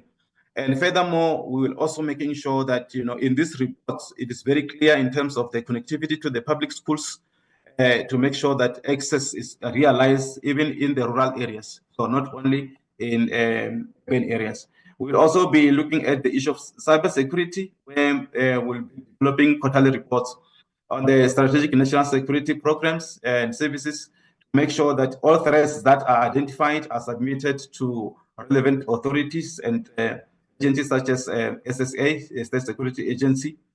So we'll also develop as well preliminary technical regulatory studies, to inform the first draft of the SA position for the World Radio Conference in 2027.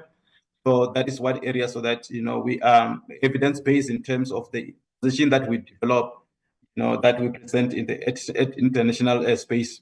We're also making sure that the household fixed connectivity research report developed and approved, to make sure that whenever we are saying we are connected, we need to base all the information on the research, the evidence. And furthermore, under program 6, which is our last program, we are going to making sure that this implementation of digital transformation roadmap is monitored, focusing on the development of the zero-rated government website.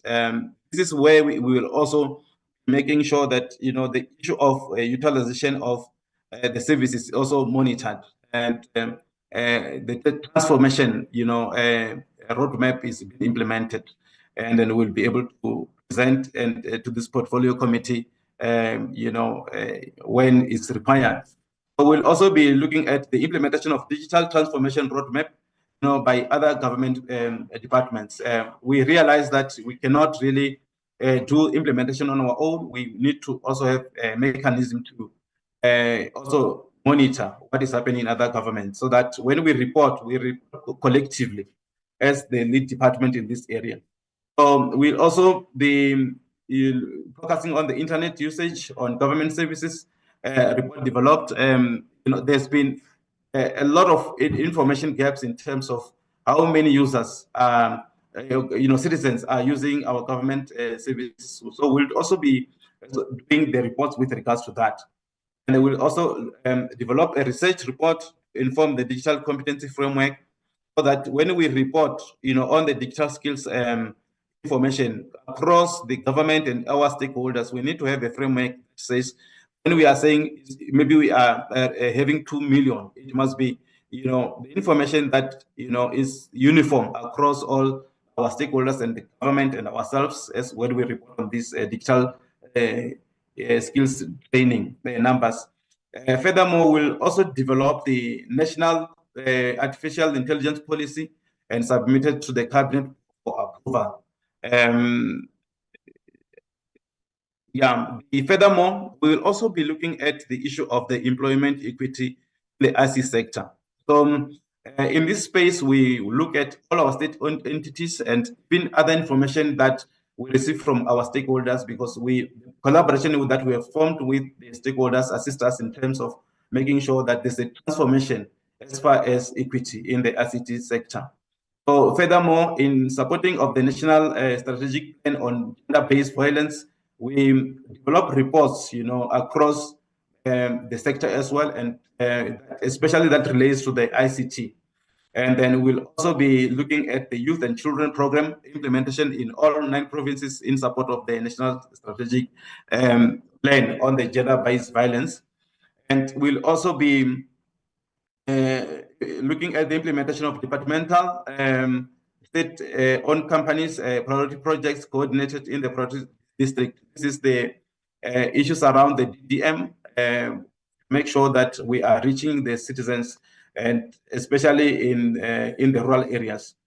And lastly, we will be looking at improving the implementation of the plan, towards the improvement, of the country in the global rankings, with the target of 30% by 5 years.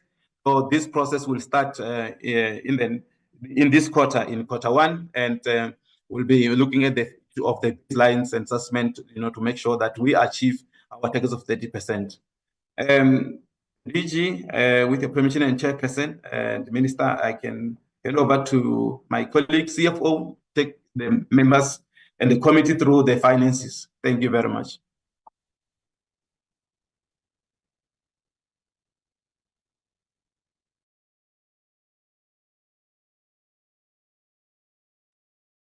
Thank you. Thank you very much, Mr. Libabo. Can I check, are there any additions? CFO? Thank you. Good afternoon. I'm just going to do 2 slides that shows the budget allocation E&E for the next 3 years.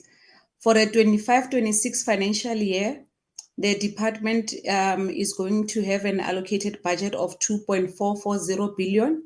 For 26-27, it's going to be 2.554 billion. And for 27-28, it's going to be 2.669 billion. The reason for the decrease, because this financial year we have a 3.968 billion, is because of the SA Connect Phase 2, the allocation for Phase 2 is ending in the financial year 24-25. Although the implementation of the project is going to continue until 25-26 financial year. So going forward in the next 3 financial years, the allocation for SA Connect will only be for Phase 1 only and not for Phase 2. And that amount was very significant because the last amount that we have was a 1.8 billion, of which 150 million we've sent to the post office, and the allocation that remains for SA Connect is 1.7 billion. Then on in terms of the revised that was sent for during the MTEF 2025, the allocation has been revised as follows. The department did have an increase of about 104 million, which was 102 million towards the allocation for ICASA. So our revised budget is at 2.545 billion. 2.557 billion for 26-27 and 2.672 billion for 27-28. Our COE allocation in terms of the baseline, in terms of the ceiling that has been imposed, is sitting at 331,845 million, 347 million and 362 million for the outer year. Then the next slide, DDG. The next slide just shows the projections of the departmental revenue. The department is projecting that it will collect revenue to an amount of 2.633 million, 2.665 million, and 2.580 million for 27-28. And that is the end of the presentation from my side. Thank you. Thank you, Chair. That concludes then the presentation from the department. Thank you. Thank you very much, DG. Thank you to the CFO as well as DDG. Let's take a break. Honorable members. Although I think this break just makes us more tired when we get back. It is 13:57. We'll throw in an extra 3 minutes and we come back at 2:30. When we come back, I think we will then get ICASA. We'll go into discussion. Let's take one other presentation, then go into discussions, the department and ICASA, and then FPB and SITA for the last. All in order, honorable members, just checking if you're still alive. Chair, the new chair from Good Friday. She has more breaks. It's the spirit of Easter. So we'll come back at 14:30, colleagues. Thank you so much. 14:30. Yes, madam. All right. Thank you, Chair. Thank you, Chair.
Ja, kom. Nee, jullie Karen. Mevrouw Steenbach. Die kan me zo cool daar worden. Wat is helemaal cool. Shop no baby, no party. As samosas en hot, niet hot croissants, donuts. Ek soek 'n samosa. Wie zei? Ons hoor jou. Oh, dat. Ja, ek soek 'n samosa. Che.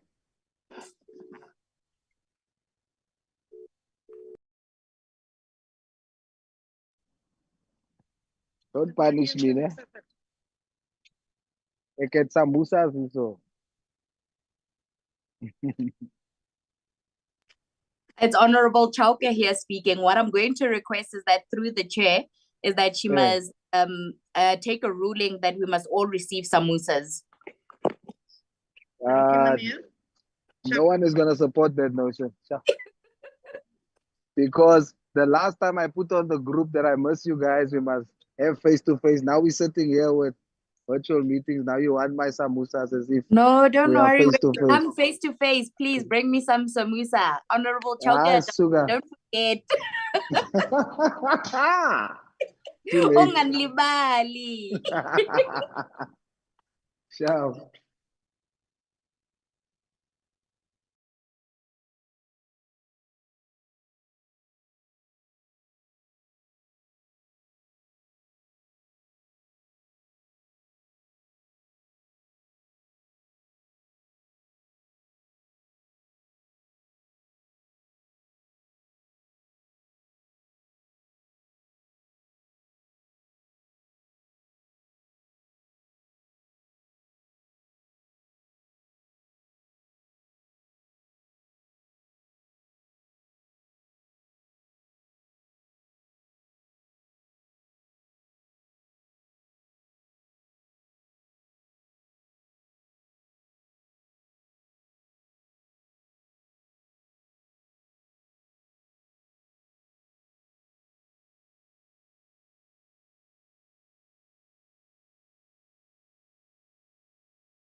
Welcome back. Honorable members. I don't know how I got chucked out of the meeting, so apologies for those few minutes while I was trying to rejoin. Before the break, and I hope you had a lovely lunch, got to get some air. Before the break, we had just received the presentation from the department, the DCDT, outlining their 5-year strategy, their annual performance plan or corporate plan, and the budget for the period. We'll now take the ICASA presentation. It is 14:32. ICASA, you have until 1500 to present. We'll give you an extra 2 minutes there. If we could take the ICASA presentation, and then we'll take discussions on the 2 presentations. Thereafter, we will go then into the last presentations. Thank you very much. Over to yourselves. ICASA, I'm assuming that there's no preliminary words from the department. ICASA, you may proceed, Chair. Good afternoon, Chairperson and honorable members, Minister, and to our colleagues from other state-owned companies. Thank you very much for the opportunity, Chair. Chair, before I start, let me recognize my colleagues. We are all in Pretoria in our office.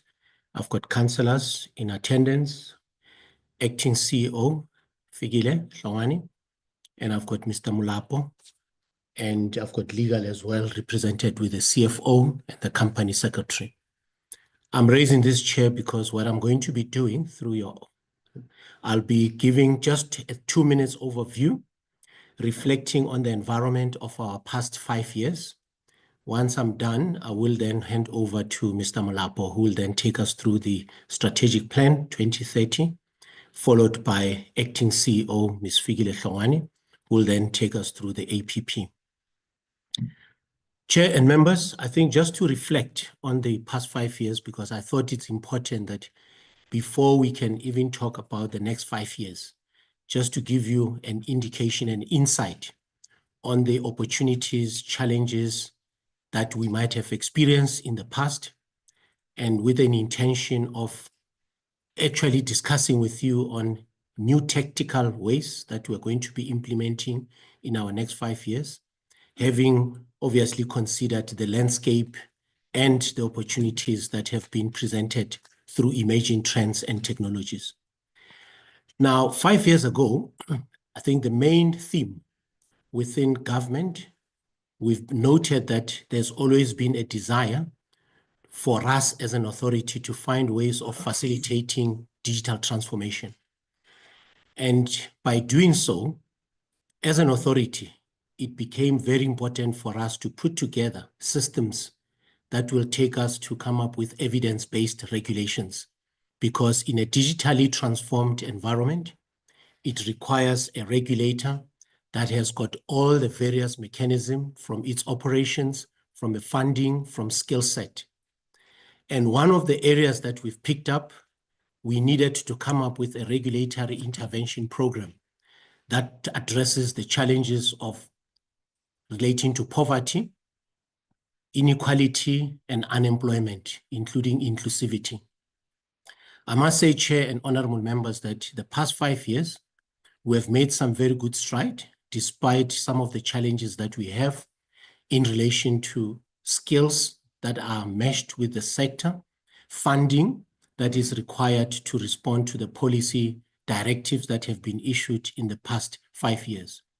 But I'm glad to inform you that based on our experience in the 5 years, we've been able to address issues that were what we believe that they can unlock the economic value in South Africa. One of those, lowering of cost to communicate. I think we have demonstrated that through our interventions, we've been able to do that.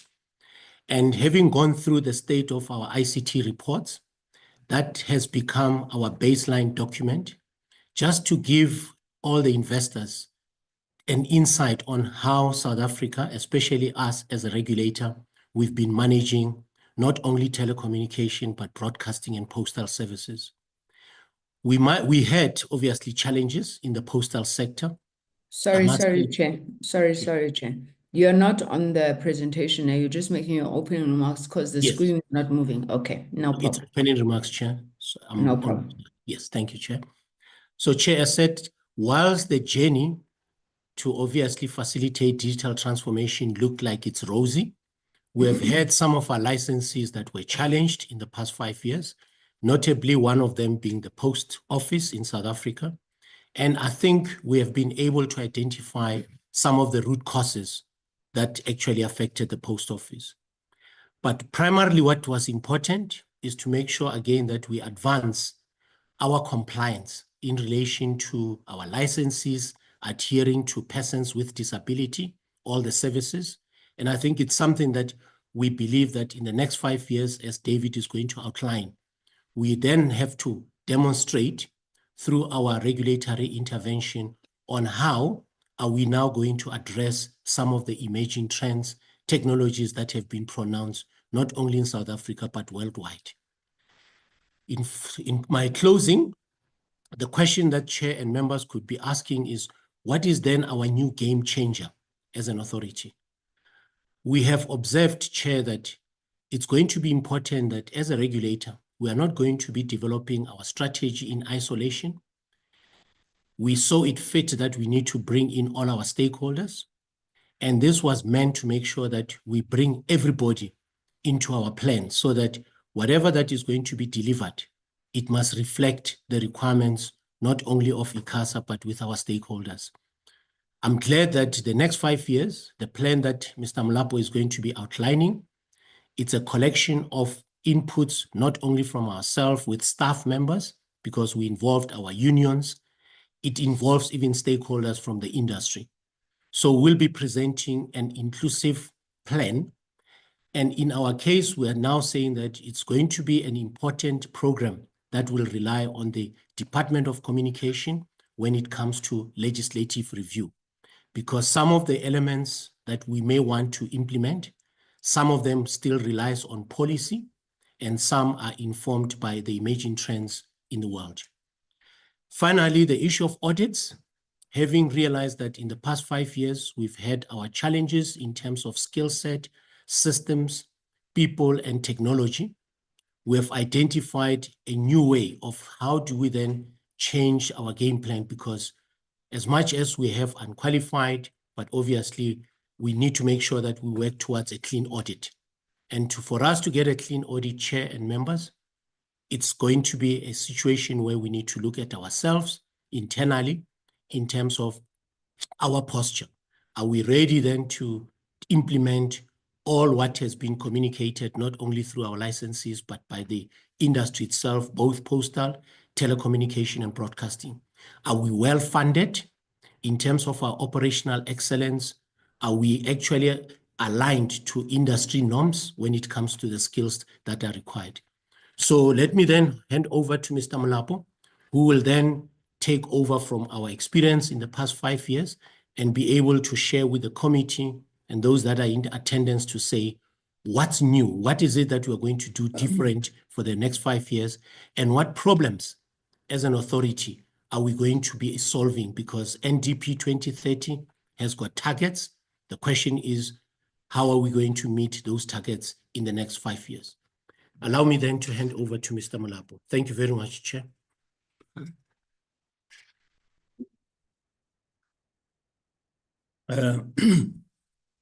Thank you, Chairperson of the committee. Good afternoon, members of the committee and the rest of the members attending on the platform. So, Chairperson, let me just start by indicating that the strategic plan that we are tabling in front of you today is actually informed by 4 key things.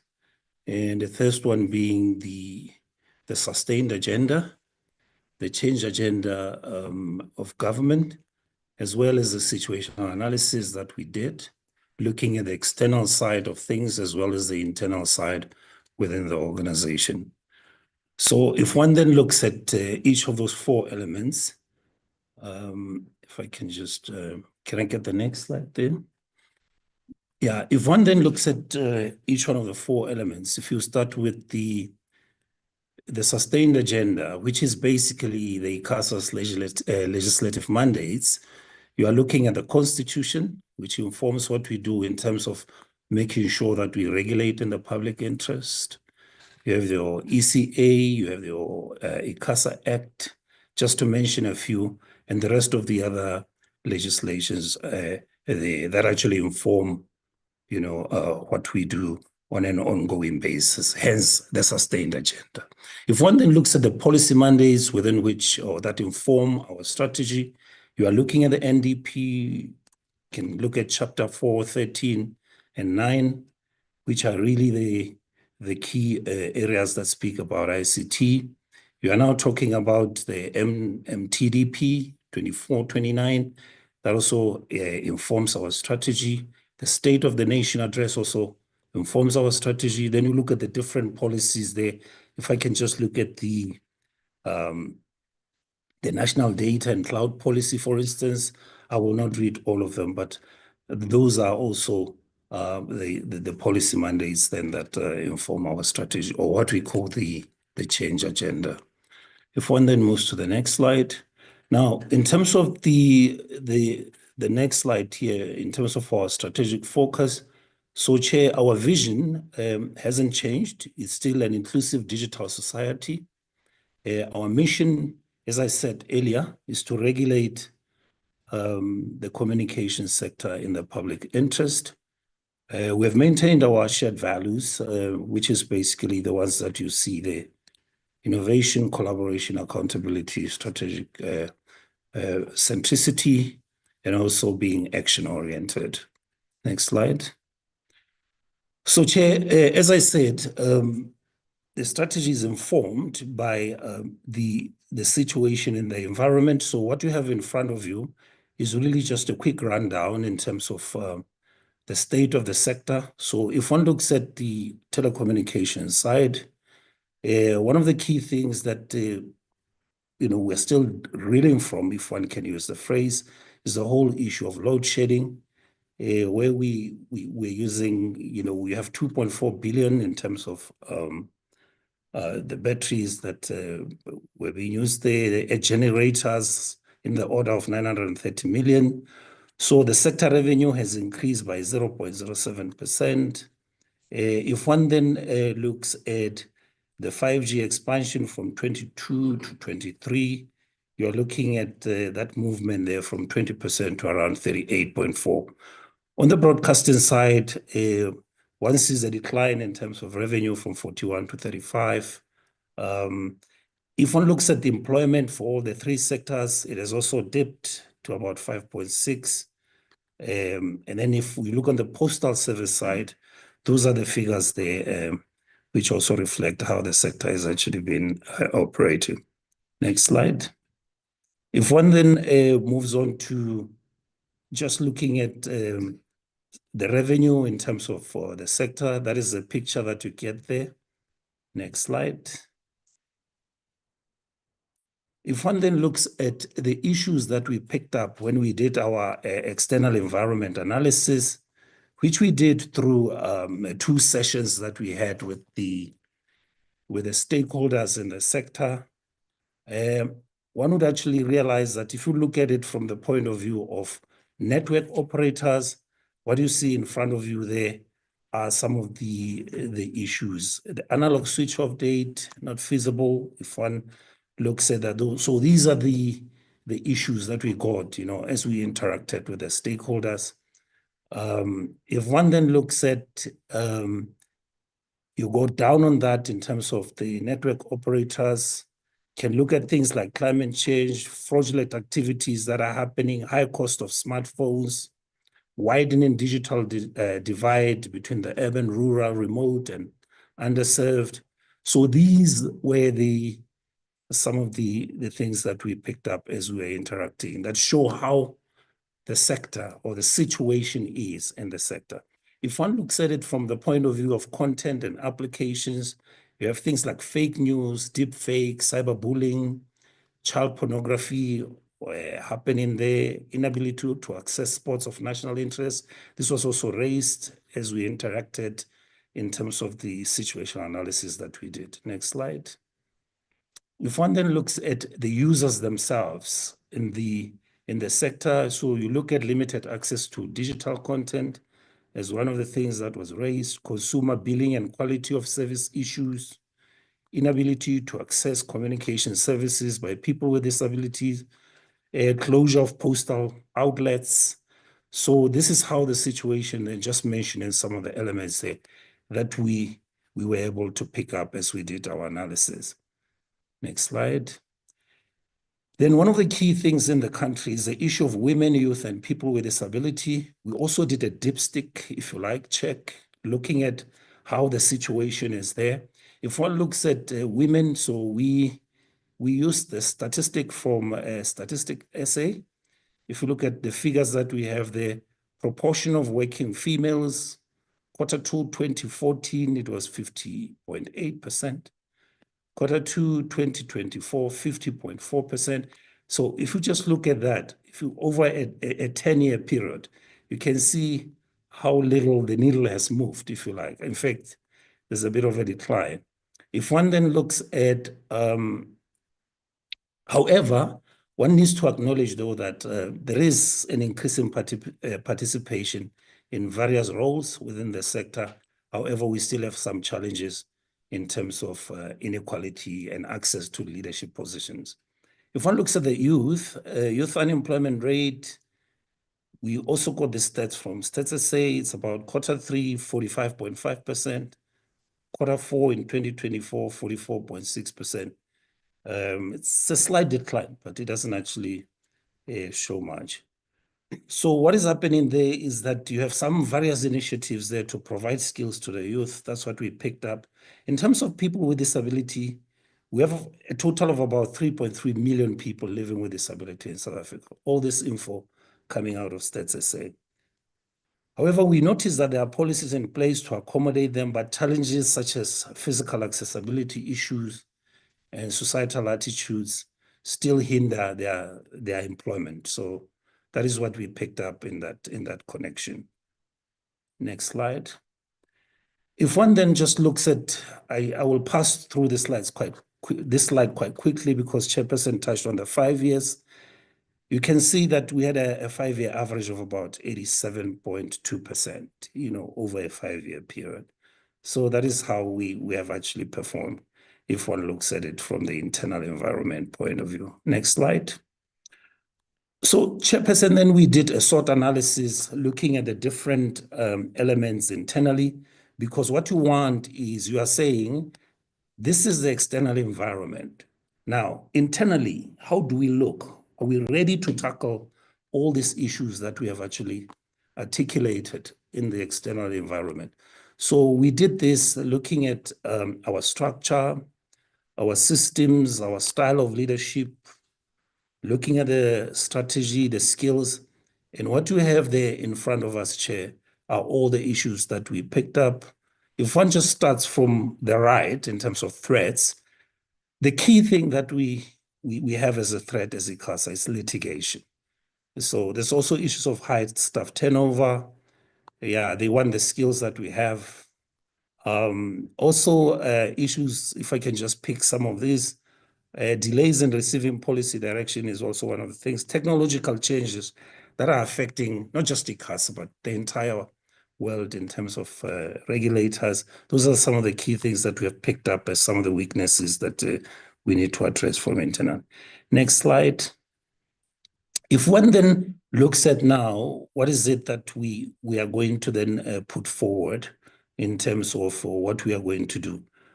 Chairperson, our impact statement, which is our highest order level, let's say, objective that we want to achieve, is to have access for all South Africans to a variety of affordable and reliable communication services for inclusive economic growth. So we have maintained our impact statement from the past 5 years because it's still relevant. If one then looks at the outcomes then that are going to lead to the achievement of this impact statement, We have access to quality broadband services, increased status of social cohesion, enhanced rights of consumers protected, competition in the ICT sector promoted, and then skills for the economy produced in ICASA. So if one then compares where we want to be vis-a-vis where we were 5 years ago, in terms of access to quality broadband services, we are measuring this by looking at the average download speed, sitting at 45 megabits per second now. We want to hit 95 megabits per second by the end of the 5-year period. 50% in terms of status of social cohesion. As a base, we want to hit 100%. Consumer rights protected, baseline 5%, and we want to achieve 10 over the medium term period. In terms of promotion of competition, 15-30. So this relates to number of competitive regulatory interventions that we are going to implement. If one looks at the skills, number of skills to be produced, you'll see that on our baseline we have a dash. It's because it's an indicator that we haven't traced up to now. We are taking it up for the first time. And then we are looking at 50 skills, ICT skills, of course, that we are going to then have and contribute to the economy. So, Chairperson, that is our key outcomes.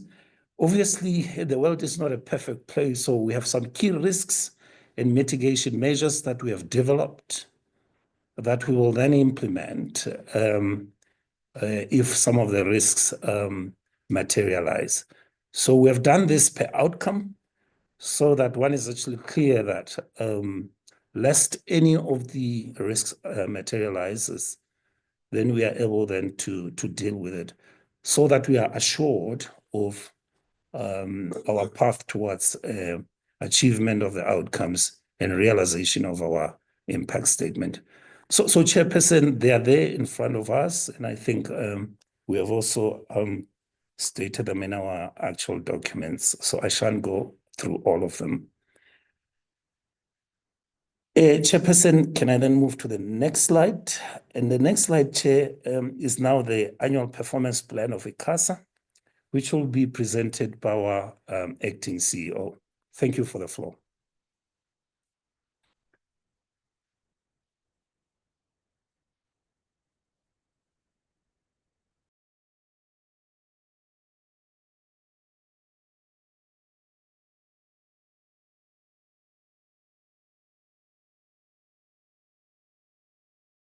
Ms. Hlongwane?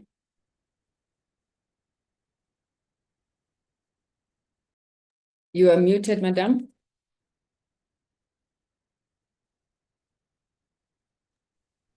Thank you, Chairperson. Good afternoon, Chairperson of the committee members, and everyone on the platform. So, Chair, as indicated by David, I'm going to take us through our APP for 25-26 fiscal, after which I will hand over to our CFO, who's going to take us through the finance section.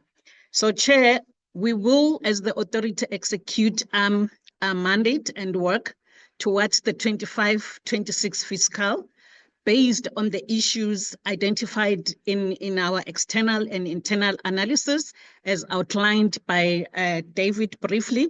And this will be done through the 5 programs within ICASA. Please move to the next slide. So we have 5 programs, as I have indicated. The first program is administration, which comprises corporate services, information technology, finance, HR, internal audit, and legal risk, and the complaints and compliance committee. In terms of program 1, Chairperson, and in relation to corporate services, the division has 3 projects that contribute towards the skills for economy and economy produced in ICASA. The first annual deliverable for the fiscal 25-26 is the stakeholder engagements. So we are going to host 2 stakeholder engagements, and this engagement will take the form of a meeting with our stakeholders, which will include licensees and SMMEs in the ICT. The second project within this division is that which measures the international engagements facilitated by ICASA. We will duly execute one for the fiscal under review. And the third one, Chairperson, which is the last under this project, is that which measures the implementation of occupational health and safety plan. So in this one, Chair, we are saying we are going to execute 100% of that plan in compliance with occupational health and safety. The next program division within this program, Chairperson, is information technology. And we have 4 projects, annual targets in terms of this project, the outcomes of which are similar to that of the preceding division, which is skills for economy provided in ICASA. The first project is that one which measures the percentage of IT systems efficiency attained. And according to this APP, Chairperson, we are saying we are going to execute 90%, 98% of IT systems efficiency attained by ICASA. The second one measures the number of security incidents monitored in IT systems, and we are going to do 52 of those, Chairperson. The next one relates to the number of intranet systems implemented, and we are going to implement one in that regard. The last one, Chairperson, is that which measures the number of help desk systems implemented, and according to our plan, we are going to execute one in terms of that target, Chairperson. The next one, Chairperson, still falling under administration program 1, is the finance division. Within this division, Chair, we have 9 annual targets that we aim to attain in the fiscal under review. The first one is that which measures the interventions towards reducing irregular expenditure, and we are committing to ensure that 100% will be done towards reducing irregular expenditure. The second one is a 100% reduction of fruitless and wasteful expenditure. The third one is 99% of license collected. We are saying we are going to collect 99% of license fees. The next one is 50% of women-owned companies benefiting from procurement of goods and services within ICASA. And the next one is that we are committing to is 50% of youth-owned companies benefiting from procurement of goods and services. And the last one, Chairperson, is a percentage of persons with disabilities owned companies benefiting from procurement of goods and services within ICASA. In regards to this one, we are committing to a 2%. The next division within program 1, Chairperson, is human resources. We have 7 annual targets towards this program, and the first one, and in terms of the outcomes, it's still contributing to skills for economy produced within ICASA, as well as social cohesion and nation building. Sorry, Chair. The first one measures the ratio of vacant positions to total positions within the organization. And we are committing, Chairperson, that we will maintain 7% vacancy ratio within the organization. The next one measures the number of employee satisfaction surveys, which will be conducted during the reporting year. We are committing to undertaking or conducting 1 satisfactory surveys within the organization. Next, Chairperson, is a project that measures implementation workplace skills plan. And we are committing to 100% of workplace skills plan, which we will implement in regards to this one, Chair. The next one is that which measures the number of wellness-related events, webinars implemented by ICASA, and we are undertaking, Chairperson, to conduct 4 wellness initiatives and implement those. The next, thank you, Chair. You may proceed, but you're running out of time. Oh, thank you, Chair. I'll be quick. The next one is 43 women in the professional occupational level increased. Next, 38 youth within ICASA maintained. Next, people with disabilities in ICASA increased. The next program is internal audit, Chairperson, and here we have 2 projects. The first one is that which we will ensure that level 4 of assurance is provided. And the next one is that which indicates that 4 advisory assignments will be completed. We are moving to the legal division, Chairperson. On this one, 80% of legal services will be provided to clients within the stipulated timeframes.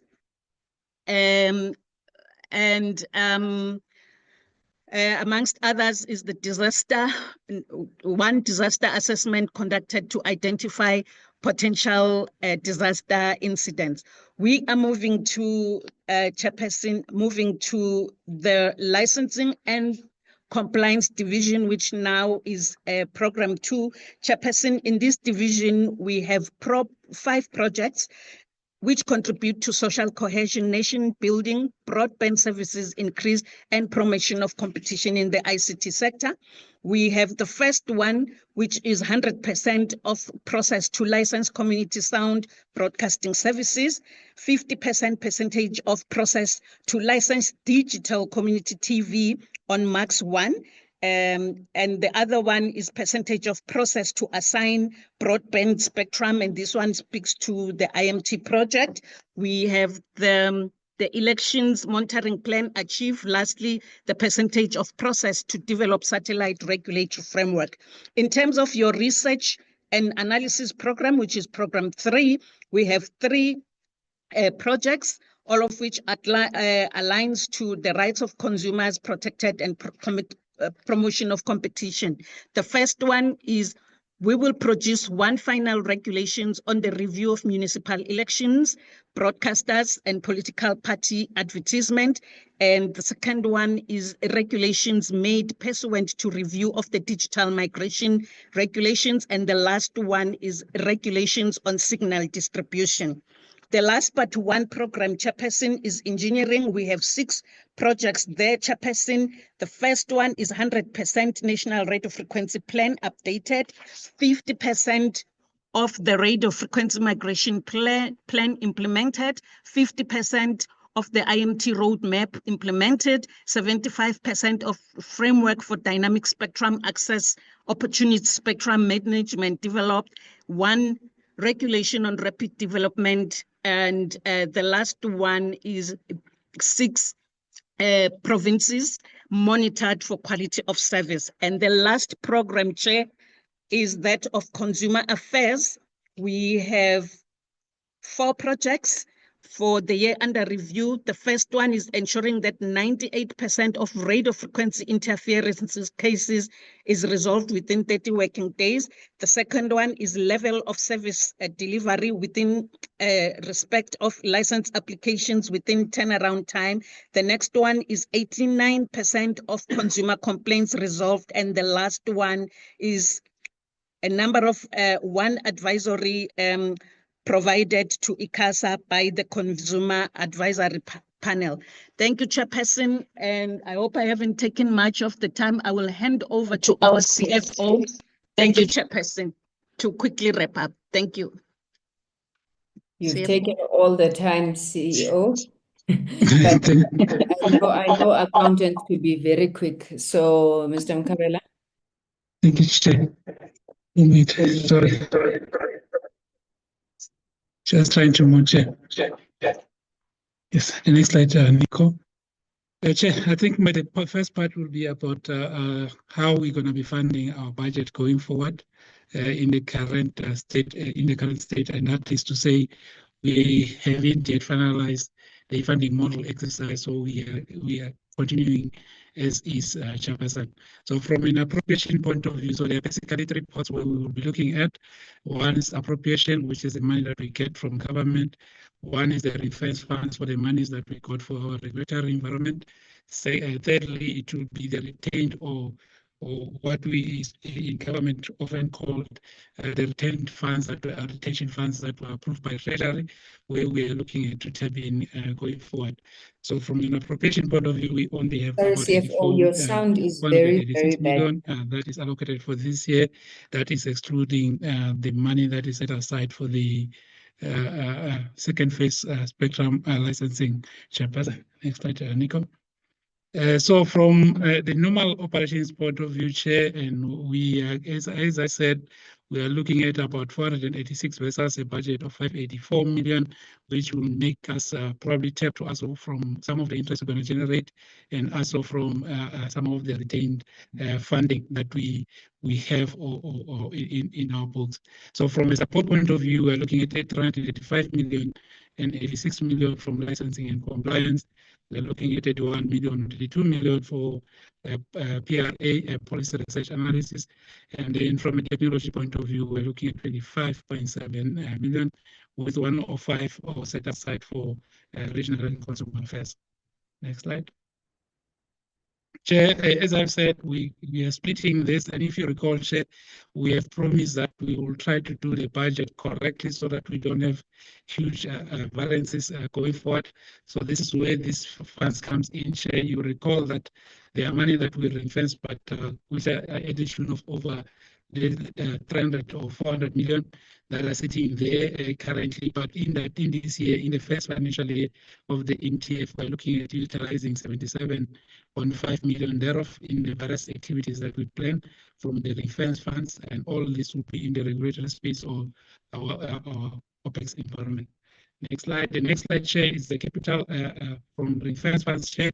This capital, Chair, include about 663 million rounded off, Chair, which is partly to central numbering, quality of service equipment, new monitoring sites, broadband mapping tools, and regional recapitalization in the ASMS system, Chair, which we aim to replace the current ASMS system to ensure that we can have a system that will integrate with our finance system, Chair, in that regard.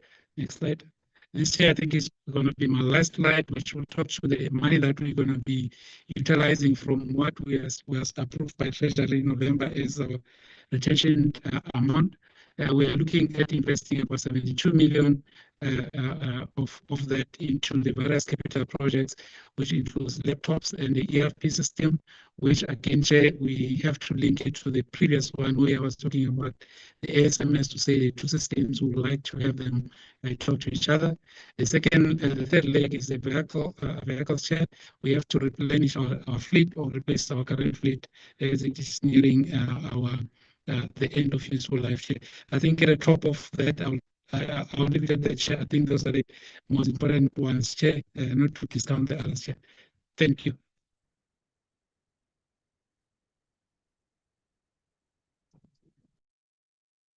Thank you. Thank you very much, CFO Chairperson. Thank you very much, Chair. That concludes our presentation from ICASA. Thank you very much. Thank you very much. Before you get off the platform, Chair, can you explain to us why the CEO is acting? You never know in these entities. Chair? No, the CEO she's been on a leave, and unfortunately it coincided with today's meeting, and we recorded her apology. Thanks, Chair. She's still here. You must let us know. Okay, so I'm going to open for members to discuss, and I know the very first question is going to be, how many laptops are you buying for 15 million rand? But before we get into that, members, the presentations by the DCDT and ICASA have been tabled for your consideration. As you know, you will be expected once the report has been prepared by the committee staff to consider the report, as well as to consider whether you adopt the appropriation of the budgets for the funds that they are outlining. I want to underscore this point, members, because I think one of the things we said when we came in was the fact that ours cannot just be to just rubber stamp things. So when you look at the plans that have been put before you, are you confident that these plans are going to be taking us to 2030, which is the outer year of the National Development Plan? Are we going to achieve our country's digitalization aspirations, as well as ensure a proper regulatory environment that allows businesses to thrive?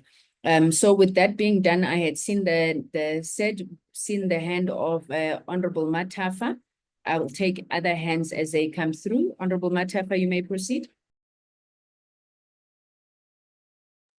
Thank you very much, Chair. Let me thank the department and the ICASA for the presentations.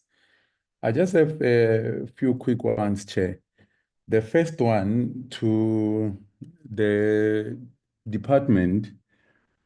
I know that there was a budget presentation, and in the budget presentation, they indicate that there are some reductions. Now, my question is, does it mean that the STRAT plan is not sufficiently funded? If it is not, what measures will be put in place so that it is successfully implemented? Because I think that it's important that when you have a STRAT plan, you must be able to cost it. And when you have costed it, you must be able to know if whether the revenues and resources that you have are sufficient to be able to cover the requirements. Chair, having spoken to that, I just want to check on the balance between project implementation as well as the department's inherent regulatory function, especially when addressing legislative gaps. Because my view is that we agree that there is a need to transform the sector and bring about changes. And I think maybe ICASA will play a major role in that regard. They can respond as well to say if they identified priorities in terms of the legislative approach of the STRAT plan by the department to assist them in transforming the sector. Or the department can then be able to say, these are the areas of priority, even if not presented in this meeting. But I think there should be a summary of those legislative functions that requires enhancement so that they are able to assist ICASA close the structural or bring about structural changes in order to transform the sector. Chair, the third one is on cybersecurity. We all know that lately we've been subjected to attacks, cyber attacks as government. I missed it if it was there, but the question is, does the STRAT plan respond to the cybersecurity risks that are there? And if whether, does it speak to maybe collaborations across departments to ensure that risk mitigating mechanisms are put in place to ensure that we are ready should those particular criminals think to take a chance again with our ICT system.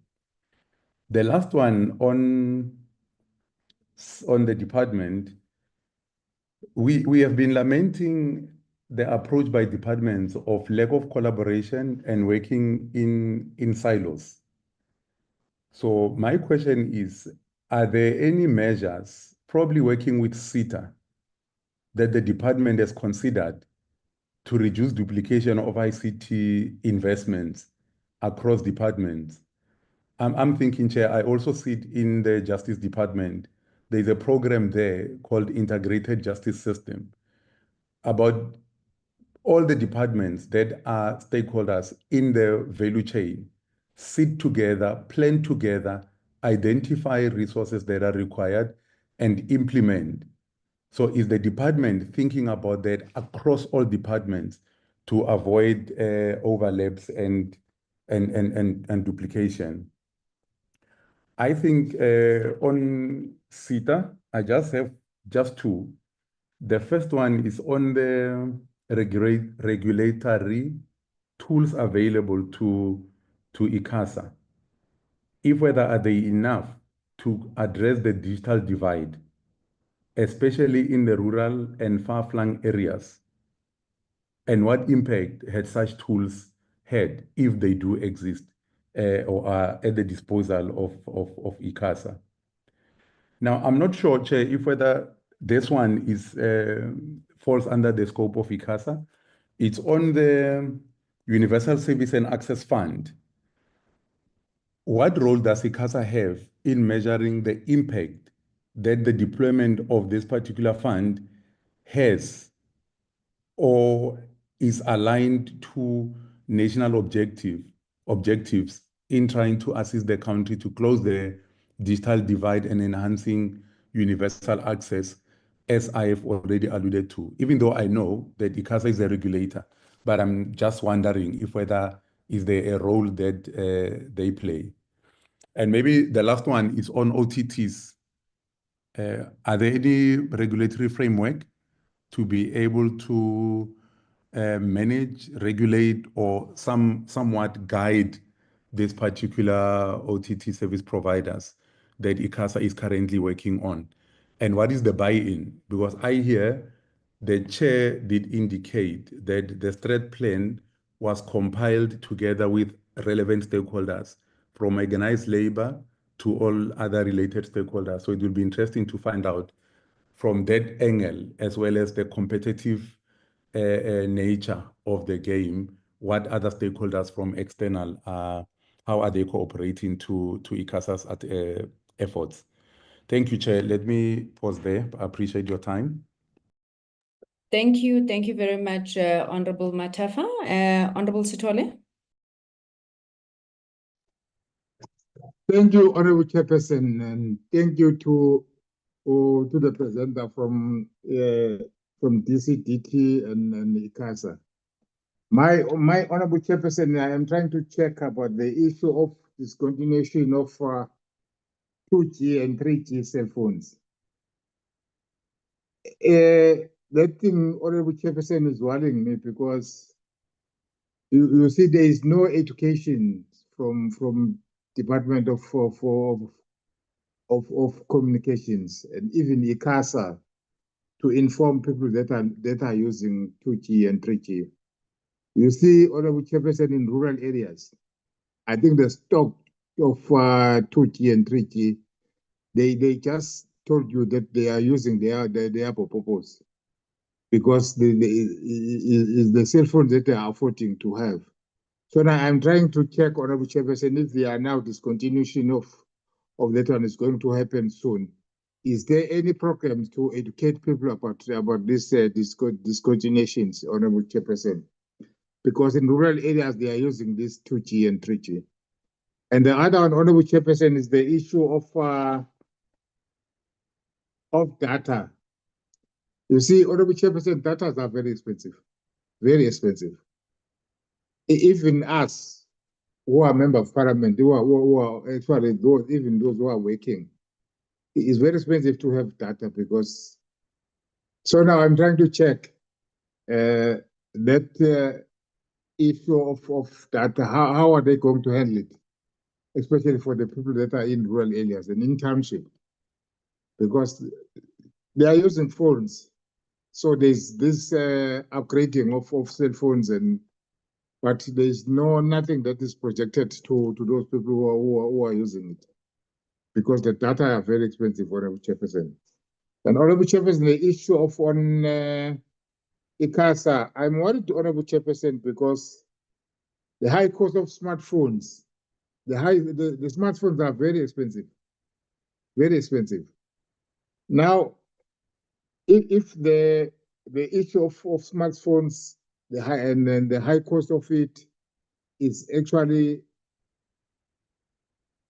taking place in 1 year or 2 years to come, what is going to happen to those people who don't have actually access to those smartphones, because they have some programs or some sort of project that are dealing with that, Honorable Chairperson. And the issue, Honorable Chairperson, the issue of SIM card. You see, the SIM card, Honorable Chair, is actually, I don't know when are they going to actually register all the SIM cards, because the SIM cards are not registered. People are using this SIM card which are not registered, and then they throw it away. They make a lot of corruptions and criminalities, but there's nothing that is happening, Honorable Chairperson. Because another issue, Honorable Chairperson, is the issue of high cost on infrastructures. Because you see in rural areas, the network is actually very problematic. I even spoke to the chairperson of ICASA about Ward 1 in Mutu and Ward 8 in Kandla, where there is no network at all. Vodacom is not working there. Only part of it is the only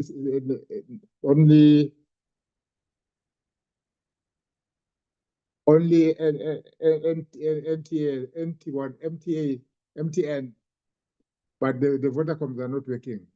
I spoke about it to the chairperson of ICASA and the CEO of SATEC, but I don't know how far, because you see, I was at home for the whole of this of Easter. There's no network there. There's nothing that is happening. So now I'm trying to check, Honorable Chairperson, because we cannot. I want actually, Honorable Chairperson, allow ourselves to approve the budget when they are not actually talking to the rural area, to the rural areas, and to the people that are actually vulnerable. Thank you, Honorable Chairperson. Thank you, Honorable Sithole. Honorable Salt?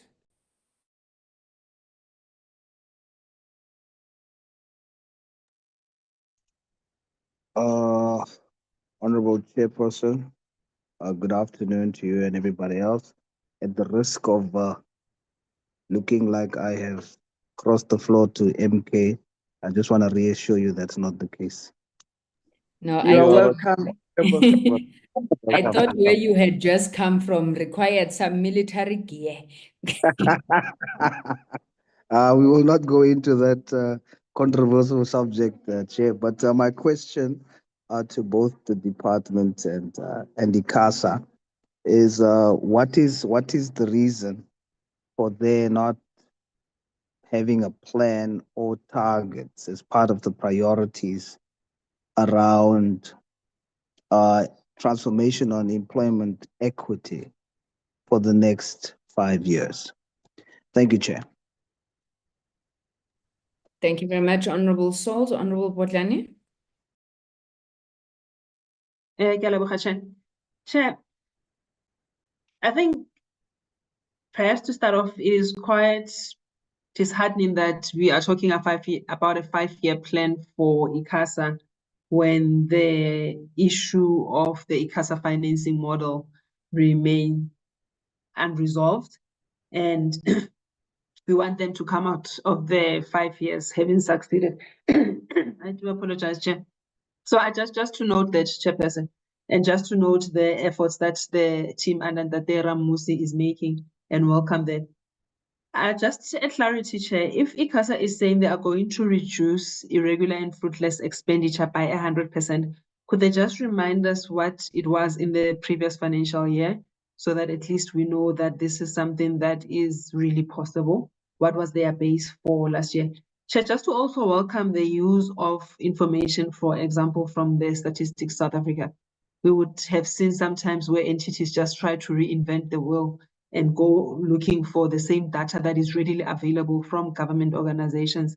So them having used what is already available, what is the scientific findings on behalf of government, is really welcomed in that sense. Can I just also get clarity? They talk about occupational health and safety regulation. Are they talking about that within themselves as an organization or externally with the people that they regulate? Because the first thing that came to my mind was the South African Post Office, where we know that labor regulations and health and safety regulations are out the door because SAPO deems those sort of things as luxuries. If I could just be clarified on that. Also, Chair, the presenter spoke about growth in the e-commerce sector and because of the postal sector. What is ICASA saying about the South African Post Office particularly? And if there is that growth, and also the realization that there is a move into the digital platform, according to ICASA, where does that leave the future of the South African Post Office? I liked when ICASA referred to themselves as the regulator of the future. Is that still the vision that they have for themselves? And I also really, Chair, would love to welcome the emphasis that they have placed on research and development as a regulator. And Chair, we hardly ever hear organizations speaking about the NDP 2030. So for ICASA to still be using that as a benchmark is really welcomed, because that should be a guiding light for whatever we do as a government. But it's a pity that it's very few people who still consider the NDP as a blueprint of where the country is going. And we are 5 years just before the 2030. How confident are they that they would have reached much of the things that the NDP speaks that the regulator needs to achieve? And I concur with the issue of there needing to be an urgent review of the legislative frameworks within the country. And it is something that we have always spoken about. So I just want to also push for that to say there really needs to be an overhaul on our legislation.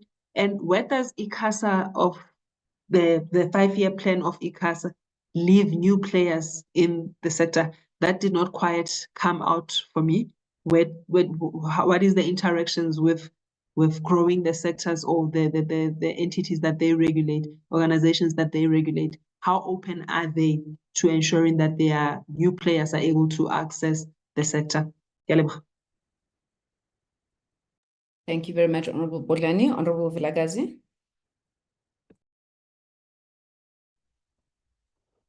Thank you, Chair.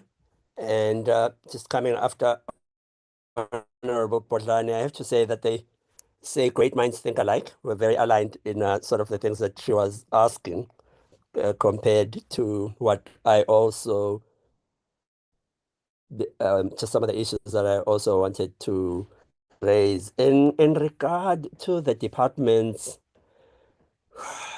presentation, I'm still trying to see, Chair, what is the problem we're trying to solve as the department, and what is it that we want to hone in on over these next 5 years? From discussions that we've been having since the start of this administration, and Honorable Bodlani has referred to it. For example, one of the big issues within the department is outdated policies, and therefore everything that follows from those policies, legislation, regulations, etc. I didn't hear anything about deadlines, for example, or timelines for revision of policies that hold us back, and maybe policy or legislative amendments coming up. So it leaves me feeling like we are going to be in the same place, in exactly the same place in 5 years' time, where many of the things we are trying to achieve as a department, we can't achieve because of these legislative barriers. And this includes the entities. And yeah, so I was just thinking to myself, firstly, what is the root problem that we're trying to address? And I think the Electronic Communications Act, as the bedrock and foundational to what we are doing here, the delays in reviewing and updating that are really just causing mayhem across the department's entities and the department itself. What policies are inhibiting our progress in regard to broadcasting, in regard to telcos, in regard to broadband? All those things. That's what I actually am interested in hearing quite a lot about that, a lot more than the project sort of that the department is taking on, because those can be devolved, in my view, to the entities, and the department really focus on creating this enabling environment that it says it is mandated to create. I also just note the duplication of efforts by government entities on the one hand and MNOs on the other, as part, especially in regard to broadband rollout. We say to MNOs, they pay a license, they have a universal service obligation, and then again we have other government initiatives. For me, I think for the department to just clarify and make it clear whose responsibility is what, and whose responsibility is something. ICASA itself, Honorable Bodlani says she's pleased to hear ICASA position itself as and my view is, how is this being enabled? New technologies, OTT, and other developments in the sector. Perhaps it's both from the point of view of ICASA as well as from the department. How are we ensuring that ICASA is equipped, is adequately equipped to manage these new developments going into the future, and especially noting how much legal litigation is a factor in both in its service providers accountable or role players accountable, but also in regard to its budget. ICASA now has to budget for litigation because much of it will be either cost for legal services or even fines because we trampled on an issue that we shouldn't have, but actually that rightfully belongs to ICASA, but it can't enforce it because of legislative shortcomings. So Chair, I just wish for the department to clarify in regard to that. The other thing I was wondering, it just stood out to me that in that outcome, in that objective of the three objectives of the government of national unity, job creation, etc., poverty reduction, and a capable state. For the second one, poverty reduction, we only have outcome 3 there, which is about reducing the cost of data.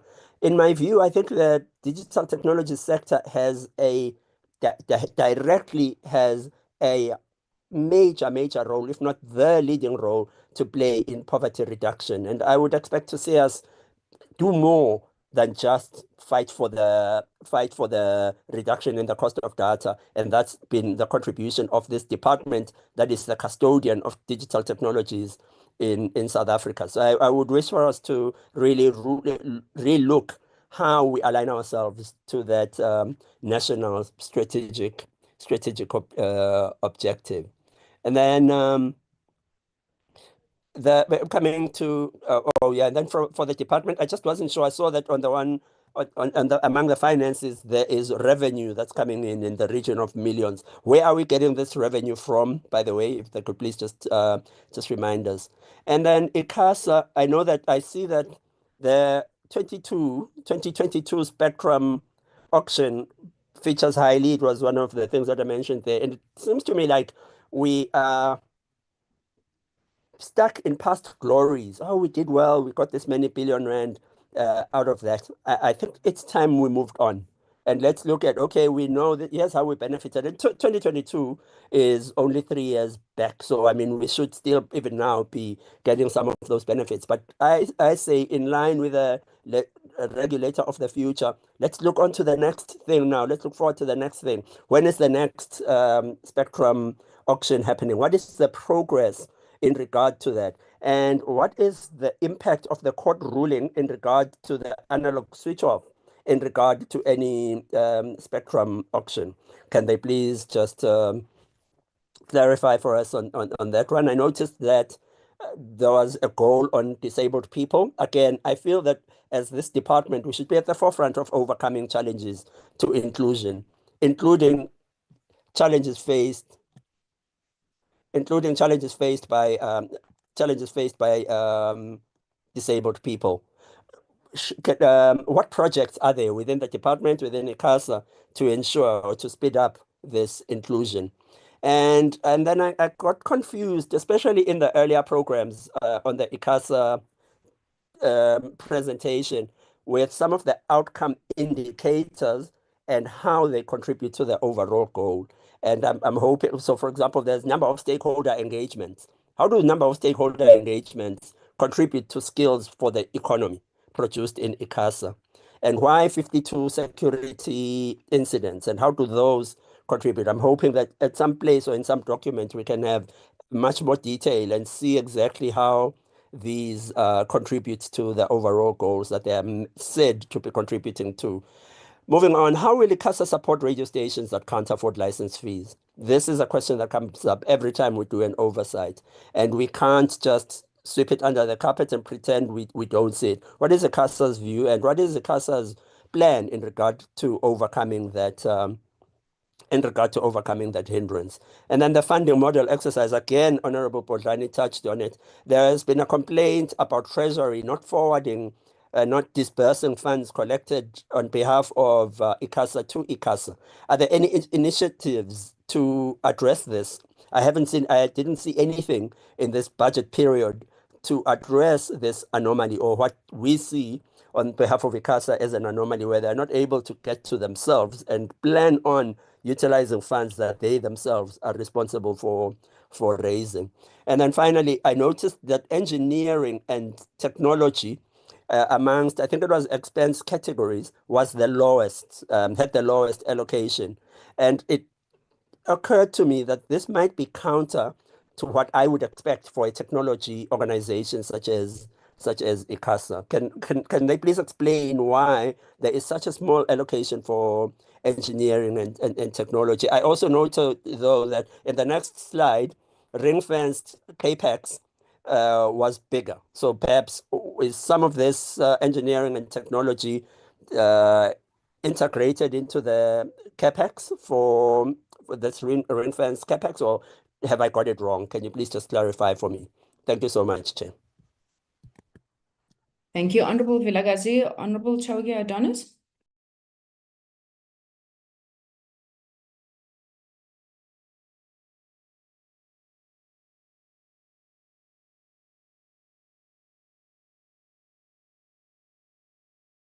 Honorable Adonis, are you on the platform?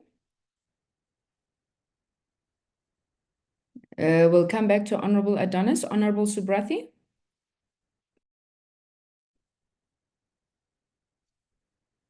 Thank you, Chairperson. And let me welcome the presentation and the input from my colleagues thus far.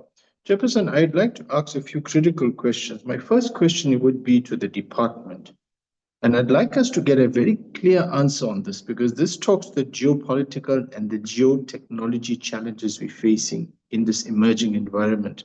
Where is all the data of South African data stored? We need to understand, where is this data? Because at this point in time, what protection do we have from that data? Is it sitting in Google Cloud? So we need to get clarity there, because there is emerging reports that under the current geopolitical challenges, data that is stored, say, for example, by an American company, notwithstanding the fact that there may be bilateral agreements, the American government could have access to our data. So I think we need to get clarity to that. Linked to that, I haven't seen in the plans, how do we now mitigate and protect our country from that? And one way is to build our own data centers in South Africa.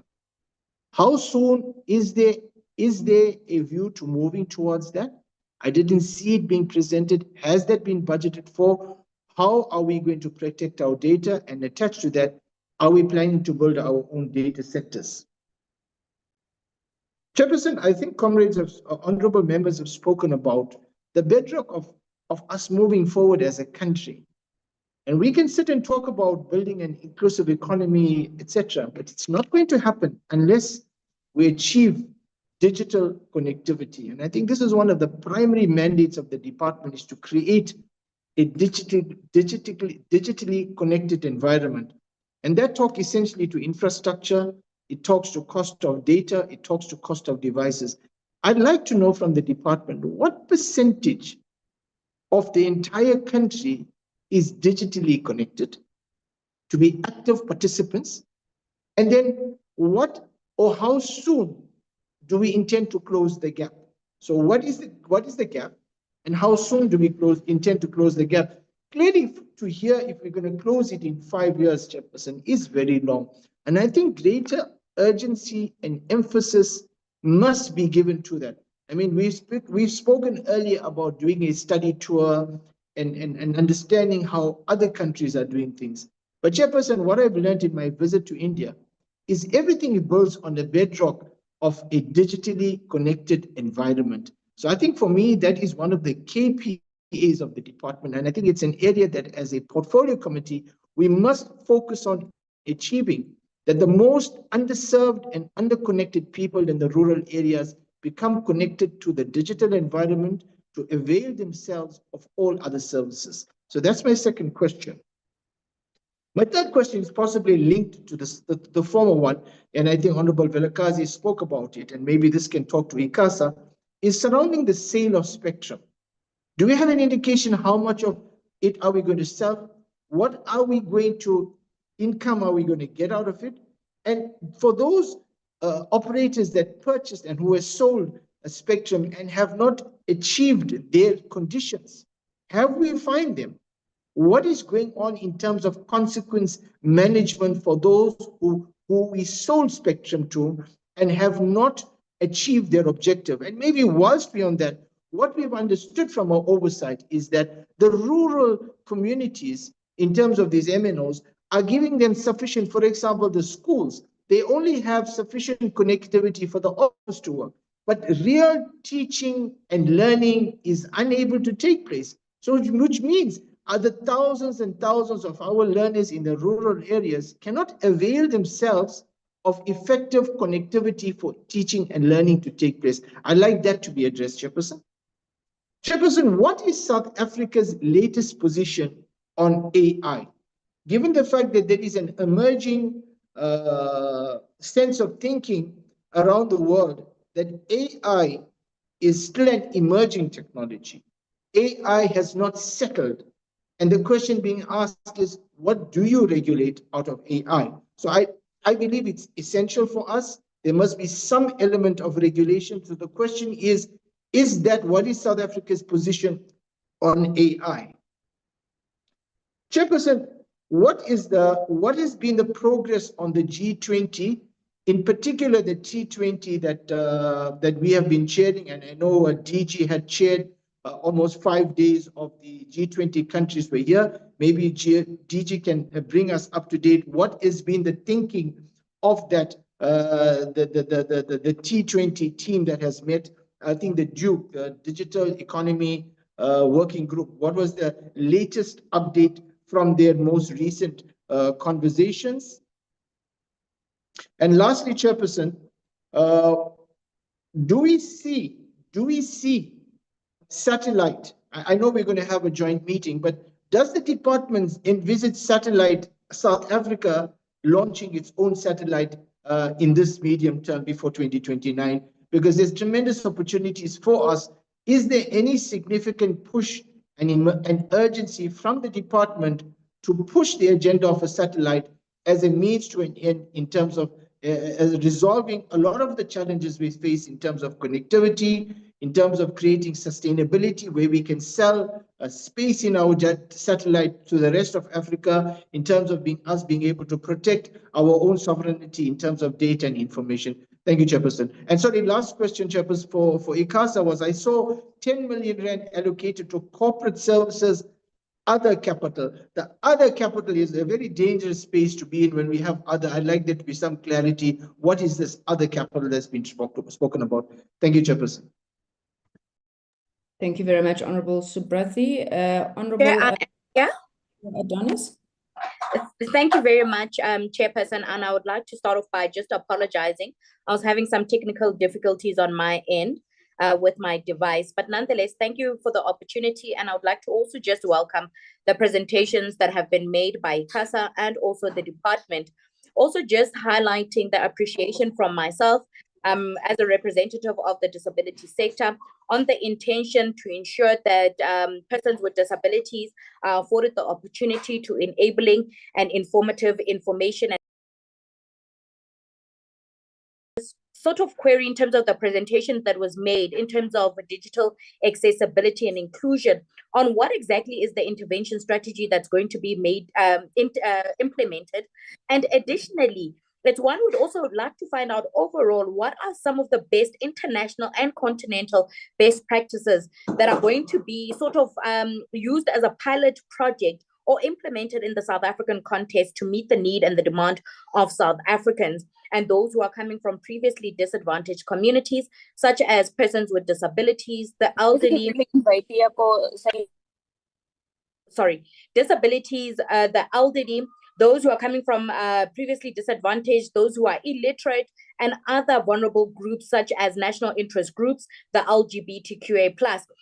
Because we must really understand, Chairperson, that when we speak about digital inclusion and when we speak about this particular department and ICASA driving an inclusive agenda, we must have the ability to showcase how we're going to meet those particular targets and also strategize as to how those targets are achievable instead of setting targets that perhaps we do not have the capacity, capability, and also the resources to potentially achieve, therefore setting ourselves up for failure.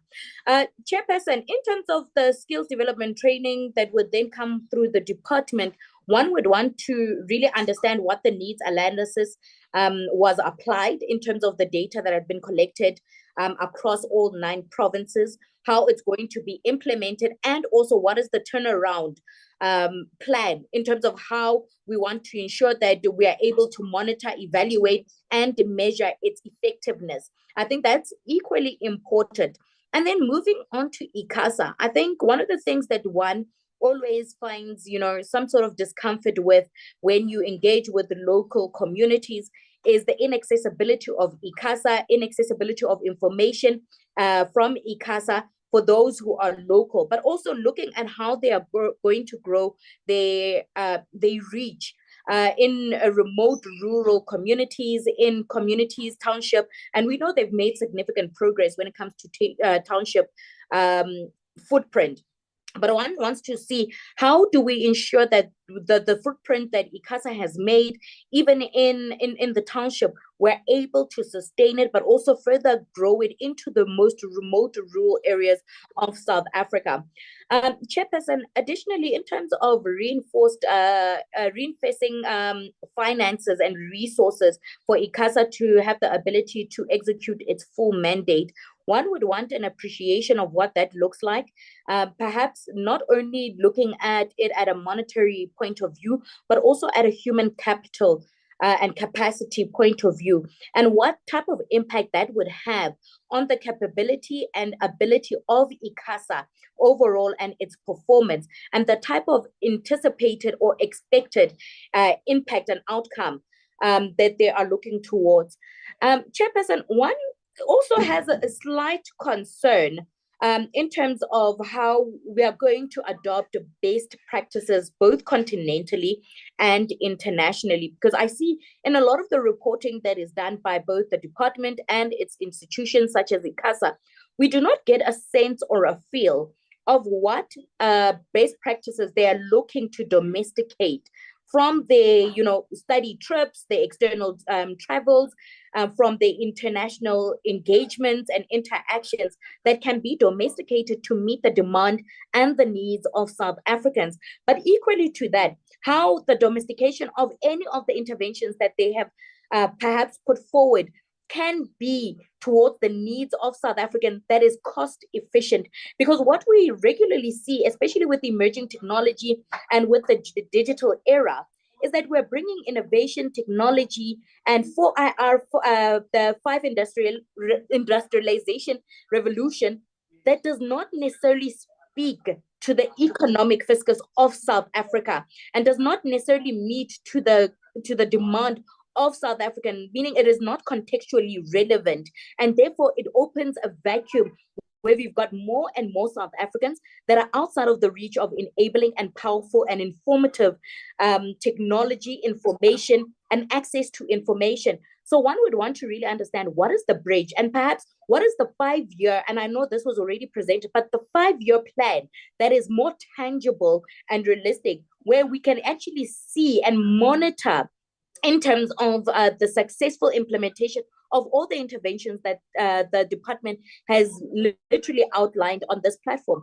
Additionally, second to last would be Chairperson, one would want to find out from the department, in terms of the interventions that they have outlined, what collaborative approaches or strategies are going to be implemented with the relevant departments to make sure that the work of the department is impactful as possible, especially when it speaks towards social responsibility and ensuring that people or South Africans on the ground are able to get the services of this particular department, but additionally the departments in government are able to have a collaboration that is more sustainable and has a long-term plan. And then the last part, Chairperson, when it comes to ICASA, again, one wants to really understand where are we currently sitting in terms of its reach? How are we currently competing with emerging markets? How are we competing with the global stage? Are we at a point where South Africa is supposed to be in terms of its network connectivity, broadcasting, etc.? Or are we lacking behind? And also taking into consideration that now we've got a higher migration onto online platforms. How are we having the ability to sort of regulate that is going to be more beneficiary for the department and its institution, rather than us having to support external and international cooperatives and us losing more revenue and not having anything that is injected back into government institutions or into the government coffers. Chairperson, I'm going to leave it there for now, and I would like to thank you for the opportunity. Thank you very much, Honorable Adonis. Honorable Alicia. Thank you very much, Chairperson. I think, Madam Chair, I just want, I don't know if the minister is still with us, because I would like to direct this question to him. And the question is that, like, what is the plan? Like, is there a plan to make the SOEs efficient and stable? Because I'm sure we all know that almost all the SOEs under the department underperform and always require bailout. I don't know if maybe if it was supposed to be part of this, if it was supposed to be part of this conversation, but I would like to know from him if maybe there's a plan to make the SOE stable and efficient. And I think another one, Chair, there's been a huge failure to meet the SA Connect goals. And the rollout has underperformed against the targets were set. So large parts of the country still lack the access to this affordable and reliable internet that we speak of. I just want to know what's the plan there. I don't think it's clear to me. I know that the presentation did speak to some of the rollouts that were or that are happening or are currently underway, but there's been a huge underperformance against the targets, and I just want to know,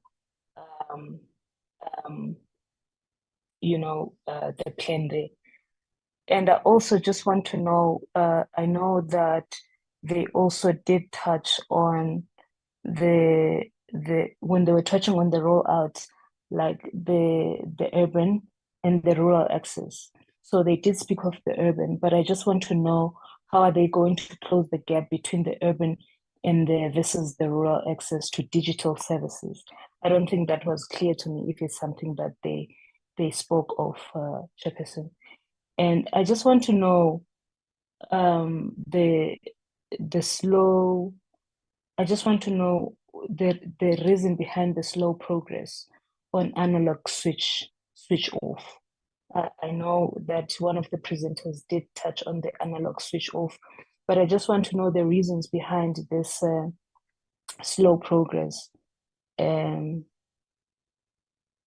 Because the delay in the completion of this whole digital migration, it does hamper spectrum release for broadband. So I just want to know the reasons behind that. I think as far as maybe the department is, okay, maybe the last one for the department as well, is to maybe understand the lack of alignment between the department, ICASA and SITA. Because there seems to be a poor coordination in my view, especially when you look between the national and provincial ICT initiatives. So I just wanted to know, why is there a lack of alignment between the department, ICASA, and SITA, and maybe if there's a plan to just make sure that there is alignment there. And moving to SITA, Chair, I just want to know how they're handling the misalignment, because I feel like there is a misalignment with the department policy, because there's a confusion due to a lack of boundaries between ICASA and the department. So I just want to know, how are they both handling that misalignment? And then, just like SITA, in my view, ICASA does have retention issues as well. So I just want to understand if ICASA lacks sufficient technical expertise, especially for complex especially for complex issues of enforcement, like cybersecurity, OTT, and 5G. So I just want to know if they do have capacity to ensure that there is a smooth movement there. And the delays in the spectrum allocation, Chair, is impacting on the network expansion. So it's affecting this 5G rollout that they say that they're rolling out in the innovation in telecoms. So how are they planning to handle that one? And maybe the last one, Chair, it is my view that ICASA is very weak. I think I raised this when we were doing oversight, that ICASA is very weak in monitoring licenses, because many operators don't fully comply with licensing obligations, especially the major players, and there are no consequences there. So what is the plan with the limited resources for effective oversight? Do they have the plan for effective oversight? And maybe the last one, Chair, for ICASA is the regulatory framework is not keeping pace. There's new technologies, like my colleagues have been raising the issues of AI, satellite internet, and digital platforms. They are not currently covered by current regulations. So what is the regulatory framework, or how are they going to make sure? What's the plan that they have to make sure that it's keeping pace? Thank you very much, Chairperson. Thank you very much, Honorable Alicia. Whenever a parliamentarian says, and the last one, just brace yourself for 10 last ones. But thank you very much, Honorable Alicia, I for tried, Chair. Honorable Wakubele.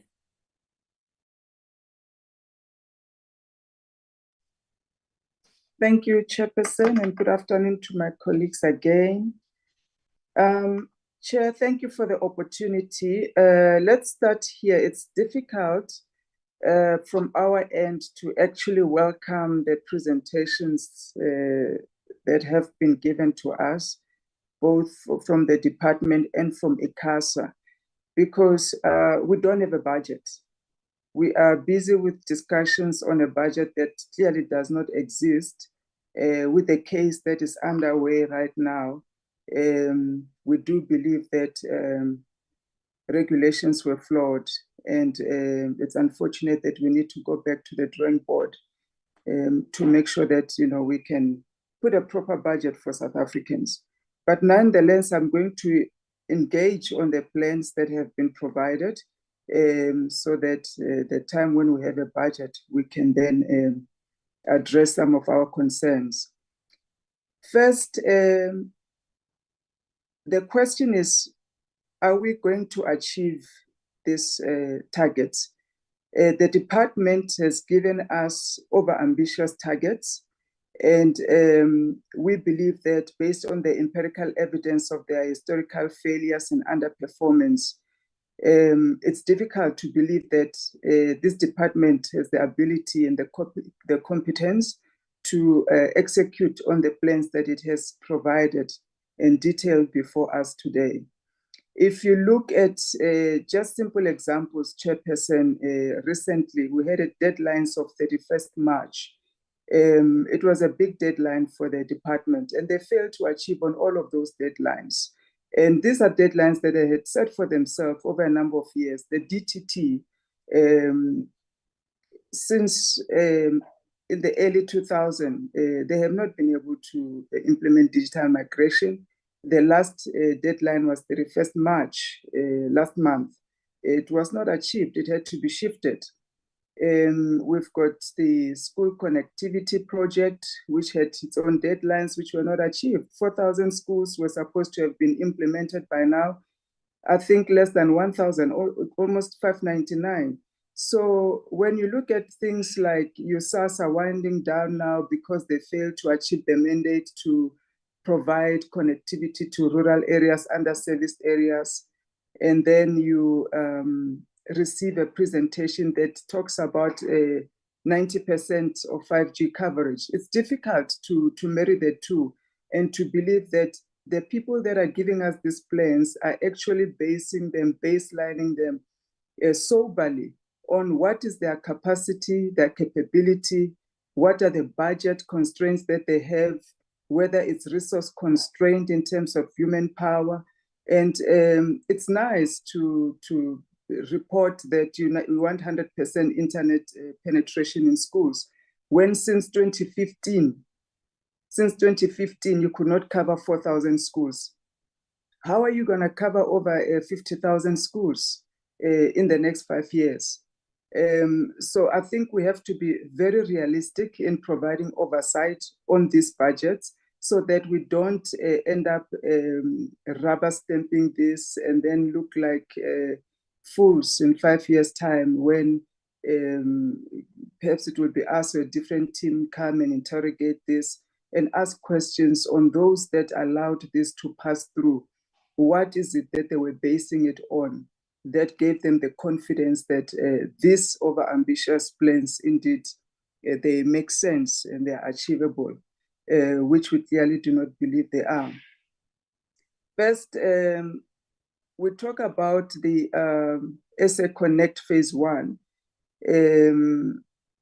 As I've mentioned, it failed to meet its target on the government facilities, not only schools, but we are targeting 100% internet penetration on 90% 5G coverage, totally unrealistic. And there is no concrete plan on how are we going to do that. So we are requesting you to tell us, Department and Minister, Basically, how do you intend to do this versus why you couldn't do it in the past 20 years? So if you can provide that, we'll appreciate it. The plans also talks about creating 150,000 jobs in the digital economy and achieving 60% of household fiber connectivity. One of my colleagues was talking here, an honorable member who was in the rural areas, he could not connect. What are the actionable steps that you are going to give us that 60% of household fiber connectivity will be achieved? And where's the funding for that? Give us the clear plan.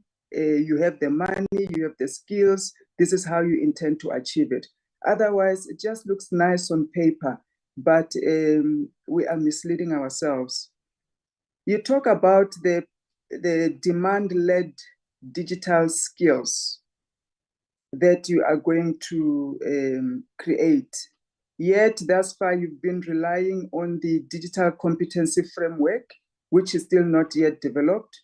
We are not clear how you plan to address this demand-led digital skills. What are the plans that you have in place to implement this skills gap strategy? Visions are quite good, I must say. The visions, the strategies in terms of what you want to achieve, nothing wrong, but you just lack the capacity to put the plans to achieve them. We do want those skills to be developed, but how do you intend to do it, and where and when, and what are the costs attached to it, and who is going to be your partner in doing that? Would like to have those clear plans. There is a 50% reduction in data costs that has been promised. We are all impacted by this. We are impacted. Data is very expensive. Yet we want to understand what are those concrete plans yet again? Do you have agreements with telecoms companies that tell you you're going to achieve this?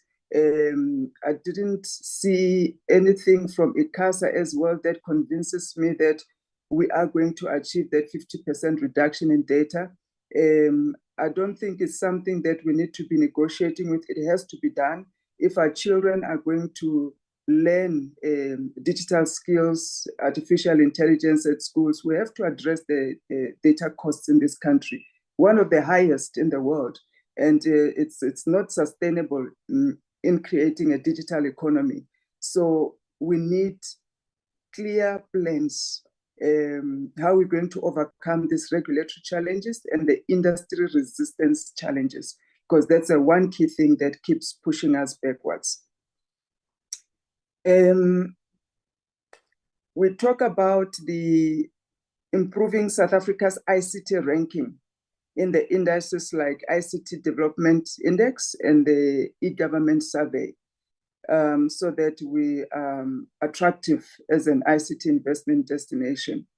But yet we don't really give specific reforms that we're going to prioritize as a department to ensure that this happens. And this clearly also links to the data cost strategy to reduce the cost of data, because to become that attractive investment destination for ICT, you have to have competitive data rates. And also it also ties to the lack of coverage, which most of the areas that we all come from or we live in are still struggling for coverage.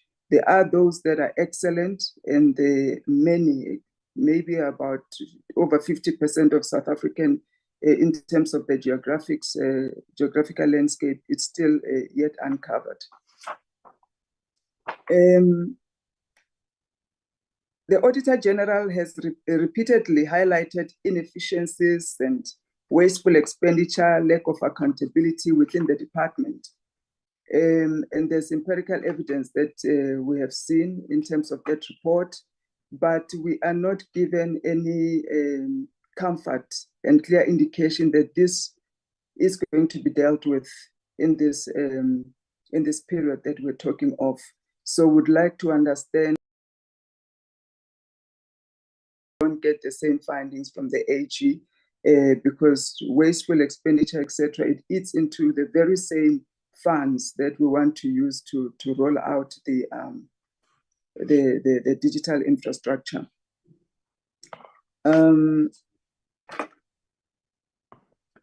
We spoke about the now let me touch on the risk, the funding risk. I heard about well, you presented to us your fund that you have and the variances, etc. I would like a deeper breakdown on that funding that you have presented to us. Where are the shortfalls and how are we planning to cover the shortfalls in terms of the plans that you are giving to us? Because the plans did not clearly attach themselves to the funds.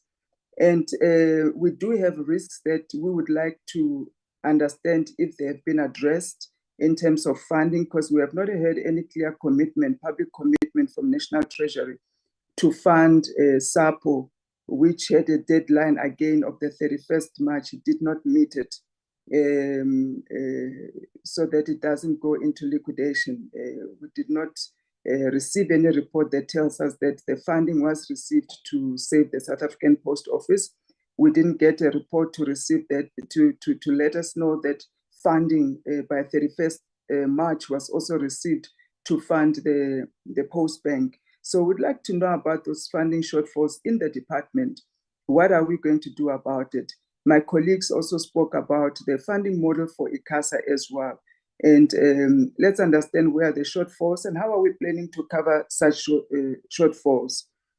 You mentioned about 40% procurement that is set aside for women and youth, which is fine. We commend that. It can be improved. It's a start.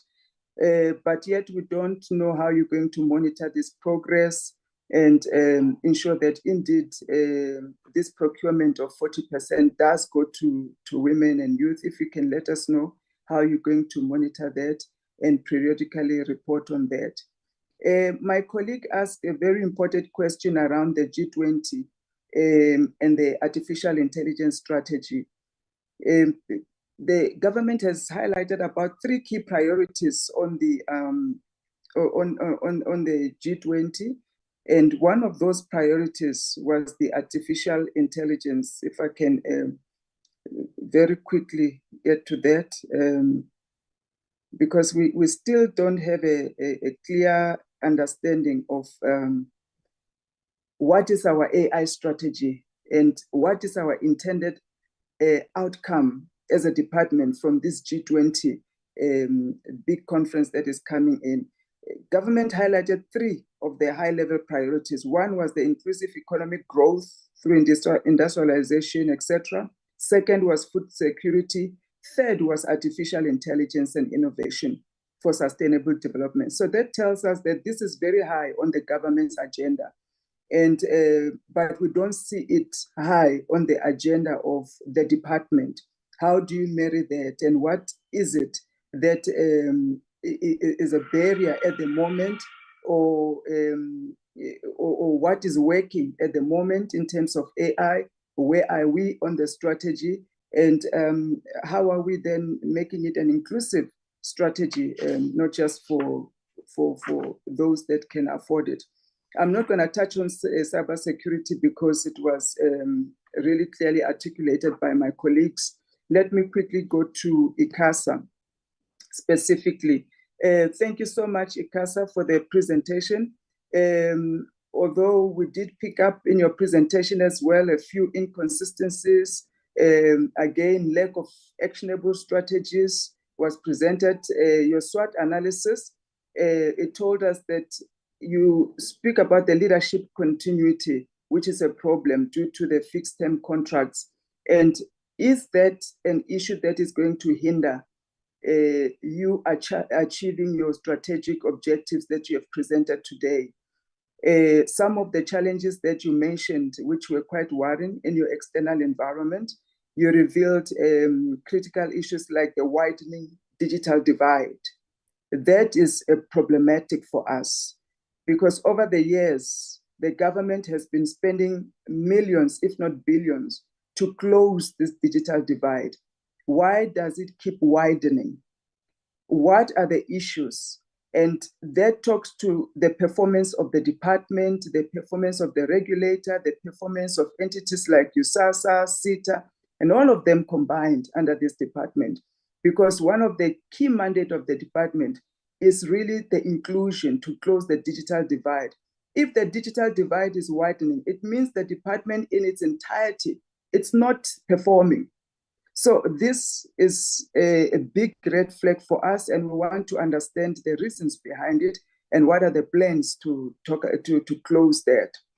You also mentioned in your SWOT analysis under the external environment, cybersecurity threats. Like I said, my colleagues have spoken about that, so I'm not going to repeat those questions because of time, but we need to understand the concrete plans. Just recently, even Parliament itself, we had cybersecurity issues where there was hacking into our systems. So if the highest institution also in the land is so vulnerable, it means we've got a problem in terms of our cybersecurity strategy and implementation of that strategy to prevent such incidences. Now, high cost of devices and high cost of data is still one of your external environment threats. So we're not going to mention that. I've already spoken on it, and I'm hoping that we'll receive some responses on that. You talk about receiving policy direction, and this is to the minister. How are we planning to close this? Because ICASA talks about delays because there is no policy direction. What is happening with giving departments policy direction? What are the delays on your end, Minister? Where are we on this? Because it's clearly hindering the progress of ICASA. Litigation risks, I think one of my colleagues has alluded to that. Can we talk about how you're going to close that issue of litigation risks? Some of the unrealistic targets that we have noted from ICASA as well, you want to achieve download speeds of 50 megabytes per second to 95 megabytes per second with 100% social cohesion.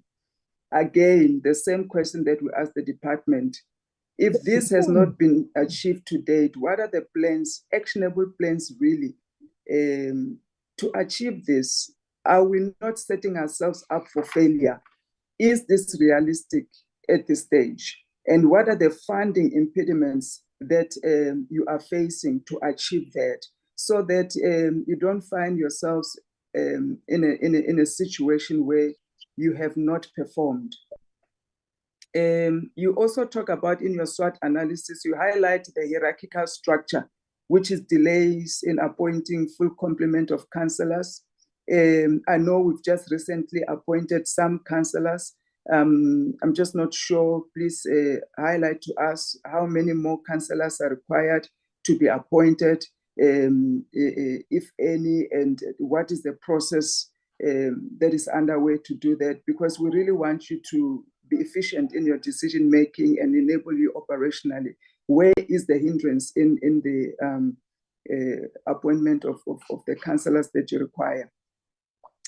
Then you talk about the disruptive impact of the OTTs, but you don't give us a plan how you want to adequately address that and their impact, of course, on the traditional broadcasting. We've had that in our oversight with SABC. What are we practically going to do around these OTTs? And do we have plans already in place, a framework of some sort that is going to give us comfort that we are at least, or have started to get on top of this issue ASAP? You also then gave us the IMT roadmap or the development of the satellite regulatory framework, but there was no cost-benefit analysis of that and the timelines and milestones so that we know how to measure you. Can we be provided with that as well? As I conclude, really, my second last question, which can be the last because we've addressed the funding. I've spoken about the funding. My colleagues asked that on your funding model. So we'll not repeat that. So my last question is on the pre-record SIM cards and the fraudulent activities. How are we going to address that? You've noted it as a challenge, but we just need practical steps that we can see that the team has applied its mind, and they have a process in how we're going to address this issue that is truly affecting us nationally. We had a deep conversation around this the last time you came to account. So we need a plan around that. Thank you, Chairperson. Thank you. Thank you, Honorable Makubela. Thank you to all members. You have really applied yourselves to the documents. I say that because of the content of the questions you ask, but also the time that you have taken. So I do need a way forward, honorable members. We still have the Film and Publications Board and SITA. Do you want us to continue with those today after we get the responses, or should we rather schedule them with the other 4 or 5 that we have for tomorrow? I'll take your guidance in that regard. But maybe just to close off, I mean, you've basically raised all, if not most of the issues, if not all of the issues. The first one I have, I said it in jest when I was speaking earlier. I really want to know this 15 million rand for laptops for ICASA, how that figure has been arrived at. How many laptops are we purchasing? And I would like also to understand where they are being purchased for that amount of money, because I would assume that when you are budgeting, you will consider. I'd like to know specifically if they are through SITA. And then linked to that, I'd like the minister to also respond on the question around the Mpumalanga laptops, where 22 laptops were bought for 2 million rand. In the media, it is reported that that was through SITA. So if we could just get a clarity, I think it will really assist us to understand the role, if any, that has been played by SITA in this and what the minister intends to do, because needless to say, that is unconscionable. My questions are brief, because I think the members have covered me on a lot of issues. I'll just go through my notes quickly and raise the ones that I think haven't been covered. On the presentation, you're talking about a 5-year target of a 30% improved in key ratings, and then you list the ICT Development Index, the WEF Global Competitiveness Report, and so forth. You may not be able to go through it in this meeting, but we'd like to know what exactly those rankings that you are looking at are and how they will benefit South Africa. I want to make this point, colleagues, maybe I would have made it at the end, but maybe let me make it now. The issue of us having to table your budget vote is very important. And I think you would have listened that as members are speaking, they are raising the same issues that we have raised over and over and over again. Now, one thing that I personally would not want, and I'm sure many members of this committee would not want, is that when we go up in the House, in the many plenaries to table your budget report, your budget vote, we then lament the same issues. So we are going to request that before we adopt the budget report, if we are, based on some of the issues that have been raised here, that the matters that members are raising quite sharply and are repetitive, we have them in writing so that members do not go and speak the same things that we always say when it comes to this portfolio.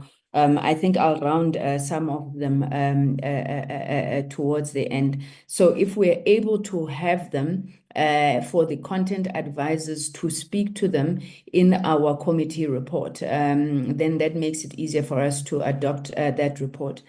Then on the presentation, I can see there's an issue here about recognizing equity equivalent investment programs in the ICT sector. I really need us to maybe understand what the department is saying that they want to do here. It's part of your 5-year target. Now, my understanding is that there are equity equivalent investment programs in the sector. Companies such as Microsoft, Huawei, a number of the multinationals, they do not have to be subjected or comply with any other BEE requirements, such as they don't have to comply with the ECA because they are not looking for telecoms licenses. They are just operating in the ICT sector. So what is the problem in the ICT sector around equity equivalent investment programs?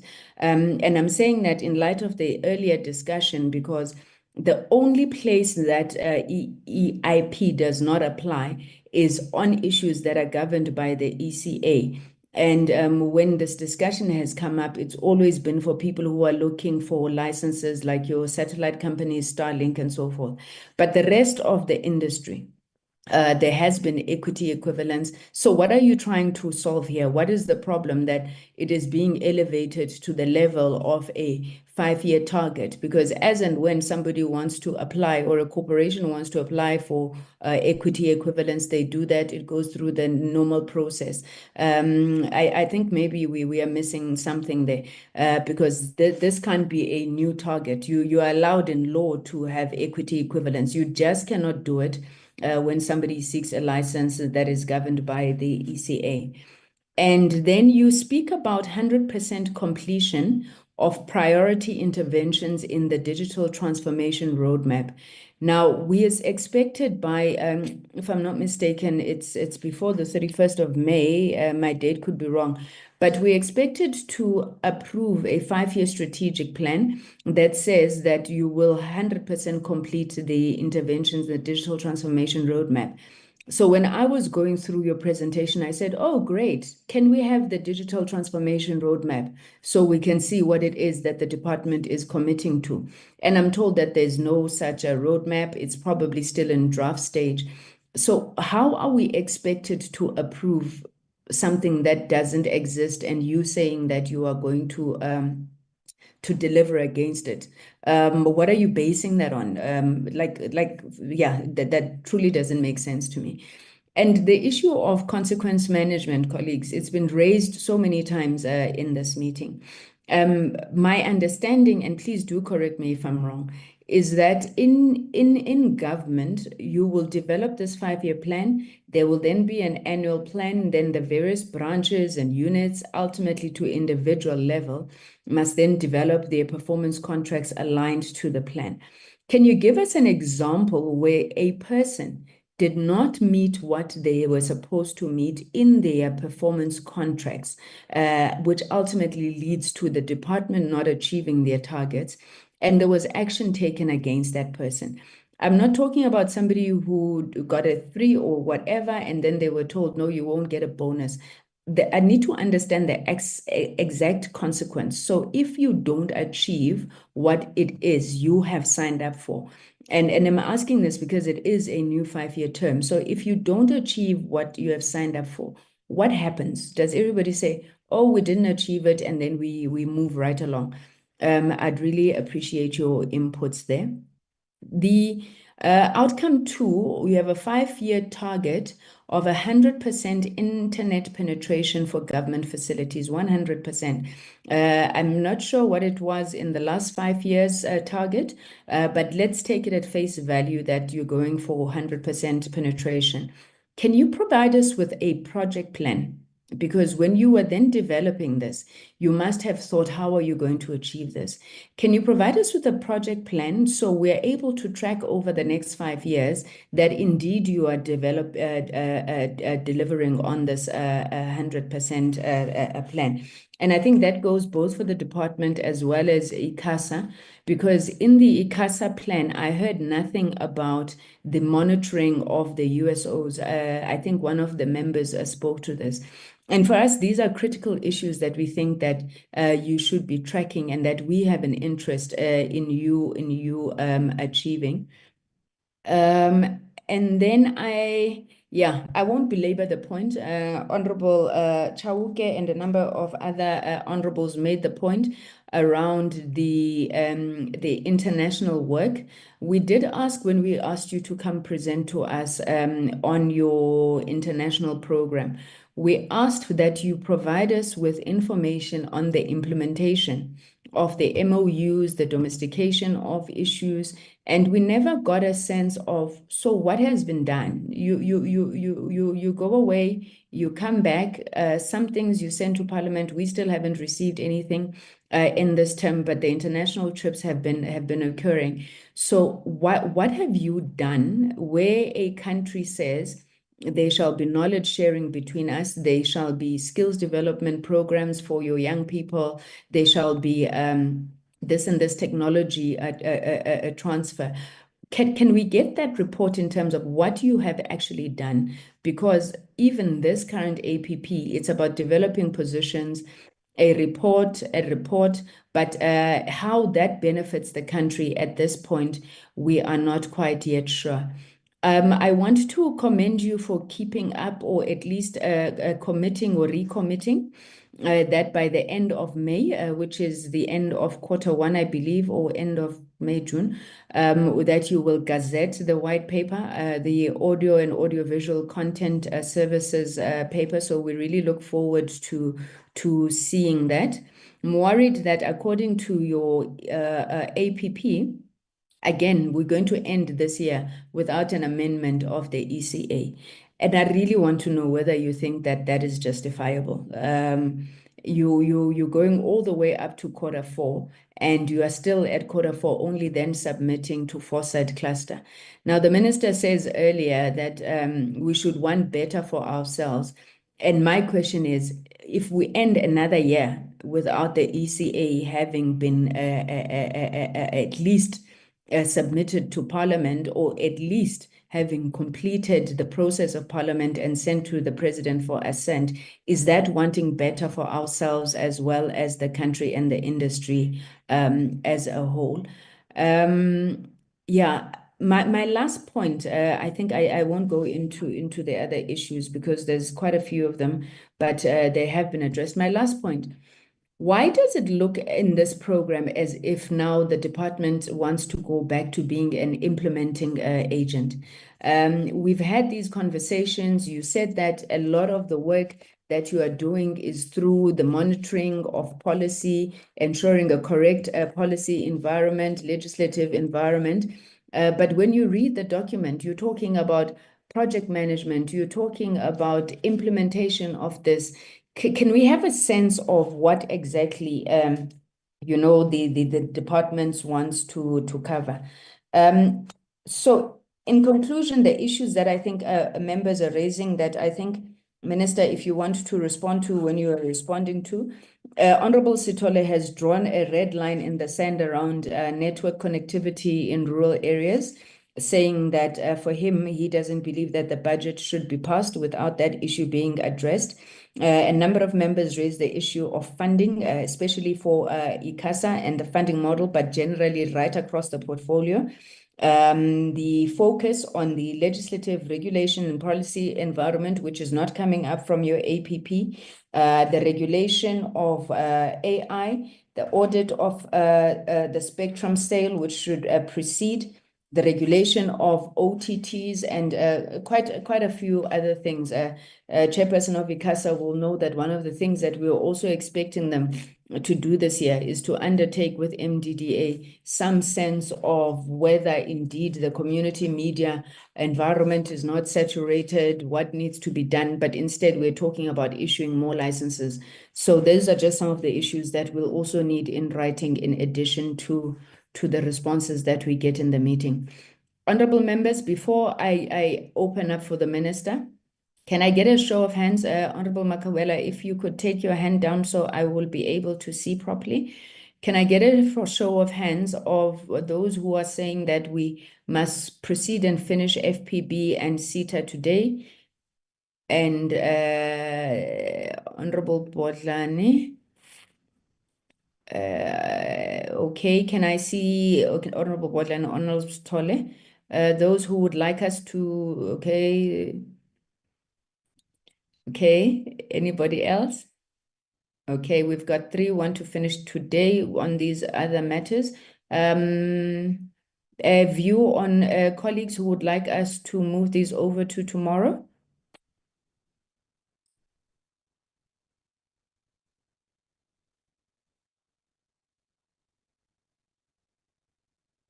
Okay, Honorable Stolle, I'm not counting your vote. You're voting twice. So with Honorable Elisha, Honorable Souls, Honorable Mokobela, Honorable Matafa, thank you, colleagues. Very, very fair process. I do apologize, Honorable Bodlane, Honorable Vilagazi, and Honorable Sitole. We will just try and manage it a whole lot tighter tomorrow, so we're able to speak to everybody that we need to, and also to apologize to FPB and SITA that we will not be able to get to their items today. Minister, please may I then hand over to you to lead the responses based on the inputs. Thank you so much. Thanks very much, Chair, and colleagues for those questions and the observations. So perhaps let me start with Honorable Delicia's direct question, which was around whether we've got any faith in the capacity of SOEs in the departments to get better.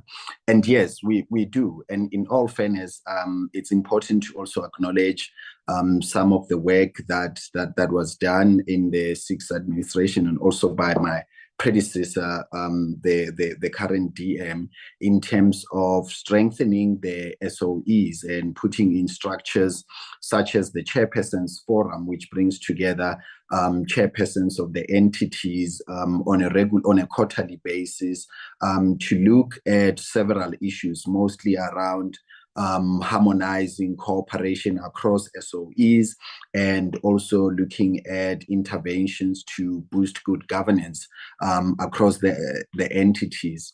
What we did earlier this year was to also host a governance and delivery workshop with all our entities, including also other government entities that play a crucial role in enhancing governance, delivery, and accountability, ranging from the government, the National School of Government, the Public Service Commission.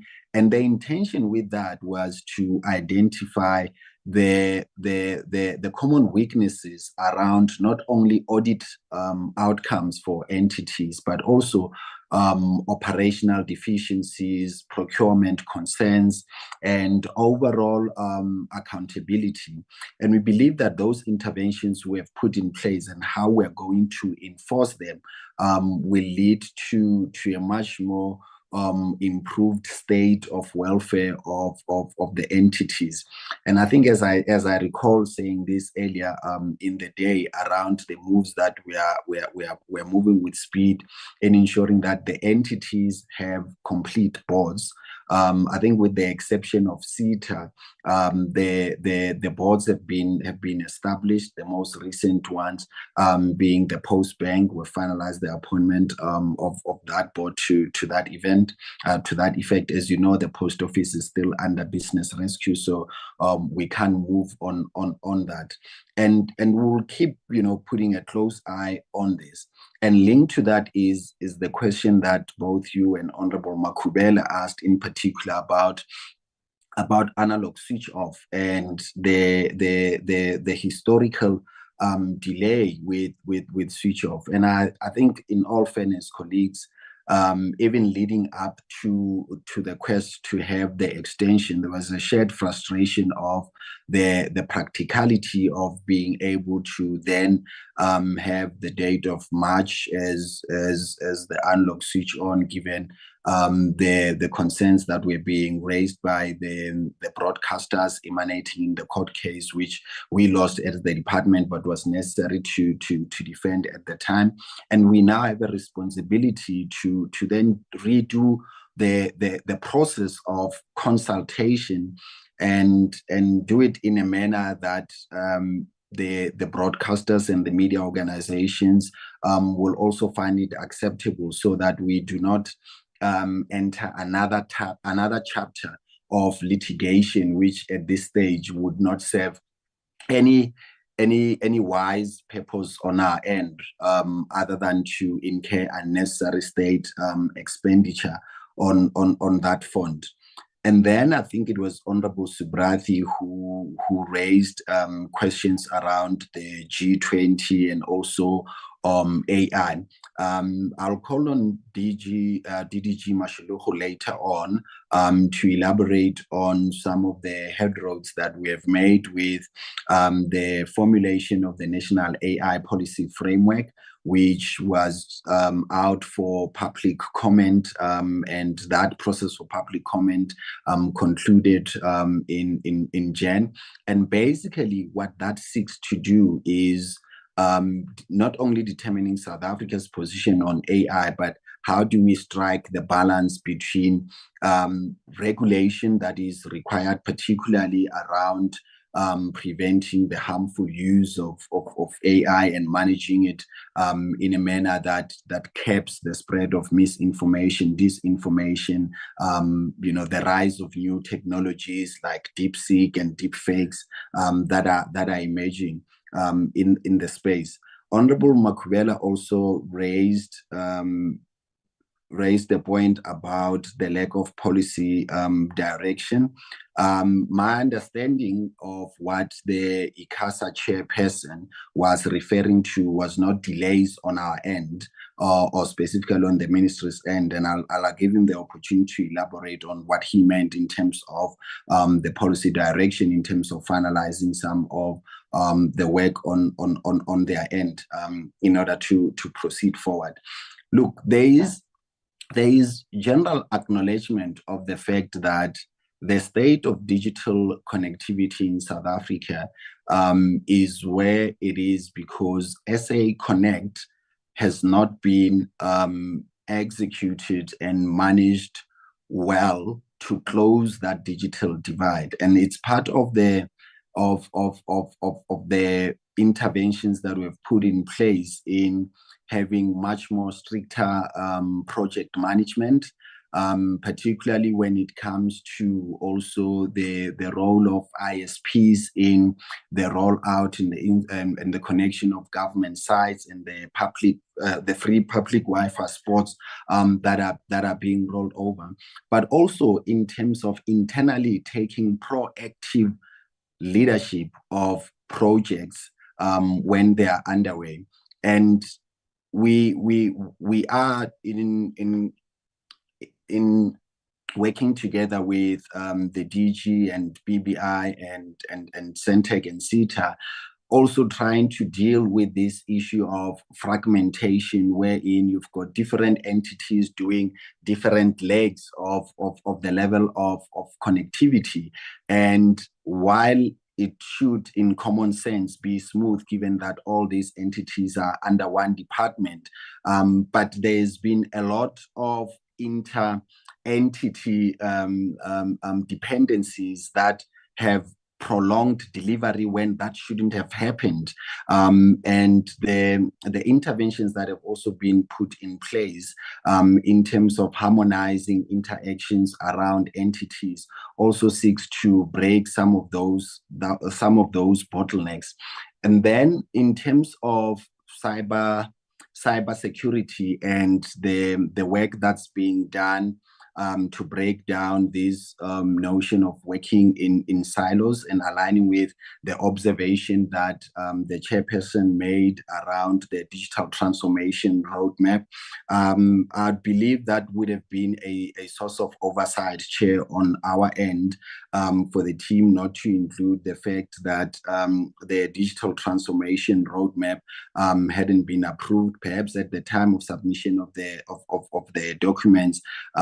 That wasn't the case because the cabinet process with regards to the digital transformation roadmap has been completed, and as many of you would know, that this being led together with the team from Operation Vulindlela and the digital service unit that will be based in the presidency as the key driver on this. We are all set for actually the launch of the digital transformation roadmap sometime in May. So I think on this particular one, Chair, given its prominence, it also requires that there be a standalone briefing to the portfolio committee on this, because it is such a key essential part of what the seventh administration seeks to achieve in terms of driving digital transformation. And lastly, on the point that you ended on in terms of the equity equivalent investments program in the sector. The intention around this is to particularly close this level of ambiguity in terms of, understanding of their applicability. You make the key point that players such as Microsoft, IBM, I think it's one of them, and also Apple have been able to enter the South African market through the vehicle of equity equivalent programs in order to compete and do business in the state. But those have always been on an individual case period, and the ECA as is, and also even in terms of the regulations that ICASA introduced, particularly with the sector code on empowerment, have never actually dealt with clarity on the equity equivalent programs, and that motivates the inclusion of these within the 5-year target, that in the ICT sector, the inclusion of equity equivalent programs be a driver for that, and that's also reflected in the MTDP of the 7th administration. I'll defer then the other questions, particularly one on the SITA issue, Chair, which you raised in terms of the Mpumalanga contract for the cost of those laptops to the chair of SITA and the executives from SITA to deal with. The team from the department will then also be able to handle the question on, the sovereignty of data that Honorable Subrathi expressed his concern about in terms of the location of that information and how secure is it, and what have we put in place in terms of ensuring that we as a country are not vulnerable, particularly at the peak of these geopolitical tensions that are rising in the international scene. Thanks very much, Chair.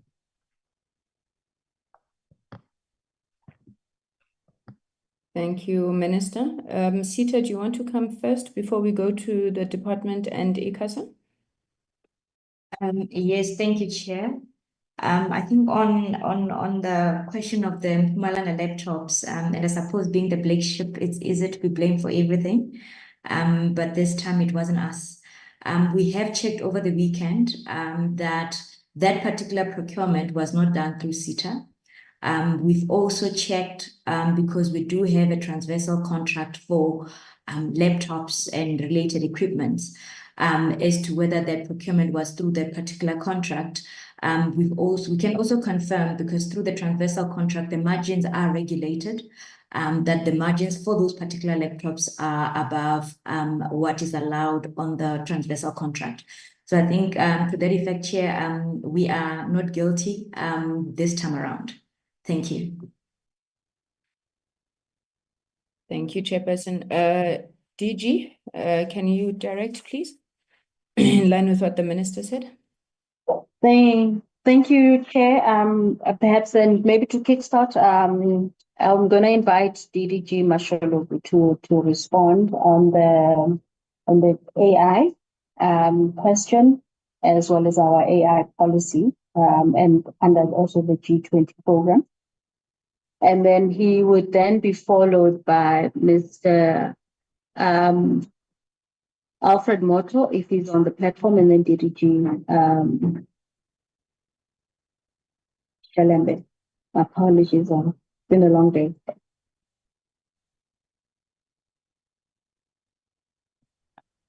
Well, thank you, DG. Good afternoon, honorable members and Minister. Minister, if honorable members, if I can just quickly touch on the question around AI. As Minister has just alluded that last year we published the AI policy framework, and this policy framework was from a significant amount of research that we have done looking on the countries that have developed policies, that have developed strategies, and also looking on the South African needs in terms of, the policy in terms of AI. And we then came up with a policy framework which we published, and we did get some inputs on that. But on top of those inputs, we have then managed to develop the draft policy, which I think the APP for this year, it's actually highlighting on that, that on this first quarter of this financial year, we'll be going through the CS process, and then we're looking into gazetting, having this policy then going towards cabinet, and then probably gazetted for draft, comments, for the comments around August, September, still this current financial year. But also as we look in terms of the AI, one of the areas that we're looking on is we're looking on AI for economic growth of the country, but also we are looking on the areas of the guardrails for ethical development and deployment of AI. But also we're looking on the areas of also your capacity development, also the areas of research and development, in terms of the AI for the country. But also one of the areas that came out quite strongly is the issue of the accountable, explainable AI, whereby we want to make sure that, any of these AI systems that are deployed and developed in the country, we can explain, the decisions that they arrived at, so that at least we know that, the AI is actually deployed ethically in terms of the country. But also we are looking on the issues of the digital rights, whereby we are saying that, we need to make sure that, the AI doesn't infringe on the human rights, but we use it, for the growth of the economy. But one area also in AI that everybody has been talking about is the issues of bias in AI. So we're trying to put the methodologies to make sure that, AI, when it's developed, it doesn't have the bias. So what we are advocating in the policy is to say that whenever we are developing these AI models, we're looking in terms of, inclusive data sets, whereby they will include all the demographics of the country in terms of, modeling these AI systems. So I think that's where we are in terms of the policy. But also one of the reasons why we started the policy was to say that the regulators cannot do any regulations now without a policy. So, and we've been approached by quite a couple of regulators, which include ICASA, which includes the information regulator, to say that if we don't have any policy, then we're actually putting them at a tight corner in terms of them developing the regulations. So that's where we are in terms of the policy. But also, if I can just quickly touch in terms of the AI in the G20 program. So there are two areas of AI that we are looking in the G20. So the first one, we are looking on AI in the Digital Economy Working Group, where we are looking on the priority of equitable, inclusive, and just artificial intelligence. So what we're trying to advocate there is to ensure that, we do have fair access to the benefits of AI. But also we address the biases and disparities across different social and economic groups. But also when we look into the inclusive AI, we want to make sure that we involve a diverse perspective of AI in design and deployment, ensuring that all communities are represented and considered. But also if we look on the issues of just AI, we are advocating to uphold ethical principles, accountability, and human rights, ensuring that the AI systems, they promote fairness and do not do any harm. So some of the outcomes that we want to drive there in terms of the deliverables is to make sure that we do have a toolkit that will reduce inequalities connected to the use of AI. But also we're trying to have the guidelines for the access of data for especially the MSMEs and the researchers, and promoting, the sharing, with the public and private sectors. We will also have, the workshop in terms of the generative AI and its evolving ability to produce high quality deepfakes at a lower cost. The impact of information integrity and considering, the possible recommendations in terms of that. That's the first one in terms of the AI under the Digital Economy Working Group. And then in terms of the AI task force, so on that one, we are advocating harness AI to drive the equitable and sustainable development. I think It also aligns to what we're trying to do in terms of, the policy as well. Because what we're trying to do there is to say that we want to have AI as a national priority, whereby we look on the investment policies and capacity building, which South Africa then we're trying to prioritize strategic investments in AI through public and private funding for research, infrastructure, and talent development. But also the areas of collaboration where we're looking on government and private sector, academia and civil society working together in terms of forming, the synergy.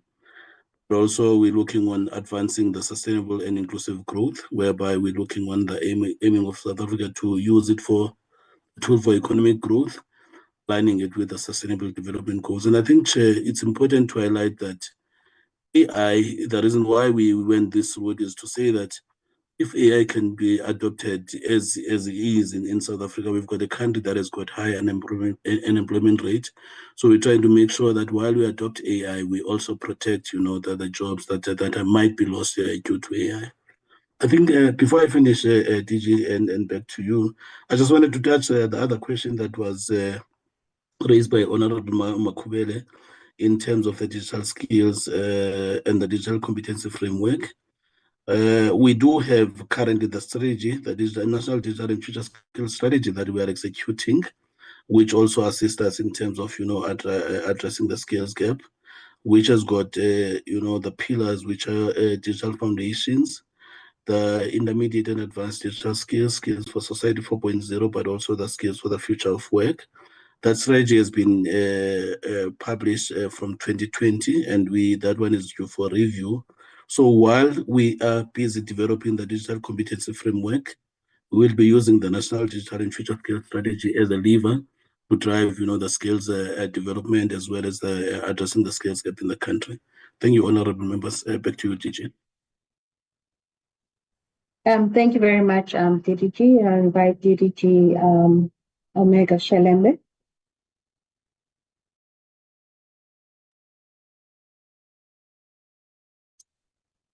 Thank you, DG, and good afternoon to Chairperson and honorable members. The Minister has actually dealt at length with the question that I would have thought is the question I needed to address. That was the question from Honorable Kudisha, whereby she inquired about the Minister's plan to make the SOE stable and efficient. So on top of what the Minister has already mentioned, which is the Chairperson's Forum, whereby issues of bringing about a high-performing portfolio get discussed, not only from an auditing point of view, but also from an issue of financial stability and also the performance for results. So not only that, then the Minister also mentioned the workshop which we have held, which dealt with the issues of service delivery, performance, and also audit outcomes. But on top of that, we have included in the APP and the STRAT plan what we call a program to make our entities more efficient and financially stable. This program will look particularly at the entities which are Schedule 2 and 3B. These are otherwise the commercial entities in terms of the scheduling in the PFMA, but find themselves in critical and difficult financial times. So we are looking at each one of them to identify what are the major challenges that they are encountering. For example, we know for a fact that some of them have difficulties because they have not been capitalized, ever since they were created. For instance, BBI. When BBI was established, it was only given what was called shareholder loans and no capital at all whatsoever. And that has crippled BBI and has defeated its ability to operate at a high commercial level and to make profits. So ours is then to say, how can we assist an organization like BBI? So we'll be looking closely at its operations and looking at whether we can facilitate discussions, which is already on the program for the portfolio committee, discussions with the fiber owning non-ICT companies, to make sure that this fiber is availed at a relatively lower cost than it currently is, because it is affecting BBI's profitability. But also other entities in the same schedule, like the South African Post Office, we know it's under business rescue. We are looking at taking it out of business rescue sooner rather than later. But again, it also needs a capitalization, not really because of a bailout situation only, but also because some of these entities, although they are of a commercial nature, or they are supposed to have a commercial slant, they also have a huge social responsibility mandate that they have to respond to. For instance, the post office has the universal service obligation that they have to live up to, making sure that everybody in every corner of South Africa has access to its services. Yet the extent of that funding of that USO is not up to its need. So we have to, on one hand, make sure that the post office improve its operational revenues, whilst at the same time government stepping in to support the universal service obligation. Similarly, with the SABC, which is again in the same schedule as the post office and BBI, Schedule 2, the issue there is really the funding of the public mandate, and the sooner the matter of the funding of the public mandate of the SABC is dealt with, the better, because it is clear from its operational revenues and costs that the large bulk of its costs are social obligations and therefore public mandate. And if those were to be met somewhat through a credible funding model, then the financial fortunes of the SABC will turn for good. The other entity in the same category is the Post Bank. Post Bank needs assistance really so that it meets up its financial adequacy ratios, so that it can complete its process for the licensing as a commercial banking operation. So again, there we are going to be looking closely as to how best we can make sure that Post Bank positions itself to service government, in particular as a state bank or as a state bank in preparation, in order to make sure that it is able to earn itself out of this capital inadequacy position, and make sure that it can then qualify for a banking license. So these are the targeted interventions that we're going to be making with respect to the SOEs in our portfolio, with the view to ensuring that they are stable and efficient. Thank you very much, DG.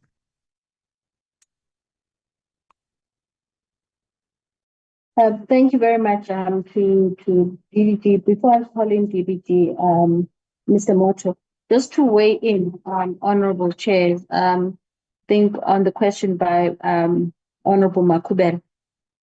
It is correct. I mean, we in terms of mitigating on the issues of the funding risk or the shortfall, and it's a huge one, as you said, that I mean, post office, we had applied for. In fact, when we went for the business rescue, there was a commitment to then say that the government will then put up the 3.8 billion over above the 2.4.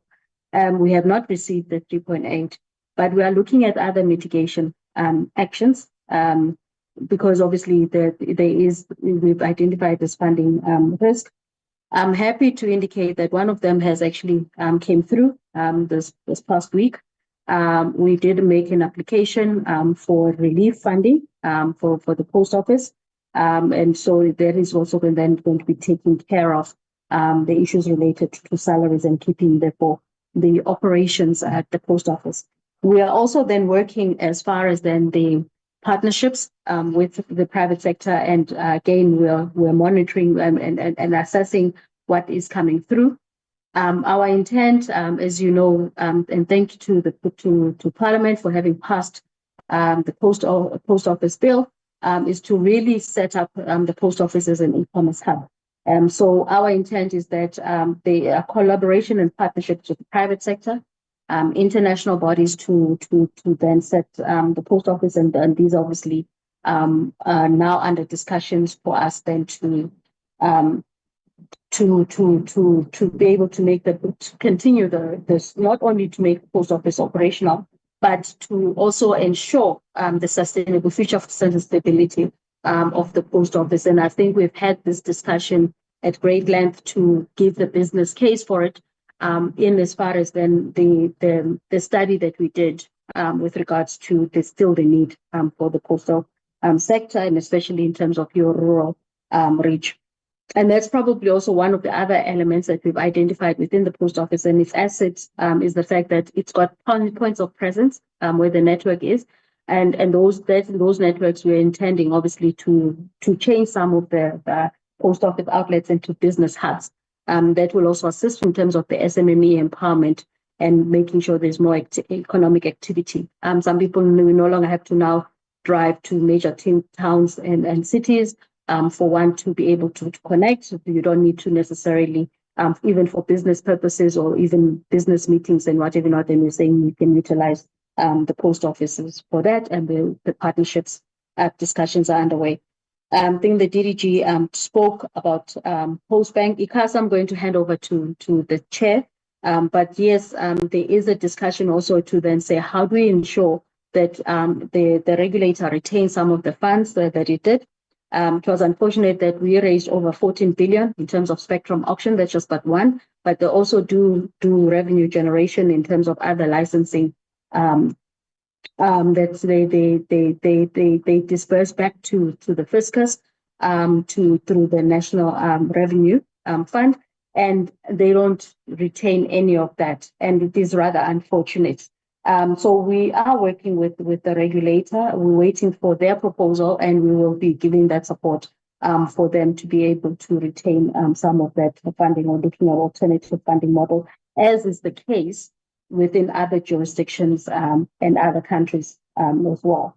And then on the Postbank, I think the DDG has indicated, but safe to say that we're also engaging state entities as well as even in the private sector, as far as then to look at alternative revenue funding and channels, as well as then the partnerships as well. I'd like to quickly hand over to Mr. Alfred Moto, just to quickly discuss the issue of the data. And then I'm going to hand over to the chairperson of ICASA. And before then, I do the conclusions from our side. Thanks, Chair.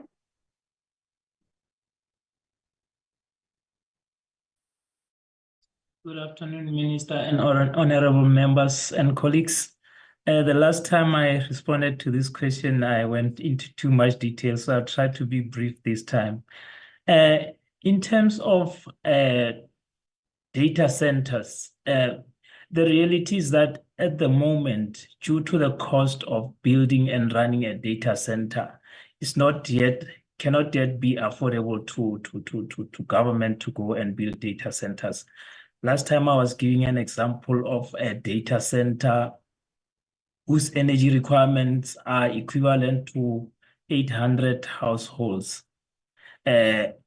Just energy, and I'm talking about there are also requirements in terms of security. There are also requirements in terms of cooling, which also requires voluminous amounts of water. So running a data center is a very costly exercise. But then is it feasible? To answer that, I can give an example of China, which is very technologically advanced. They have only started building data centers last year. They commissioned Huawei to do that, because the reality is that they were aware of the cost and the not only to build but to run a data center. But what is the arrangement for South Africa? What exists now is that we use what they call co-location facilities. Co-location facilities, I can give you a scenario of a rental. When you rent a house, when you can't afford a house at a particular time, you will rent a facility that will accommodate your needs. But once you take occupation of that house, notwithstanding the fact that it is not yours, everything else in the house is within your control. Even locking the house means the owner cannot come in and out as they wish. So a co-location facility is like that. You got an infrastructure where you can store your data, but everything else is within your control. Whoever you are renting to from does not have that control. Now, Honorable Member mentioned the issue of the USA Cloud Act, because when we were busy with the policy, that was the first aspect that we asked about. The USA Cloud Act applies in the USA. So if you are using a USA company that is storing your data in South Africa, that governing of that data belongs to South Africa. So that data will be governed according to South African laws. Between POPIA and the South African National Data and Cloud Policy, we are very clear that our data should be stored within the country and can also only be transferred to other jurisdictions under specific legal circumstances, recognizing that most of the companies operating in South Africa obviously have global footprints, requiring them to transfer such data. But there are clear specific laws that outline what you need to do to make sure that that data is protected. The other issue was cyber security, because we are experiencing cyber attacks everywhere. Cyber attacks would not necessarily be controlled because we have our own data centers. Cyber security controls are based on the laws that we have. Right now, the State Security Agency is busy with the cyber security bill. This is intended to create institutional mechanisms that help South Africa to ensure that cyber threats can be detected, mechanisms can be put in place to make sure that they are mitigated against, to ensure that there is a continuous scanning of our cyber environment to not only fight cyber attacks, but to proactively detect them and put mechanisms in place to ensure that we don't get cyber attacked. But what is the responsibility on our side? The responsibility, because remember, those who are involved in cyber attacks are not local. You can have somebody in Russia or in the USA and all that. What South Africa is trying to do, I think most of you would have heard about the ratification of the Malabo Convention. So the important part of fighting global cyber crimes is to enter into those treaties that enable us to be able to track criminals wherever they are. Because if you haven't signed a treaty, for instance, the Malabo Convention and its ratification, it means if you spot a cyber criminal somewhere, when you investigate, find a cyber criminal is somewhere in Egypt, you can't do anything about it because you don't have a treaty. So the signing and ratification of that treaty was because of that. And the Cyber Crimes Act is also emphatic on the fact that we need to enter into treaties with other countries so that we can be able to apprehend cyber criminals anywhere they can be in the world. So far, South Africa, compared with many other African countries, the fact that we got the POPIA, we got the Cyber Crimes Act, we got the National Data and Cloud Policy, and now we are finalizing the cyber security bill, gives us adequate. You can never be cyber secure enough because they are always a step ahead. These are geniuses who are in 24 hours trying to find ways to invade our systems. But you need to at least assure yourself that you have put in place mechanisms that help you to fight as much as possible and to put risk frameworks in place to enable that also. That's the answer I can give. Thank you very much for your patience. A much shorter response this time. Thank you very much, Mr. Moto.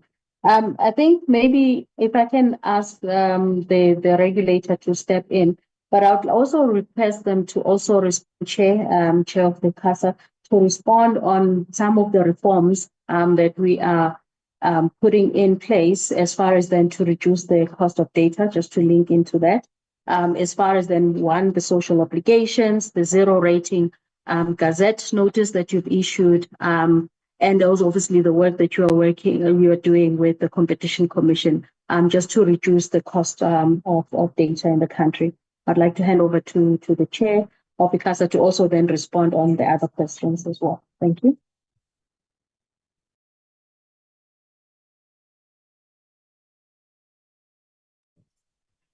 Thank you, Chair. Good afternoon once more.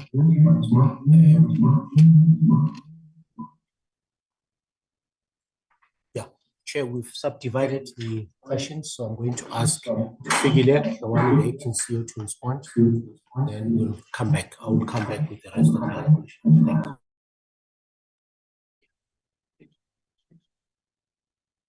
Thank you. Thank you, Chair. I think the first question.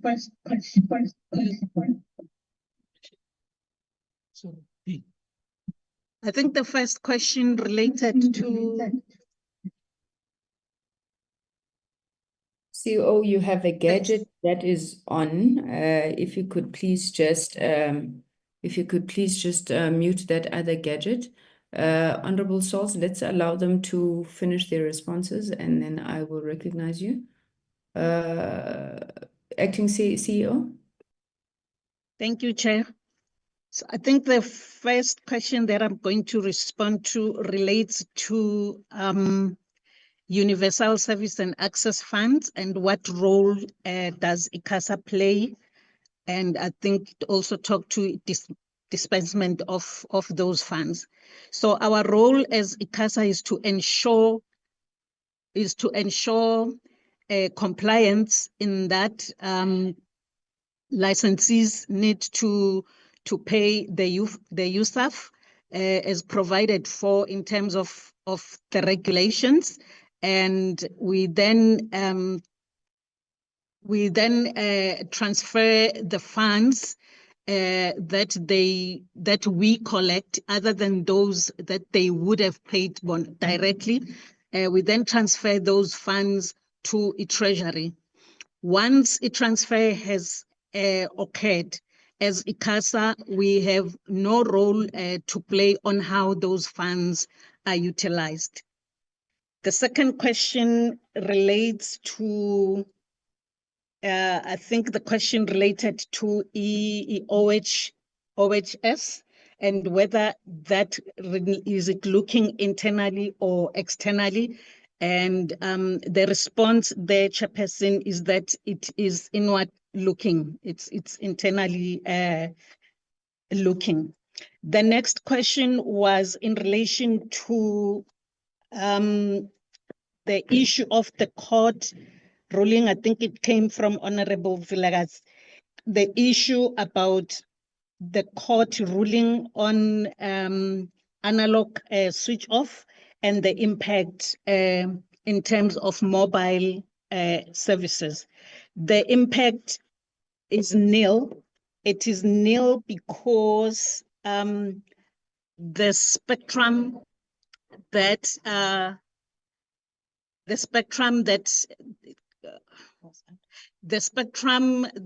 was the 694, right, is trying to gather my thoughts. It is nil, Chair, sorry. It is nil because the spectrum that related to 694 is now, in terms of broadcasters, are already below the 694 MHz. And also, Chairperson, in terms of immobile services, the bands that are available for IMT are above 694 MHz. There was another question, Chairperson, in relation to, just a second, in relation to what next in terms of the spectrum. I think the honorable member said, let's move forward. Let's look forward. What is the next thing that is to happen? When are we auctioning a spectrum? In terms of the 5-year plan, as provided for in terms of the strategy plan for ICASA, we envision either auctioning or doing a beauty context in the 2026-27 fiscal. And that is primarily because in the 2025-26 fiscal, as reported by Chair in the previous meeting with the PCC, we indicated that we still want to undertake a competition, an in-depth competition assessment and spectrum assessment before we can even in the 26-27 fiscal then either auction or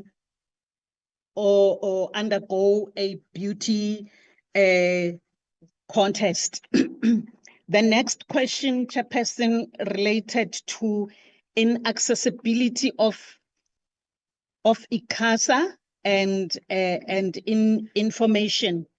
So, Chairperson, on that one, we would like to respond by stating that we have outreach workshops as ICASA planned for the 2025-26 fiscal and 2026-27 financial years.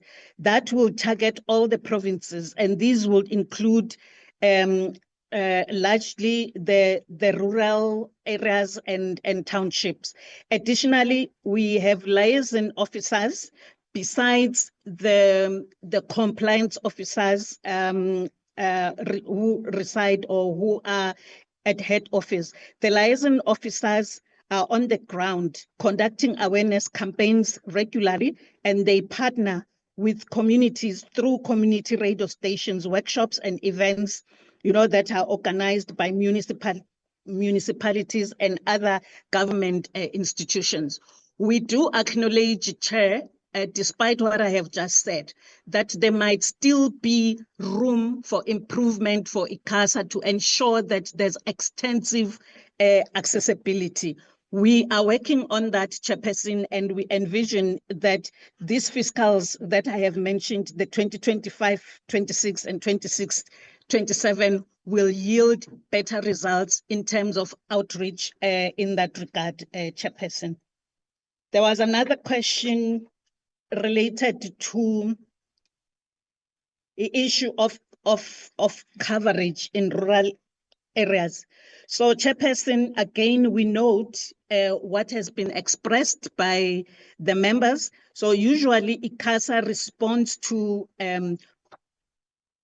coverage complaints, and we thereafter notify the MNOs to resolve those complaints.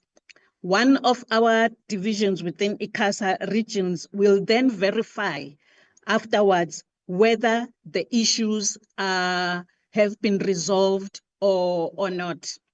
We also, Chairperson, encourage people where they determine that, or they identify that coverage is not done as envisioned, for them to continue lodging complaints with ICASA, for ICASA to then assist communities accordingly. So again, Chairperson, on this one, we try our best to ensure that we attend to complaints as and when received, and our regional offices then advise whether those have been resolved in a manner envisioned. I think the other question, before I hand over to my colleagues, was the issue of the pre-cut SIMs and fraud-related matters. So, Chairperson, on that one, as we reported previously, we are in the process of implementing a biometric system which will assist with the registration and activation of numbers. And we will provide an update in due course in that regard, Chair. I would like to stop here, Chairperson, and hand over to my colleagues to address other questions. And we have Mr. Nketeleni on the line who will talk to the issue of OTTs. Let me hand over to David. Thank you, David. Thank you, Mrs. Fix. Thank you, Chairperson. Let me just start with the question raised by Honorable Megan, where she was asking, what are we doing in terms of people with disabilities? So in terms of our APP for 25-26, we have decided that what we are going to do there is the issue of procurement spend. We're going to ensure that people with disabilities benefit on that. So this is in line with the cabinet decision on the percentage of, I think it's 2% that should go towards that. So that's the target we are working towards. In terms of the IMT roadmap, CBA, or cost benefit analysis, what happens here is that IMT roadmap speaks to the timelines. The issue of CBA is normally done when the spectrum is actually evaluated towards its issuing. And then if one looks at some of the questions that were asked by Honorable Makubela. So if one just looks at a whole host of them, so here the essence is that when we met our stakeholders, they just gave us a whole avalanche of issues that they felt that needed to be addressed. So out of all that bunch, we then chose the ones that we felt we would prioritize. So when you look at what we have in our strat plan, it's really the priorities that we chose. So some of the questions that she has raised here, or the issues that were raised in that situational analysis, will be tackled as we go on over the 5-year period. So some of them we might actually start doing next year, and so on and so forth. If one then looks at, I think the other question was around, it was around how I think it's international engagements contributes to skills development or skills that we produce in terms of the economy, as we said in one of our outcomes. The way one wants to look at this is like this. So you can get skills being produced by having a deliberate situation where you go to school and learn and get a certificate. But you can also have it in the manner of knowledge exchange, where you go overseas, you meet people of similar caliber in your area, and then you are able to exchange knowledge. So that's the informal side of it. So that's how then, in terms of that particular output, one can actually then be able to talk about the consequence of that output being skills for the economy, production of the skills. So, Chairperson, those are the responses that I've just given in terms of the specific questions I was able to pick up. Thank you. Yeah. Okay. Yeah, Chair. Let me just continue here. It's Mutibi here, Chairperson. Once more, good afternoon. Chair, I'll just take you through I've grouped some of the questions that were asked by members. There was a question in terms of attainment of the digital aspiration, whether as an authority, are we confident that we'll be able to meet the target? What we'll be doing, Chair, as part of our sideline engagement, we have identified some of the state-owned institutions, especially municipalities, when we talk about rapid deployment, because one of the areas that we need to unlock is the time that is taken by our licensees to get permit for way leaves. We have again a challenge with the civil aviation. We've been informed that as far as applications to get way leaves is concerned, there's a backlog with the CAA. So aligned to our program within our Q1, these are the site meetings that we will be taking over, obviously as council, just to make sure that we don't lose even the targets for 2030. On the issue of stakeholder engagement, I can confirm, members, that part of our engagement included the OTT players themselves, and the intention was basically to detect whether, even in the absence of regulations, how do they see themselves adhering to ethical issues, perhaps with all the services that are provided within their platforms. So at the moment, we are managing relationships through those stakeholder engagement, and it's an area that we are still obviously waiting for the ministry to finalize the review of the audiovisual policy. As you know, that most of the areas that as a regulator we need to take cue will be based on the policies once they are approved. But at the moment, we are engaging, and we've already set up a forum of regulators and the media so that anything that we pick up on social media, we can then come proactively and address some of those issues. So there are remedies that we've put in together as regulators. With regards to the tools, I did indicate, Chair and members, I mean, even when I joined the authority, one of our biggest challenge has always been to produce reports that are informative by nature. What I'm saying here is, in terms of the sector that we regulate, it's going to be very important that as and when we engage yourselves as a committee, our licensees, we must have evidence-based kind of outcomes. For that, we need tools. I can safely say right now, we're challenged. I've got only one spatial planner for the authority. And if what we are supposed to be doing in rural, urban, and townships, we need to have those maps, be able to engage with our licensees. But without an SE's infrastructure mapping, it becomes a weakness for us. But the good news, Chair and members, is we've partnered with the presidency through the Presidential Commission. There's a project funded by the DBSA. We are currently in partnership with the team to roll out a broadband mapping exercise. And this will actually address the issues that members have been addressing on rural connectivity and non-availability of networks in some of the areas. I'm raising this, Chair, that without a tool of this nature, when you do spatial planning, it becomes a weakness for us as an authority because we cannot provide you with evidence where these issues are being reported.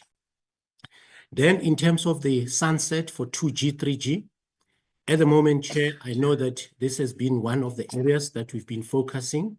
There are a number of activities as an authority will require to go out there and do a market inquiry.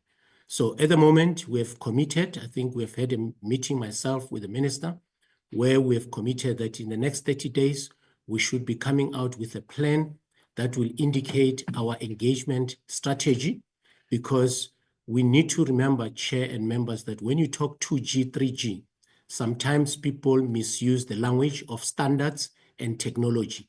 So as an authority, you know that we are a technology neutral institute. So it's going to be an area that we don't just switch off, but we need to understand that when you talk about IMT spectrum, that whole family, when we are now going to be pronouncing standards, we need to make sure that those that are still using in the agriculture fields, in the maritime, or even in the mining, we need to understand their technology roadmap before we can do a blanket switch off. So it's going to be an involved process.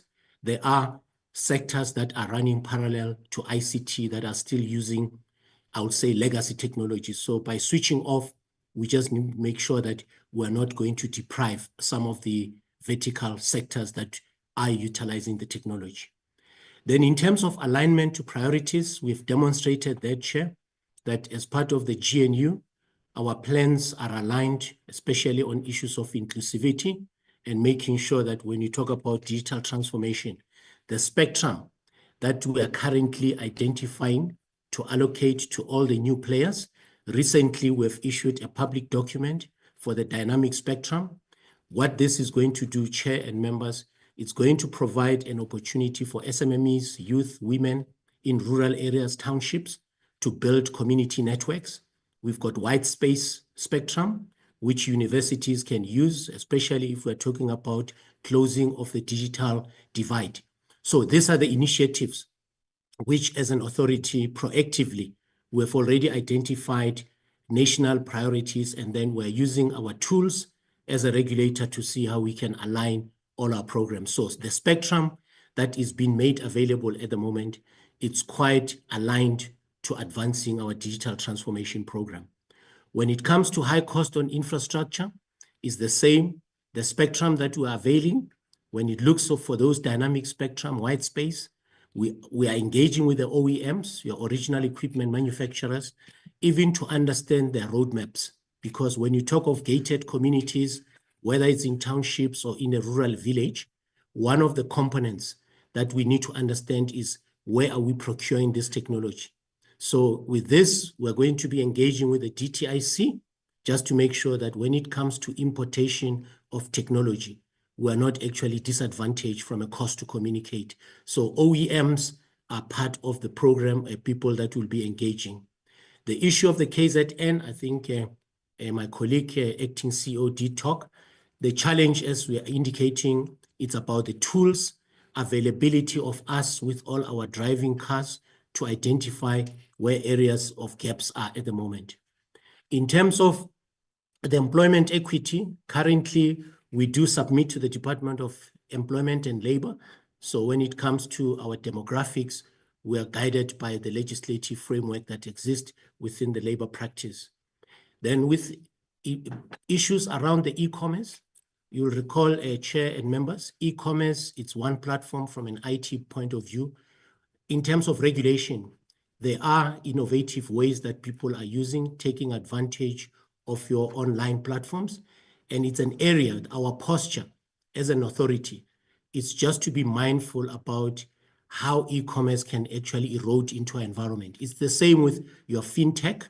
When we had our MNOs, they started as normal mobile operators, but today there's financial services that they provide. So the question is, how do you define an MNO today? Are they an MNO?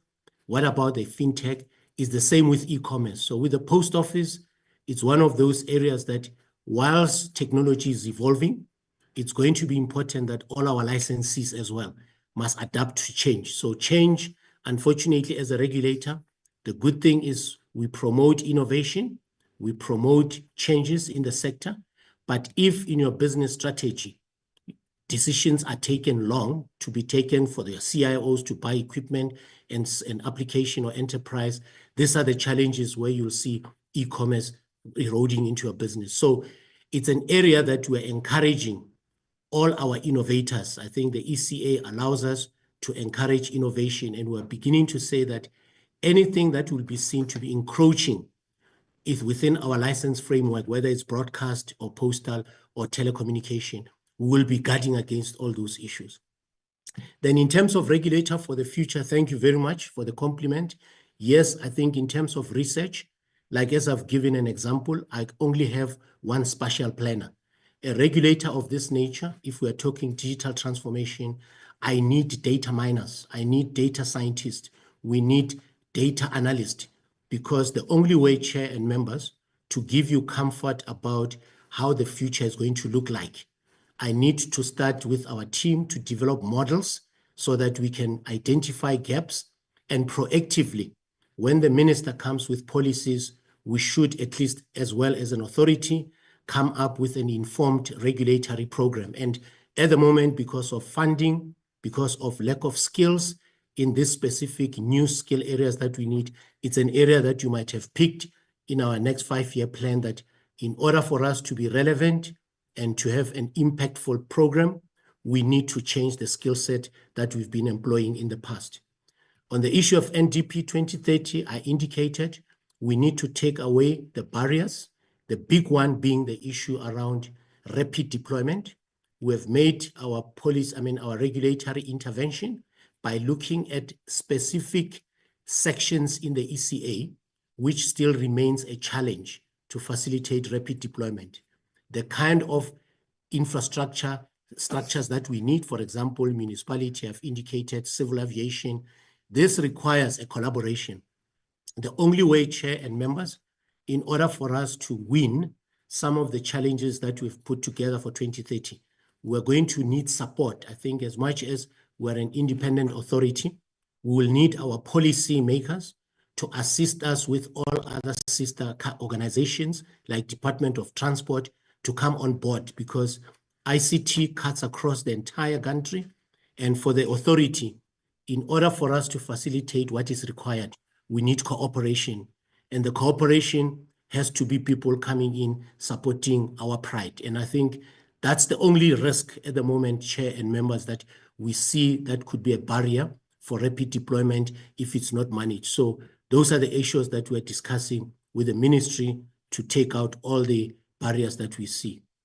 Then in terms of, do we need new players? Yes, I think I'm happy to inform you, Chair, that when you look at the interventions that we've put in through your licensing process in the satellite, that licensing framework, other than just ushering new low Earth orbiting satellites or changing the way that we deal with geostationary, it's an opportunity, even for those that had licenses in the past, to start participating in this new era of technology.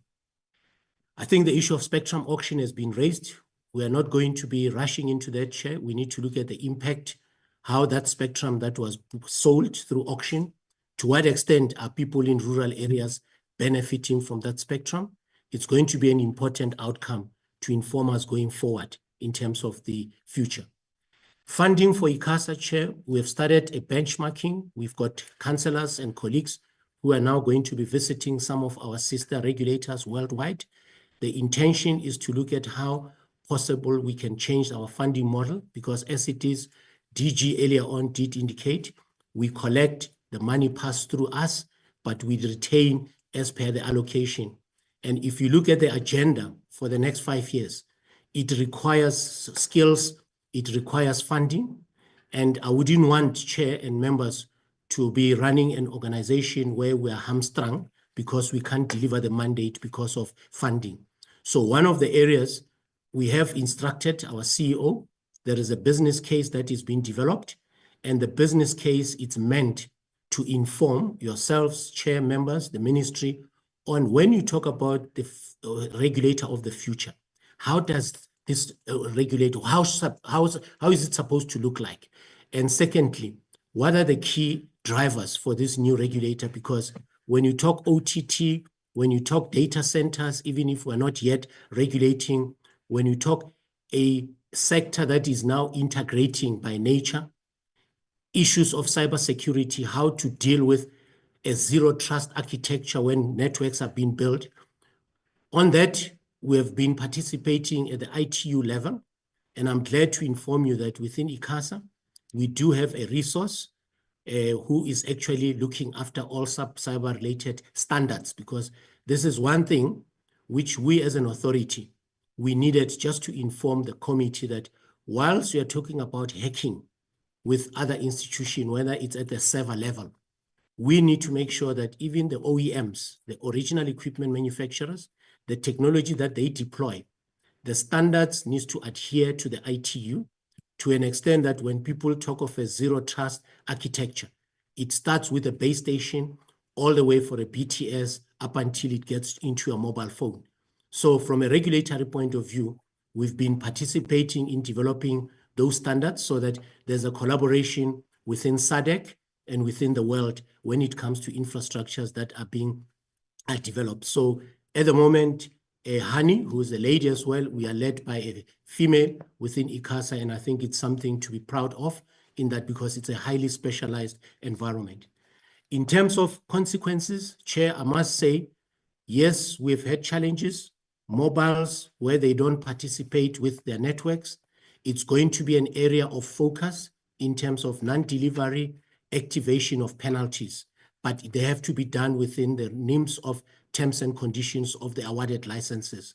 And on the AI, the last one, Chair, our posture, we have started engaging, I think even with the G20, We have encouraged that all the G20 members, when you talk policy, regulators should be part of this journey, because AI as it is right now, it's already with us, but until such time that we have a policy, the authority, ICASA, should then take cue and come up with relevant regulatory prescripts that will protect issues of ethics when it comes to AI, and making sure that those algorithms, when they are written, you don't get a wrong outcome, because those are the things that we need to guard against when you talk of AI, more ethics.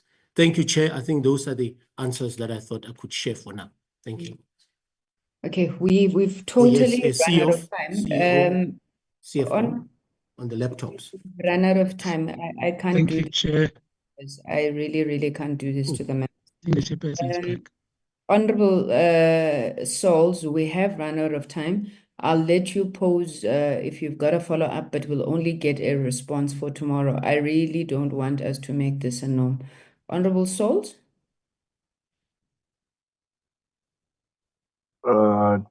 Chair,